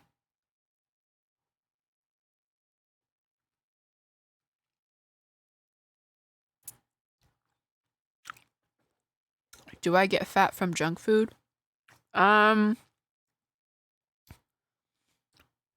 Yeah. My metabolism is not fast by any means. Like, if I'm not careful, I could gain a lot of weight. I'm nearly immune to weight gain. Well, that's good. That's lucky for you. I wish my metabolism was like that. I have a friend. And he's just... He can eat a whole bunch and he doesn't gain a single thing. In fact, he was underweight at some point, and so he had to eat more to gain enough weight to be at a healthy weight. But that could also do with the fact that he's very tall, so he has to weigh more because he's tall.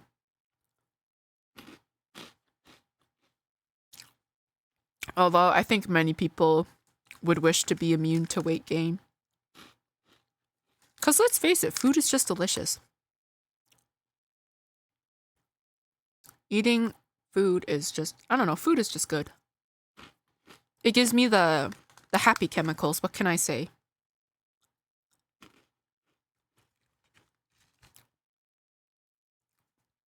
Sometimes I have a habit of doing a little dance if something's really good.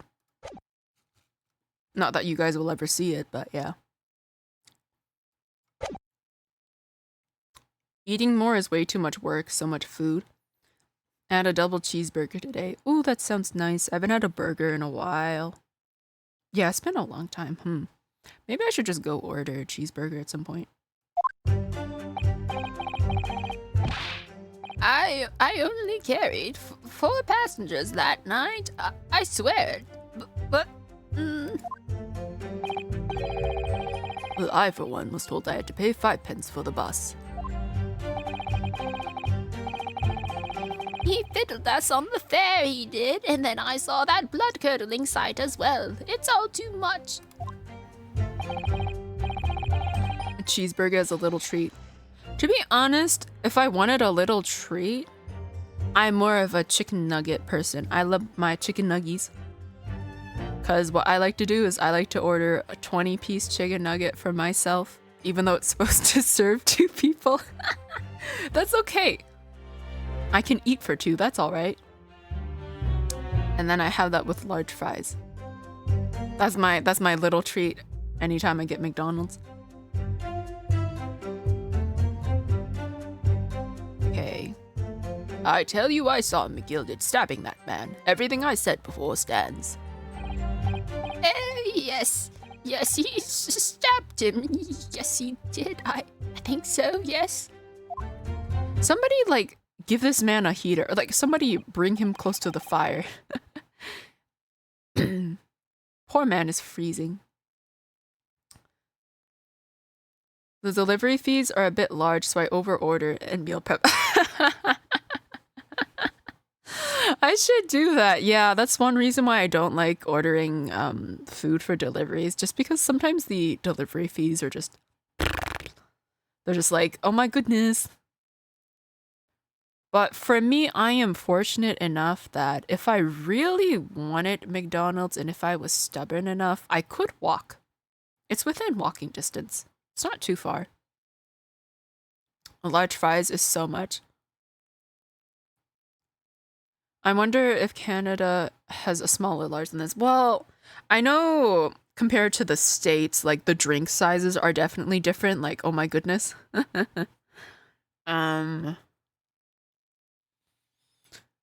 So there's that. I don't know about the fries though. Maybe if I ever go to the States, I'll go to a McDonald's and see what it's like.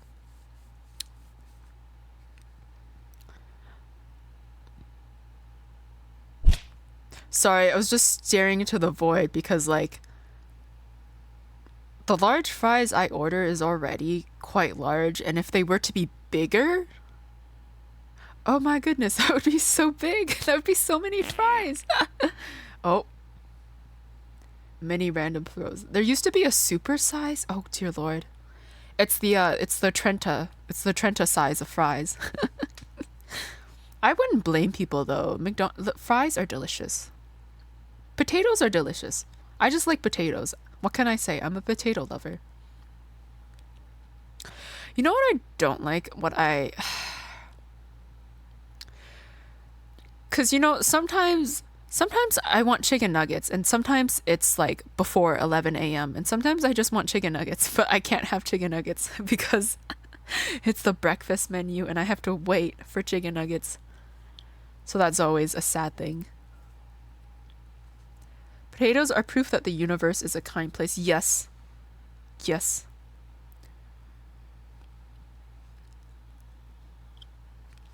Potatoes make the world a better place. Counsel, make sense of this for me, please. The phantom fifth passenger conjured into existence by my learned Eastern friend never existed. The confusion has arisen from the coachman's sly little cozenage. So, supposedly, Beppo charged everybody 5 pence, and that would make up for the missing 4 pence, but... And it will kill you if you leave it in the sun too long. Oh! Will it? What do you mean by that? You mean by like sprouting or?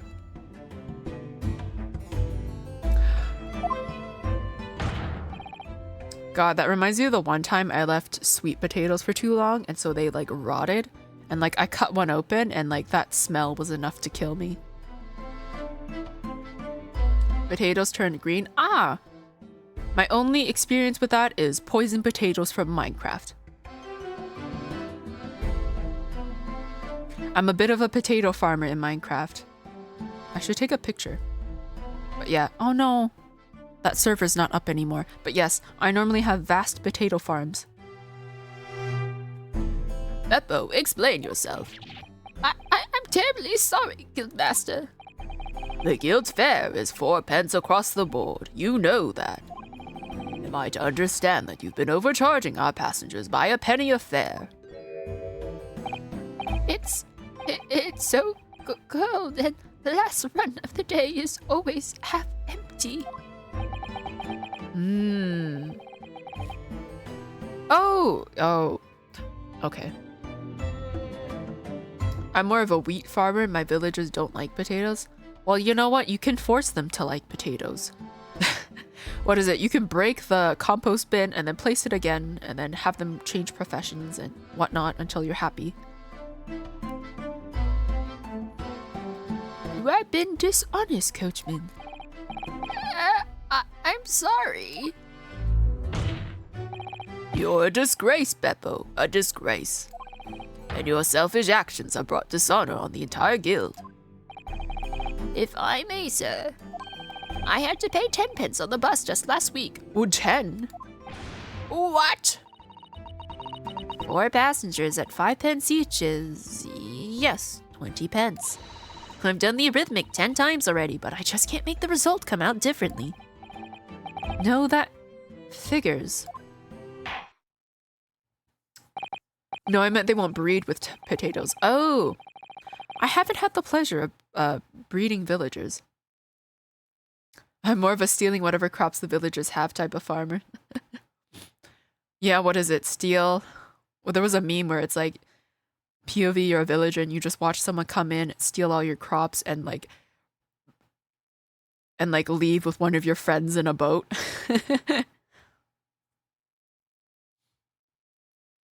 Well, it would appear that one of the aforementioned misgivings has already been explained.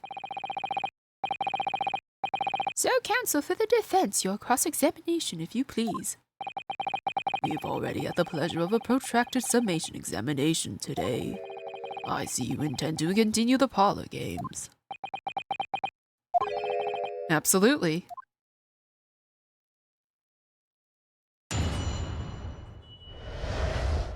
Okay.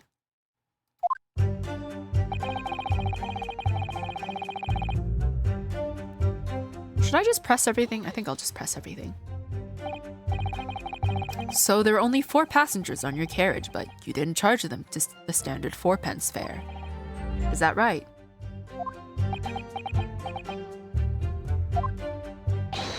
It's impossible to make the last run of the day pay. I was so cold, it was all I could do to stop myself passing out. I'm getting chilblains just listening to you. It was terrible, so I wanted to give myself a pat on the back for even keeping the bus running.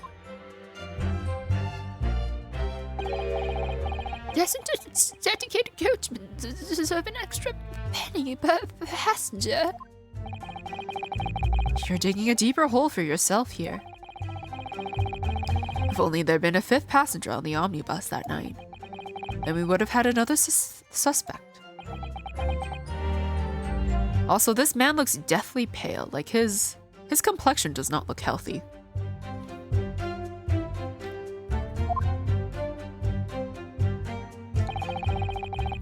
Okay, had to pay 5p for the bus. Is he a vampire? He kind of looks like he could be.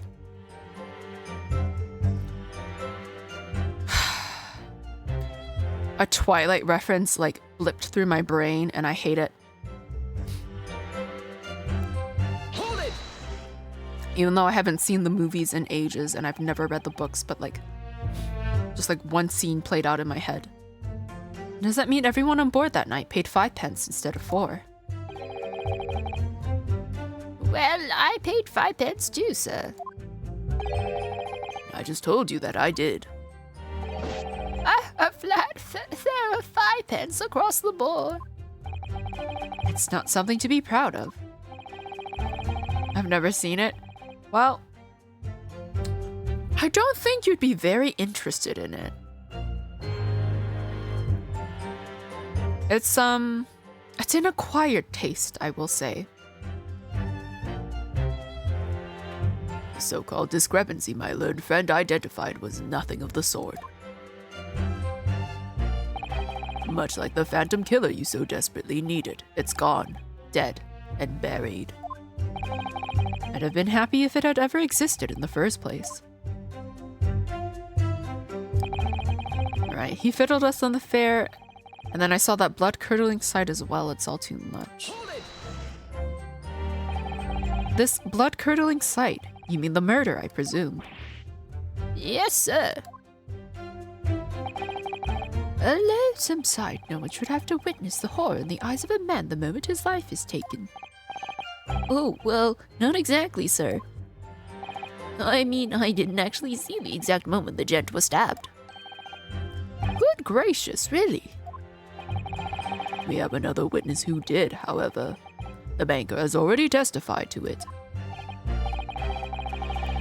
But Mr. First didn't actually see the point at which the victim was killed. That may turn out to be very significant. I heard the banker gent next to me take a sharp intake of breath, see, and that's when I looked through the glass. That's when I saw that horrible blade poking up from his belly, all covered in blood. Every time I see a knife now, I can't help screaming, even when I'm eating. The man is forever just going to have to drink his food. Okay, I saw McGill stab that man. Everything I said before stands. The judge has a wig? Yes, he does. You didn't notice until now, Bayo? His wig has been like slip sliding off his head every time something shocking has happened. It's really quite hilarious. I love it. Hold it! So you saw the defendant, Mr. McGilded, stabbing the victim, Mr. Mason, who was sitting next to him. I heard Canadian courts no longer wear wigs, but you guys still wear robes. I mean, I've never been to a Canadian court, but I think so, yeah. I haven't heard of anybody wearing a wig in a while. I don't know what purpose it serves. I guess just to look regal, maybe? I don't know, just to look powerful. All that power in their hair. I never understood why, in this time period, people wore wigs. UK court still wears wigs? Oh, really? That's interesting. Hey, that's what I said, isn't it? It's bothering me before. This was. For just a brief moment, he hesitated before answering the question. Anyway, there was only 2 of them inside the carriage, wasn't there? There's been much talk of a 5th passenger, but as yet, 0 evidence. Then what are we all wasting all this time for, eh? It's black and white. The man's guilty.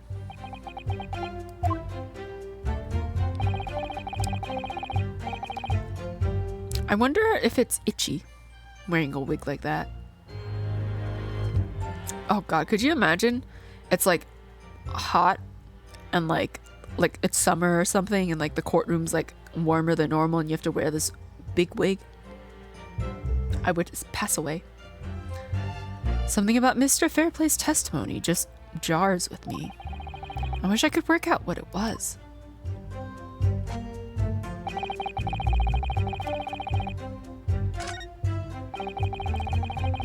I saw McGilded stabbing that man. Everything I said before stands. But what was everything he said before? Oh, is this where history comes into play?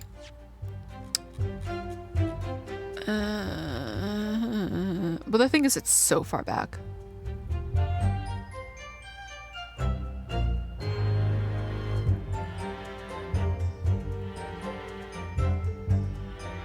Yeah, okay, never mind. The big wigs are normally for the senior judges, I see. So something about this is not right.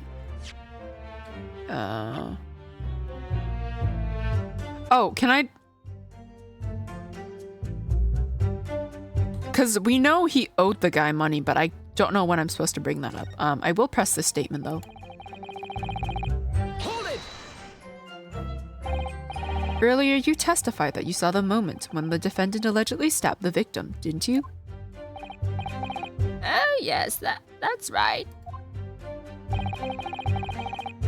You said that the victim was on the floor and described the assailant holding the knife in an ice pick grip.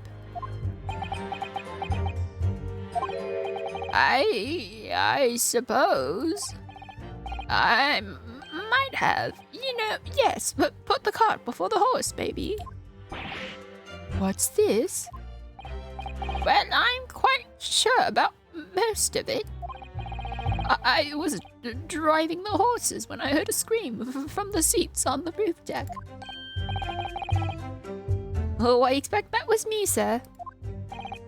Then when I turned around, yes, I saw it through the skylight. The gentleman was on the floor, and the knife was sticking up out of his midriff. That's right, yes, and the fellow holding the handle was the famous man, yes. So, in short, you didn't see the moment when the victim was actually stabbed at all.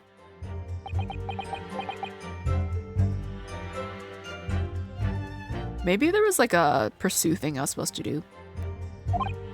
I really thought I did, but when I go over it again in my head, no, I suppose I didn't actually see the precise moment of the stabbing, did I? Excuse me. Excuse me? Do you have something to say about that, Mr. Fairplay? Now you listen to me. I know what you're thinking. He didn't really see the exact moment that fellow was stabbed. What are the chances of that? Eh? Are you asking me or telling me? He's getting flustered. I might be able to extract some new information. Oh dear. Cough creeped up on me. Hold on, I'm gonna drink some water. I might be able to extract some new information from him if I answer him cleverly. Could he have just happened to see the exact moment the crime was committed? No chance? Well, it is a little hard to believe, certainly. Unless you spent your time peeping through a skylight on the top of an omnibus, that is. Peeping? I'm a respectable city banker, I'll have you know. And I know what I saw. I remember it as clear as a ballet day. It was a grim scene, I don't mind telling you. Thank you, Mr. Fairplay. Oh, excuse me, I was getting a little hot under the collar there, my lord. I would ask you to supplement your testimony with a clear statement about what exactly you saw. Oh, I can do that, all right. I'll tell you just how grim it was. All right. My nose is starting to itch. Okay, do you think I'd forget the sight of those blood-soaked hands after the butcher stabbed the man? But there was like a small blood stain. They weren't soaked. Let me save because I haven't saved in a while, and we will present the gloves on this statement because this doesn't feel right to me.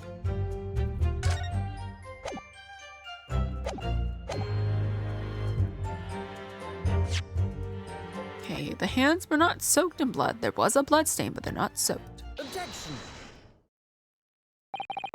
Blood-soaked hands. Well, I admit that soaked might be laying it on a little thick, but anyway, there was definitely blood all over them. Both of them were covered in it. Well, I'm very sorry to disagree, Mr. Fairplay, but that's more than a little peculiar. What?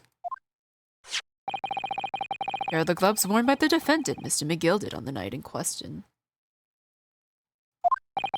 Oh, yes, right.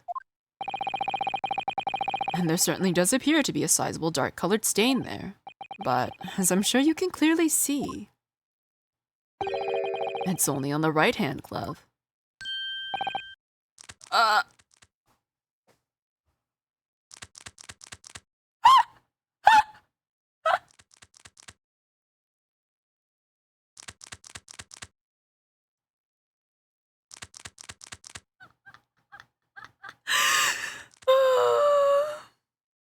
Do you hear him nibbling on his cane? What is that? What is that sound?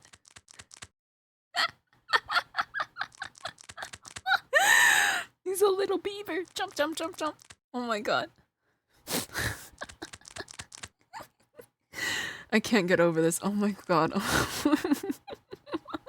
Of all the tics for a character to have, oh my goodness. In short, Mr. Fairplay, your testimony's inconsistent. But no, that can't be right. So you're the liar here, then? Ah!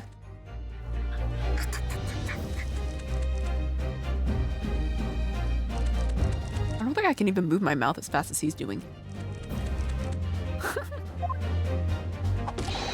That's right, you were quite clear about it. You said, "Huh, it was both hands." Oh, that sound was him trying to pull his knife out. Damn. Oh, I thought he was pulling at his mustache. He's just chewing on his cane. Mr. Fairplay, if your last statement was a lie, it calls your entire testimony into question. You say you saw the moment the victim was stabbed, but is that really the truth? Objection! It was a simple mistake. You can't justify accusing this man of lying. Yes, it was in both hands. It was only one. The fact remains. The victim's blood was on the accused. No, Mr. Fairplay categorically stated that he saw blood all over both hands, which means there's a strong possibility that this witness was deliberately trying to mislead the court. Ah! Why? Why, I'm a city banker, for pity's sake. My word should be the gold standard. I'm a gentleman, not some gutter snipe. Upstanding members of society don't prevaricate. So many big fancy words my little brain cannot comprehend. He's claiming to have no reason to lie. But is that really the case? Mr. Naruhodo, if we had some evidence to explain why Mr. Fairplay might be lying, it could turn the tide in this trial completely. Something to show this man has a compelling reason to lie in his testimony. I have evidence.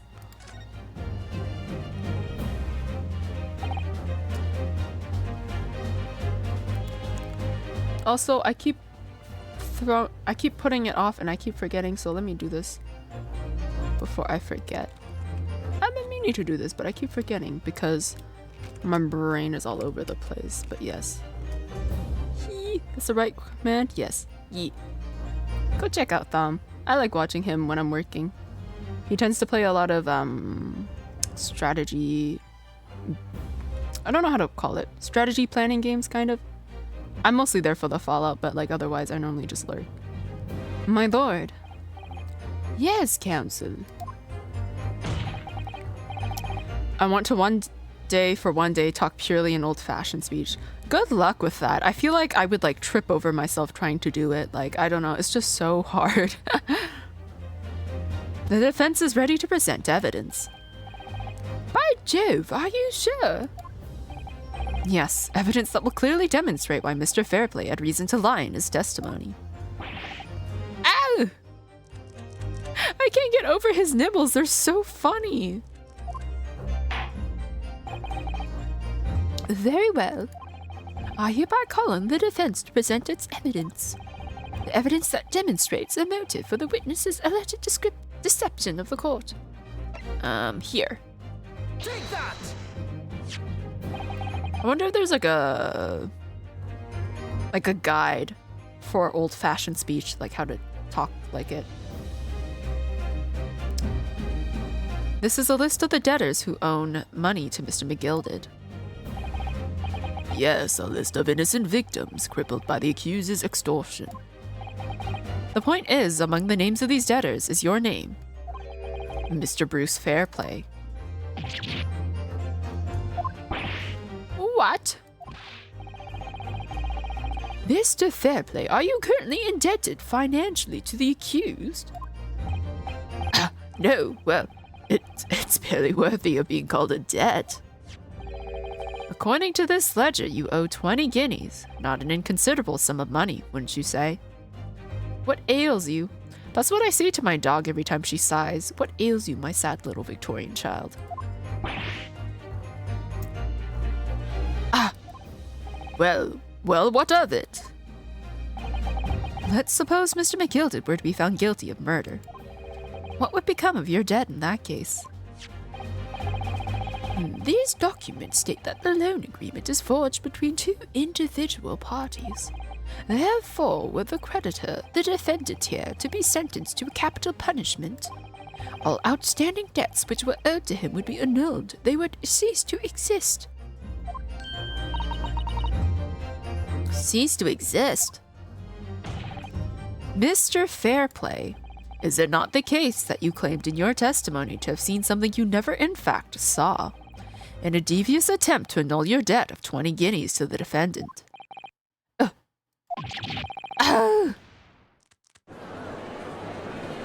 Oh dear. Order! Order! Mr. Bruce Fairplay! Yes, my lord. Let me ask you again, and be aware that your answer may have most serious implications upon your future, sir. Did you or did you not see the precise moment in time at which the defendant is alleged to have thrust a knife into the victim? My lord? Yeah. Did you not see what he said? I think it's because he was like nibbling on his cane, But like it was like, yeah, the way it was spelled implied the pronunciation of lard.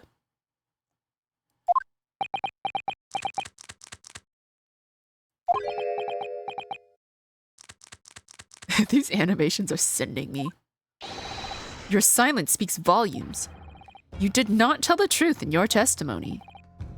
All right, now let's not make a melodrama out of this.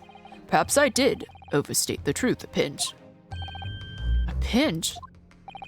But it makes no difference. I definitely remember seeing blood on McGilded's hands, both of them. And yet, only one of the defendant's gloves, which we have here as evidence, is stained. So you keep saying.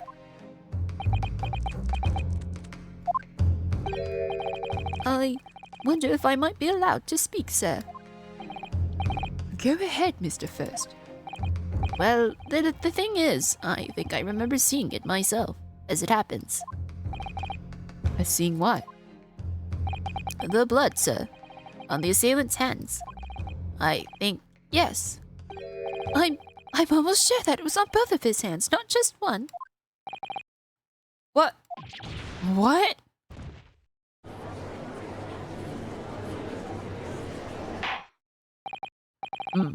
It would appear that we're going to need further testimony from all you witnesses. This time I would like to know precisely what you did and what you did not see. Do I make myself perfectly clear? Yeah. Oh. Mr. Naruhodo, this is good news. The course of the trial seems to have shifted slightly at last. Yes. I might finally have a chance to turn things around here.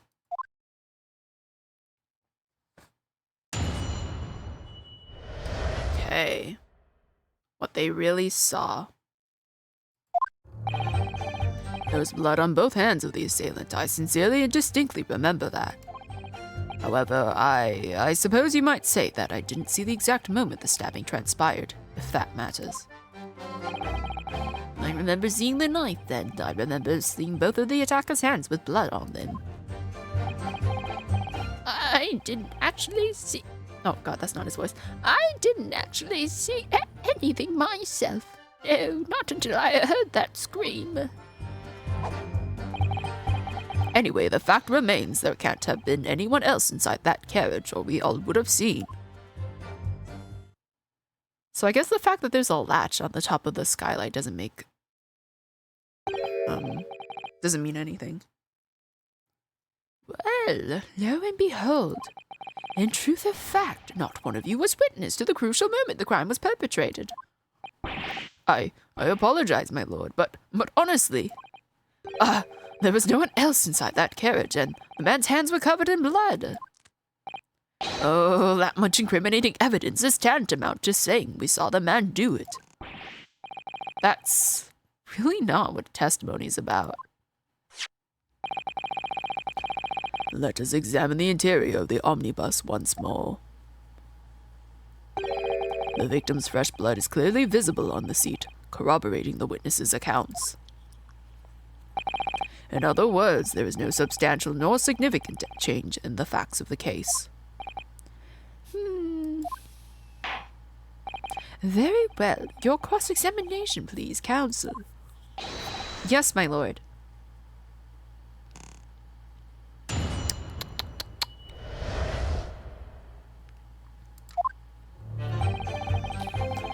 Okay, there's blood on both hands of the assailant. I mean... Could they have... There's no picture of this man's hands. I wanted to look at his hands. Is it possible he killed himself? Like, I mean, that's one theory. But I don't see why he would do that, though.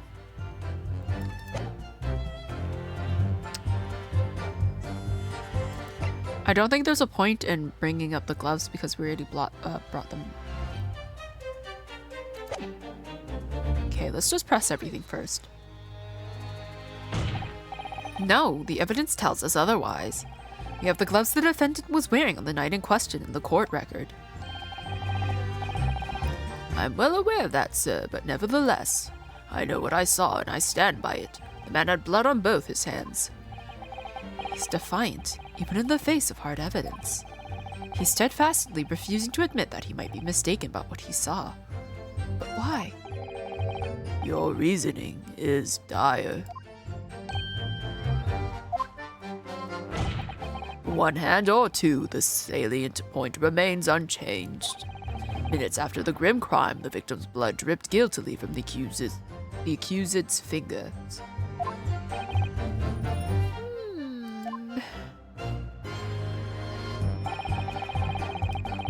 Okay, I didn't see the exact moment the stabbing transpired. Don't try to downplay this. Whether or not you saw the exact moment of the crime is a matter of fundamental importance as well, you know. But, for crying out loud, we all know that no one else could have possibly done it. I was just trying to save us all some time. You have a loan of 20 guineas outstanding with the defendant, do you not? How do you hope to release yourself from that financial burden by ensuring the defendant was found guilty? Well, that's not what I was hoping for. I just lost a little guinea or 10 when I backed the wrong horse in the derby, that's all. I was going to win it all back. There's a fixture this weekend, that's a sure thing. A little guinea or 10. I'm a banker, no one bats an eye if I borrow a little spending money for the weekend. I just realized he's got little, like, ponytails at the side here. We're twinning, me and the judge right now. I think you may have revealed rather more about your character than you bargained for, sir. This witness's scruples are not on trial here. Proceed to the next witness. Is that really how it's supposed to work? Remember seeing the knife, seeing both of the attackers' hands with blood on them.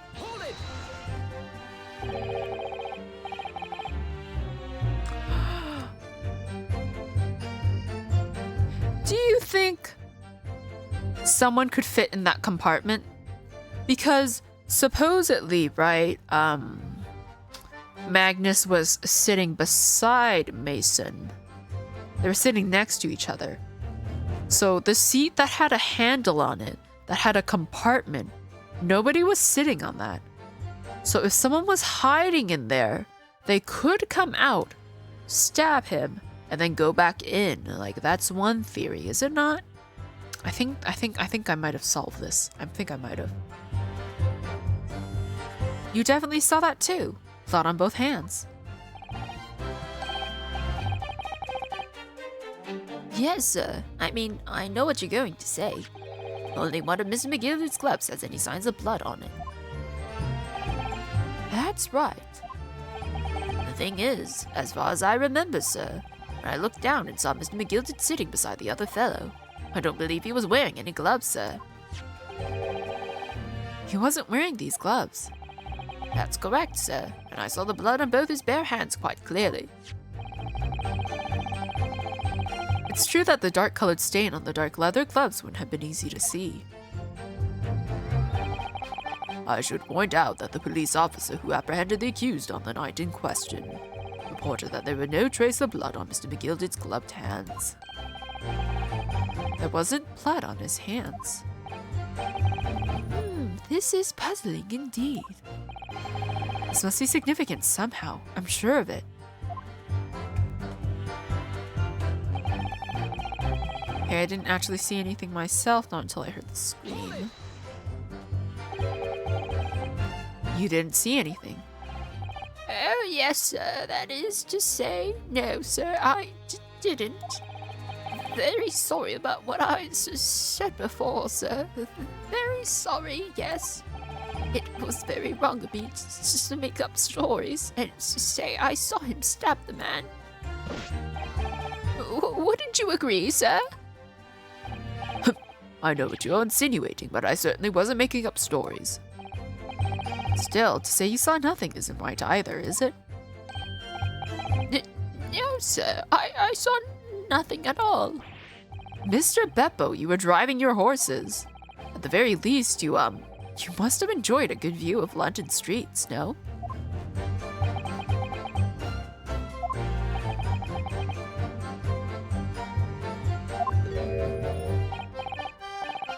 Oh, please. You didn't even see that?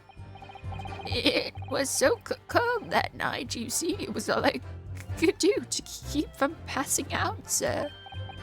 Yes, my head was fairly frozen solid. Sorry to say, sir. It would seem prudent to avoid travel on the last omnibus service of London's cold winter nights. Beppo!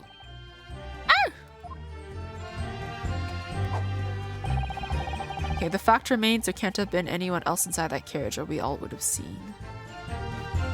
I don't think the skylight offers a good view of, like, the opposite side, does it? I don't think I have any evidence, really, though. And everything you saw of the incident was through the skylight on the roof of the omnibus. That's right, it was fiercely cold that night, but the glass wasn't frosted over. Oh yes, I remember I was shivering. It was so bitter. Which rather begs the question of why the pair of you were sitting on the roof deck in the first place. Well, I don't know about this young fellow, but I couldn't enter the cabin. Oh? Why not? It was locked from the inside. I tried knocking, but no one opened the door. It was locked. That's right, and it's a public bus service, for pity's sake. That's not what I call fair play. Yes, I had exactly the same same experience. I tried knocking, but the gent inside just gestured at me to clear off. So I had no choice but to climb up to the roof deck and look down longingly into the warm cabin below. Well, I can assure you I wasn't just looking down, I was glaring, long and hard. And that's precisely why I can tell you with absolute confidence that if there were anyone else at all in that cabin, I would have noticed. Unequivocal, I would say. I'm not sure about these two witnesses, but they really have seen everything inside the cabin through the skylight. They might not have been able to, right? I don't... Well, let's see. I need a... Because let's say they were sitting here. If they were looking down, then they would only see here, right? Like, you wouldn't be able to see what's here. And like, even if they were sitting at the front here, which they wouldn't, then they wouldn't be able to see the skylight unless they were turning back. So no, I don't think they might not have. Allow me to confirm one thing, Mr. Fairplay. You're riding this omnibus and witnessed the events in the cabin through the skylight and the floor of the upper deck. Is that right? That's right, yes. In that case, there's a portion of the cabin interior that would have been out of sight from you. What? My golly, really? Obviously, at this stage, we can't say for sure. But the possibility cannot be denied that at the time of the incident, there could have been another passenger in the enclosed cabin of the omnibus.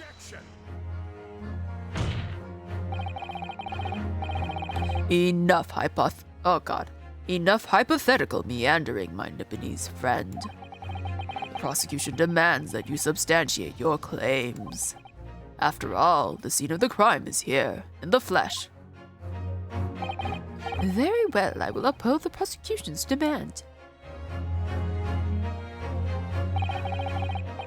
You will identify the area on this cross-sectional plan of the omnibus. Where exactly in the omnibus are you suggesting that this potential extra passenger could have been situated? Here. Take that! Both rows of seats on the roof face in the direction of the travel.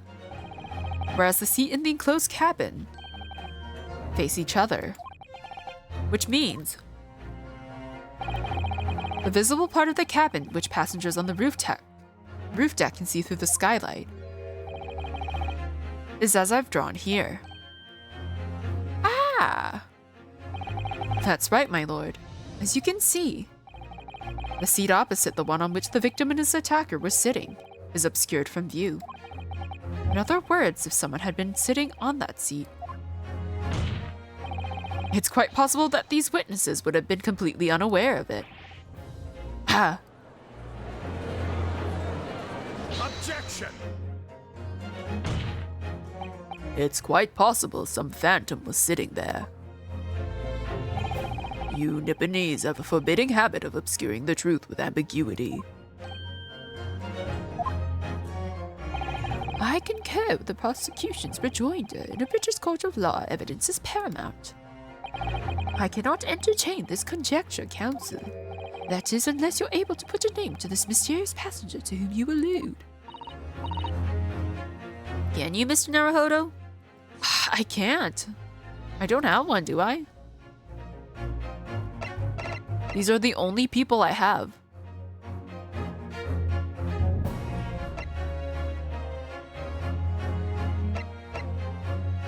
So, like, there's nobody else I can give. Because the only other person who I could present as having gone on the bus is Male Strongheart, which I don't think so. And, like, Barrack von Zeeks, which I also don't think so. And, like, it's obviously not Susato.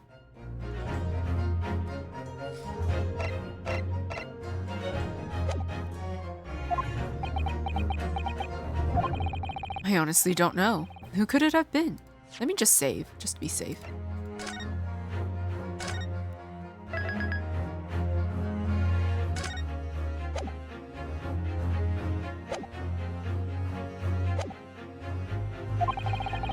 It could have been in the other seat, which was out of sight from the witnesses on the roof deck. Can I just say I have no idea? Because I have no idea. Ugh, I have literally no idea. Even as a proud citizen of the Japanese Empire, you will look to the sky and walk on, making sure all signs of tears are gone. Go on. This isn't just a case of going on, Miss Susato. All right then, I'll go on. The defense would like to put forward a name. You are a fool. That response was a desperate attempt by a man who has no notion of his own limitations. A toast to hard lessons not yet learned. Let us not delay, counsel. The defense is still to name the passenger in the other seat. This could be it. This could be the chance I've been waiting for to turn the trial in my favor. I literally have no idea who it could be. Like, there's nobody I could name.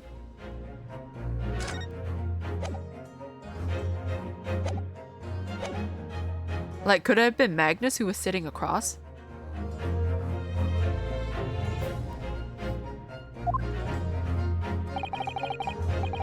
On that night, on the night of the murder, the person occupying the seat in the omnibus cabin that was obscured from view was... It has to be either Magnus or the victim. But because I saw... I think it has to have been Magnus and someone else was sitting beside him. Well, let's pray. Pray for me that I get this right. Take that! The passenger in the enclosed cabin that the witnesses on the roof deck failed to see has to have been Mr. Magnus McGilded. Mick. Mr. McGilded? What are you talking about, counsel? That's the name of the defendant. Yeah, who else could have been, buddy? I don't have anybody else. Oh, he threw it into the candles. If I desecrate this chamber by smashing my hallowed chalice, do forgive the discourtesy. Lord Van Zeeks! People talk of those tiny island nations in the Far East as having a learning and culture of their own. but I see they use the terms ill-advisedly. What are you trying to say? Let me explain in terms that even a student of an artless backwater such as yourself might understand. When the bloody scene unfolded, the victim and his assailant were sitting side by side. Multiple witnesses have attested to the fact. It's the very premise on which this case is built. But that premise may be wrong. What? If the victim really was sitting beside Mr. McGilded, it creates an inconsistency that can't be reconciled in any way. What inconsistency, counsel? The defendant's clubs, my lord. Both witnesses made the same testimony. They claim that there was blood on both hands of the person sitting next to the victim. Yet we know the truth to be otherwise. Only one glove bears the gory remains. The point is, even in the face of this irrefutable evidence, both witnesses have maintained their stance. Yes, their testimony remains unchanged. Exactly. They both adamantly swear that they clearly remember seeing blood on both hands of the assailant. In short, their memory of events is correct, and their testimony reveals the truth. It was somebody else sitting beside the victim that night, a third party we have yet to identify. And the victim's blood was on that passenger's hands, both of them. Objection! And who was this third party? Obviously, the true culprit. Extraordinary.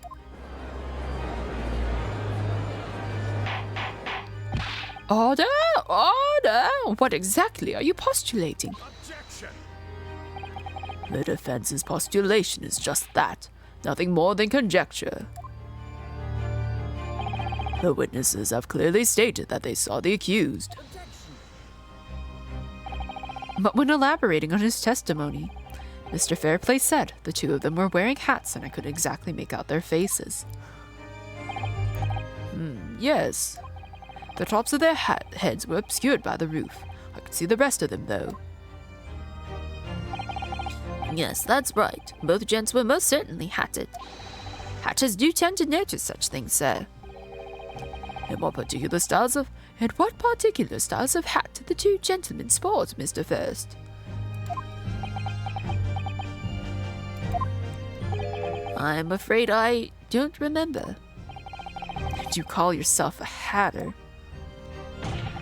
The style of hat makes no difference. There was no third passenger in that cabin. How can you be sure? Because if there had been, the accused Mr. McGilded would undoubtedly have offered to depose the fact. Unless that is you are proposing an even more preposterous explanation. That the accused failed even to notice the presence of the true culprit in the very cabin in which he traveled. Ah!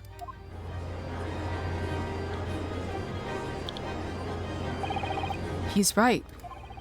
If there was another person traveling in the enclosed cabin of the omnibus, it's inconceivable that Mr. McGilded would have been unaware of it.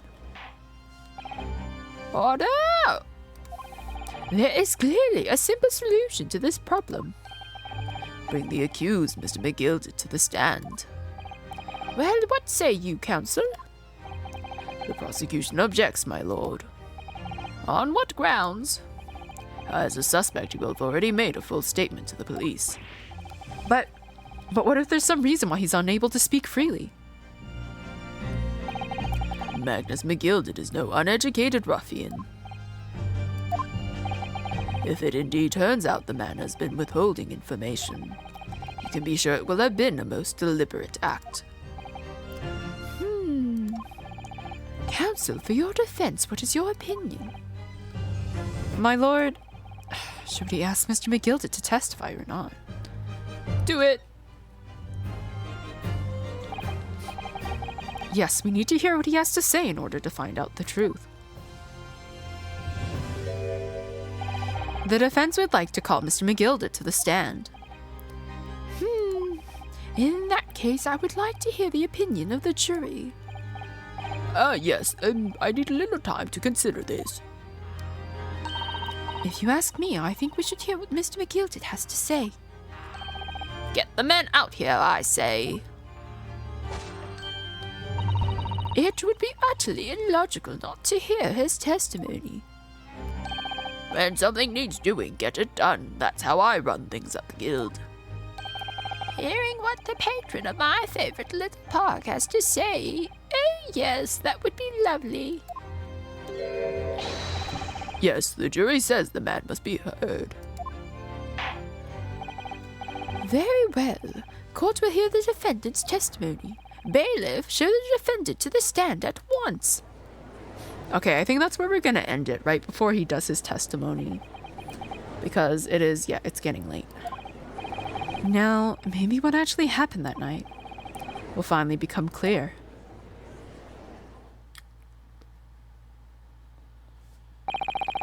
Let proceedings be resumed. Mr. McGilda, have you been listening to the discourse of the day? To be sure I have, my lord. There are now two matters on which the court desires to hear from you. The first is whether or not there was a third party with you in the omnibus cabin as proposed by the defense. The second is that if such a person was indeed present, why did you conceal the fact from the police? Begad, no, 'tis not in my nature to hide anything at all. Just answer the questions, please. The truth of the matter is, I've been desperate about this all along. Do I tell yous all, or keep me mouth shut? Tell us what Mr. McGill did. The fine fellow representing me is absolutely right. In the carriage on the night with myself and the other man, there was another passenger. Is it true? Aye, and 'twas me who helped the little urchin get away after it all happened. You... What? Oh, he covered up the murder? Well, he helped the guy get away. No, Magnus McGilda. That convenient excuse can't save you now. I'm truly sorry, so I am, Lord of Anziques. I'm sure you'll be wanting to know why I said nothing when I was taken in by the police. I do be having a very good reason, I assure you. Which was... well, the little child was just in the wrong place at the wrong time and not in any way involved, you see. A kid? What?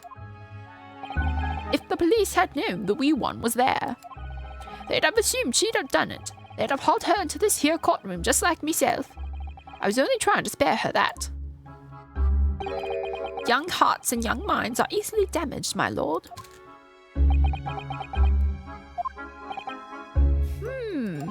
And who was this young child of whom you speak? That I don't know. You don't know? Aye, well, the wee thing just happened to be in the carriage that night. I never saw her before or since. So a child could have hid in that compartment. We have absolutely no reason to believe this man. The prosecution calls for the witness's statements to be disregarded by the court. No, I wouldn't be surprised if the urchin isn't here in this courtroom as we speak, listening to the proceedings. What?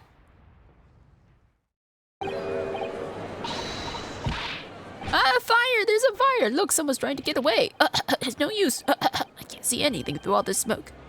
What is going on? Be careful, Mr. Naruhodo. Cover your face.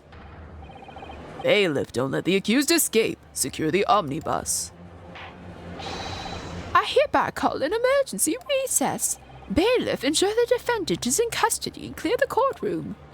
Oh, jeez.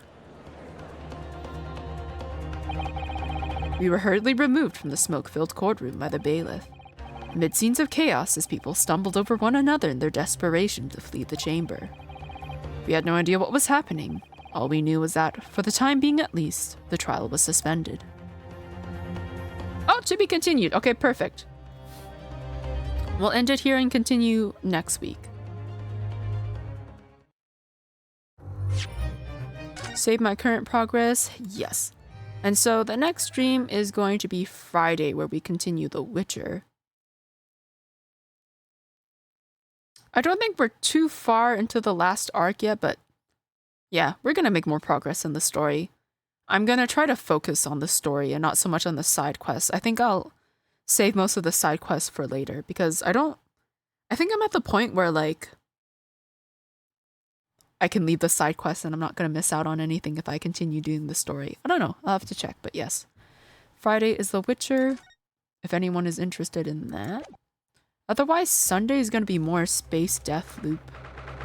More, what is it? Outer Wilds. I keep forgetting it's not escape that goes into the options, it's G. So we're gonna go back to the title. Oh, we're not gonna save. Because we already just recently saved. Oh, so yes, thank you everybody who came by tonight. Lots of fun. Is there anybody who's streaming right now? Let's see.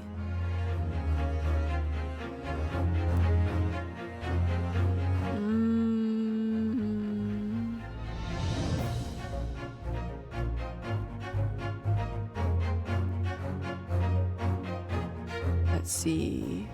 There's one person, yeah. Okay. This Toika.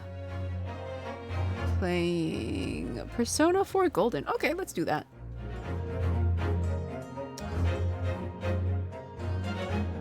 Okay. Yeah, okay. Let me just start up the raid.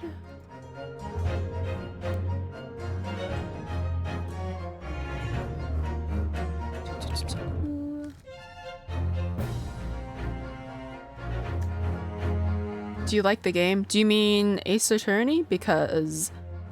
Oh, if you mean like this one, The Great Ace Attorney, then yes, I like it very much. I'm enjoying it quite a lot. The characters are quite a bit... not a bit. They're quite a lot more eccentric than in Phoenix Wright. And you know what? I love that. Like... I don't know, there's just a certain charm to this,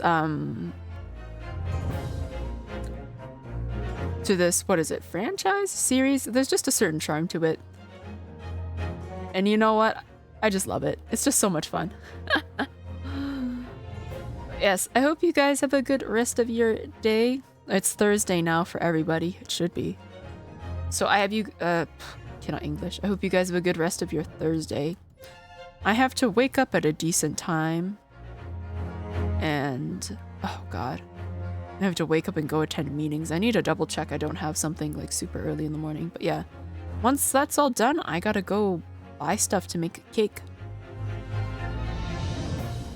So yes, lots of things I need to work on because I have some deadlines coming up. So yes, I have stuff to do. I hope you guys have a good rest of your day, and I need to start the raid. Anyways. I will see you guys the next time, whenever I see you.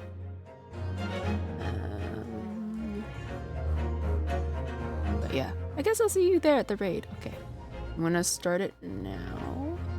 Alright, I'll see you guys there.